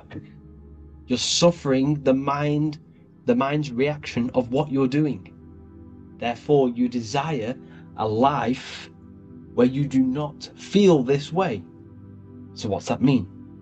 What you really want is a altered mind state where you are not suffering mentally and emotionally. Therefore, use your mind. What you really, really want, deep down, is a mindset. You want a life where you're not suffering this mindset. So therefore, if you change this mind of yours, you change the emotional state. So when you do your bad job, or when you're there, change the mindset. Change it as if you love and you experience blissfulness and you experience amazingness. And this will manifest into your life. When you go home, think and feel the reality that you want. think and feel the reality they want. Create a cycle. I've gone a bit off guard there. But what you really want is a mindset. This is what you need to understand. Everything is mind. Okay? If you had the mindset properly, you'd actually stay in that job. But it's the mindset that you hate, that you're suffering from. Cause and effect. Every cause has an effect. The physical world is the effect world. What you see and experience is an effect of mind. The root cause is the mind. The building you're in, the microphone I'm speaking into, is the effect of someone's mind. Therefore, use this properly. When you push a domino, it will push all more. Every little choice you make has a massive impact on the rest of your life. Every decision you decide has the biggest impact ever. It has a domino effect on your whole life and the people around you. So if you see someone, let's say you want to get financially free, you see someone, you make a little comment, nice car, nice shoes. That could spark a conversation where you speak to him and he changes your life. Speak to people. Go to the gym. Conversate with people. If you want to become the best, you want to own a restaurant, go and work at a restaurant and learn how it works. Use the law of cause and effect. Speak to people. This is the most important thing. Speak to people and use the law of effect. Do the action. You can't just sit around visualizing all day, or else nothing will happen. You have to use the law of cause and effect. Every cause creates the effect. Take action on your thoughts, on these thoughts that are based on reaching your goal. The law of gender. Everything is masculine and feminine. How to apply. We can use the law of gender by balancing the spiritual higher self and the physical lower self or ego. It is important to not let the ego get out of control. Because when the ego becomes out of control, you're coming from a place of physicality. You're seeking physical pleasure. You need to come from a place of internal. You need to come from the internal. Don't let this external world run your life. Let the spiritual, the positive, run your life. The place of calculated thoughts and calculated action. The internal dialogue. Don't let your taste buds run your diet. Let the internal calculated mind run the diet, because the calculated mind knows you should be eating healthy things that feed the mind, body, and soul. But the taste buds just want sugar and bad food. So balance the spiritual and the physical self. Meditation. This is that lesson. Hope you enjoyed the next lesson. Well, hope you enjoyed this lesson. Let's go to the next.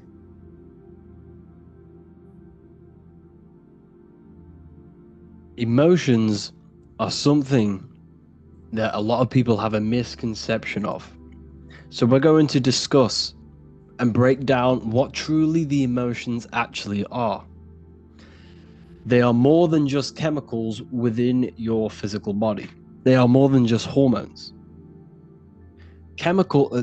Emotions are energy. They have a physical manifestation, which is a chemical reaction in the brain, and they are an etheric, astral energy. Okay? Emotions are a creative force given to you. They are what makes you become something before you have it. They carry magnetic attraction. So with this understanding, your emotions are no longer a reactive thing.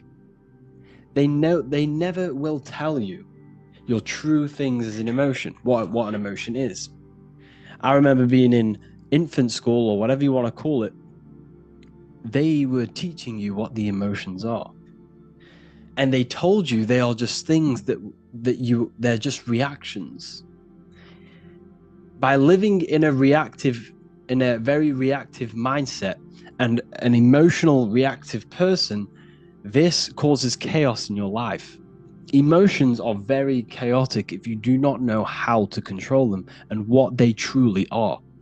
You see, we've all been brainwashed into thinking we are just physical beings. We are just these apes, the apes that evoluted over time into human beings. This is completely wrong. We are in an intelligent design. You're in an intelligent body. You're an intelligent consciousness, and you have an intelligence within you called emotions, which you can use to attract things to you and to become things before you physically have it. So they are a creative force. That consciousness you have inside of you is a creative consciousness. It's an ever-expanding consciousness, which is God. The whole point of you being in this physical world and having consciousness is creating. You cannot not create. It is impossible for you not to create something. Your whole life you have been creating. Before you kick the football, it's a decision made within the mind. You then created this action. You are a manifester. Okay? So your emotions should be used. They should be controlled as a tool to create things in your life, to become the reality before you physically have it. Fear. Fear is an illusion and it is a bondage. It keeps your mind stuck to three-dimensional awareness. If you try and astral project, you will not astral project if you are fearing. Why? Because fear and negative emotions, all of the negative emotions only exist in a world of time, and that is this physical plane.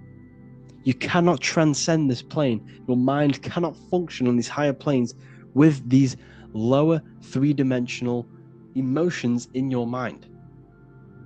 Fear is a bondage to the physical body, and it enshrouds your soul. It enshrouds your body. It locks you. Okay? This is why the news, this is why the food is all laced with chemicals, and the news is constantly pushing fear, because they have to keep you in a fear state to keep your central nervous system in fight or flight mode. And they have to keep your mind in three-dimensional awareness, because once you realize that you are not this physical body, you are something that transcends this physical world, you will wake up and you will no longer abide by this system that we live in. Okay? So fear is the biggest tool that they are using to oppress you. Fear is the biggest bondage. Okay? It keeps you locked in a box, physically, mentally, and emotionally. So emotional effects on the body. Emotions have great impact on the body, the immune system, the brain, and every single cell and the water structure in your body. Hatred and negative emotions impacts the nervous system, immune system, and endocrine system negatively. Extreme emotions trigger the release of stress hormones in the brain. So what's that tell you? The emotion is there before something is triggered in the brain. You feel the emotion because emotion is energy. And then the release of hormones are triggered within the brain. So like I said, everything begins spiritually. Everything begins in these higher planes. Everything begins in the mental, astral, etheric, and physical before it manifests physical. Over time, these stress hormones lead to increased inflammation throughout the body, resulting in significant health consequences. You could eat the most amazing diet in the world.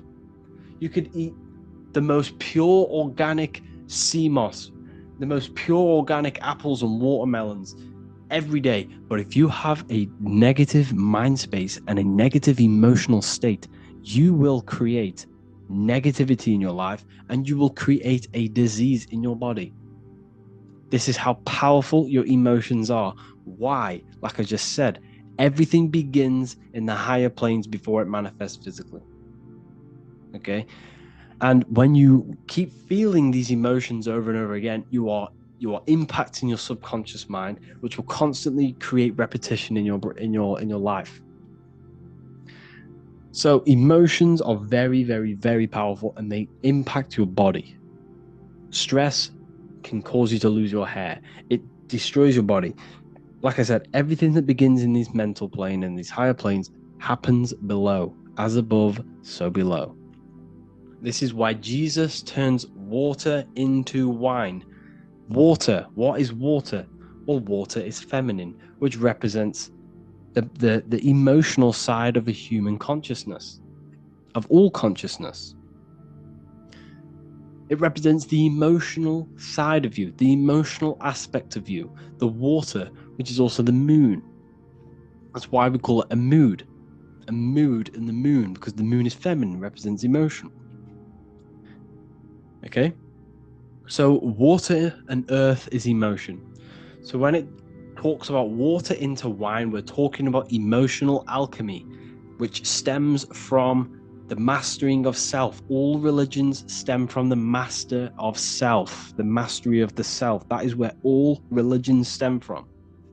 All religions stem from the mastery of the mind, the emotions, the thoughts, and the body, and the stars, the study of the stars. Every religious text has something to do with the stars because they are very important. But today we're going to focus on emotion. What's the wine? The water into wine. The water is the emotion. The wine is the transmuted emotion. It's emotional alchemy. It's alchemy, this is, people. It's what the Bible is talking about.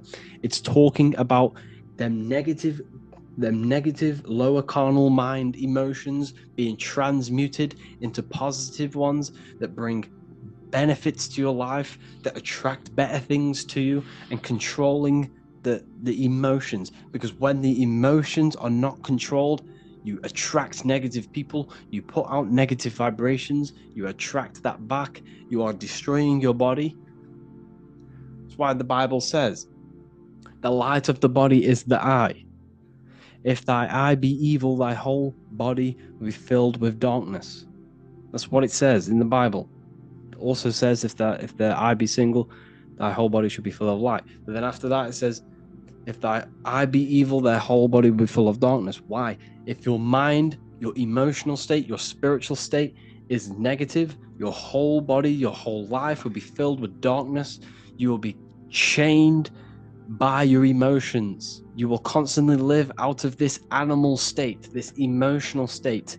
Every time you feel sad, you will, fall into this trap of the emotions. So it's so important that we master the self, master the emotions.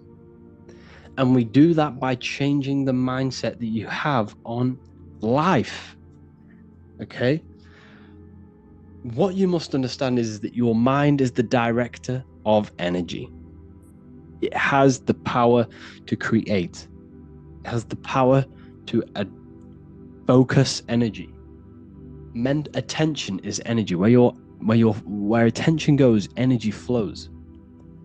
If you are placing attention on negative things, let's say you break your leg. Okay, this is a bad situation. Don't get me wrong. It's not nice that you broke your leg. However, there is a positive side to that. What's the positive? Well, now what's a good positive? You can now sit down, you could read the books that you've always wanted to read. You now have time to do something else productive because you can no longer walk. There's always a positive to the situation. And when you're using your mind to direct the energy into the negative route, the negative dual side, you are constantly digging yourself a hole, creating more and more negativity in your life. The law of cause and effect. So we must transmute this negative aspect, the water, the emotion, into wine, into a positive emotion to attract better things to us. Why? Because you attract what you are, not what you want. Emotions is energy in motion. Your emotions create a massive impact on this electromagnetic aura you have surrounding around your body. I have many videos on this, so go and check them out if you don't know what this is. So the emotions create energy. It puts energy in motion, emotion, energy in motion, which is spiraling around your electromagnetic field. And this field is what determines what is attracted to you and what is not, and what people, what animals, everything. Okay? This field, before you have an illness, the illness shows up in your field energetically, because as above, so below. What happens in the field happens in your body, happens in your life.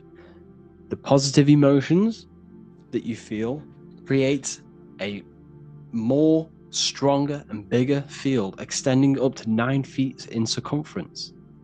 So when your field is in a positive, high vibratory rate, this is when your field has more impact on matter. Why? Because what's matter made out of? These fields. These fields create the physical world. It's the real atom. You yourself are a giant atom, and you can control your atom to create the world around you through your emotions. So if someone's crying and you go and walk next to them and go talk to them, that negative emotion is going to rub straight off onto you, because emotion is energy in motion. It's casted throughout your electromagnetic field. Your inner world manifests your outer world through the heart. The emotions are felt in the heart, casting out into energy vibrations through this field. Demons, it's just another allegory, another myth about emotions, another metaphor about emotions. D meaning negative, mon meaning moon, the negative moon, negative mood, negative emotions. Moon is feminine, it represents emotions. Demons are something that possess you. What possesses your mind? Emotions possess you. It's a metaphor. Don't get me wrong, spirits do exist, but a lot of the allegories about demons is all about the emotions and how they possess you. They possess your mind. They take over your mind space. They take over your body, how you feel, how you think. So this is why emotions are very, very, very powerful, and we need to use them and control them, utilize them to create it in our life. Instead of them being reactive, we can use them to pull things to us. Instead of, the emotions that we should be feeling mainly is love and abundance and joy and all of the positive ones, all of the positive emotions that transcend the physical world, because fear, hate only exists in this physical plane. The higher planes of consciousness, these emotions don't exist. That's what sin means. Sin means emotion. Sin. That's what a sin is. It's a negative emotion. It's an emotion that exists in time. That's what a sin is. So you must control these emotions. You must, and how do we do that? We do that through meditation. And like I say, meditation is a massive, massive part of. I don't like using the word meditation because people get thrown off. Just turn off your mind. Sit in silence. Be at one with yourself. Sit in silence in the dark. Turn off all the lights and sit in the dark with yourself. And just let the emotions and let the thoughts pass by like the clouds. And when you let them go, they will sooner rather than later, they will go. And you will just be left with the consciousness, that pure awareness. The reason why they told you to be scared of the dark when you're a child and programs that into you through the movies in Hollywood is because they don't want you sitting in the dark. When you sit in the dark, there is a light shining within you, that pure consciousness. You no longer can see your body. You no longer can hear the thoughts and the emotions. What is left when all of this is stripped? When the body is stripped off, when the emotions and the mind is stripped off, you are left with pure consciousness. And that is what they don't want you to figure out. Because when you connect with that, you can transcend this physical world. You can do all sorts of have mystical experiences. So yes, emotions can be used to attract things to you. When you think, you are visualizing, and when you feel, you are becoming. so you can think and feel on a daily basis of this reality that you want, which I teach in my Manifestation Mastery course 2.0.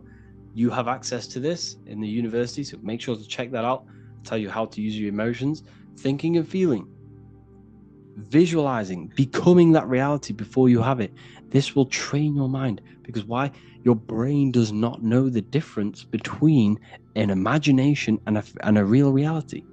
Your brain does not know the difference between an imagination and a real reality.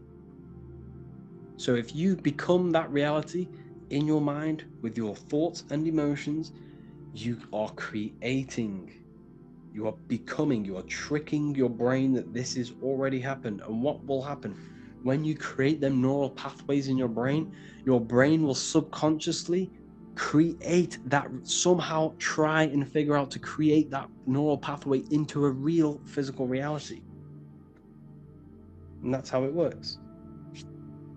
So I hope you learned a lot from this lesson about emotions and what they truly are. And the last thing I'm going to say is love. Love is the unifying force. Love is the unifying emotion. Because, like I said here, this image shows 1,000 words.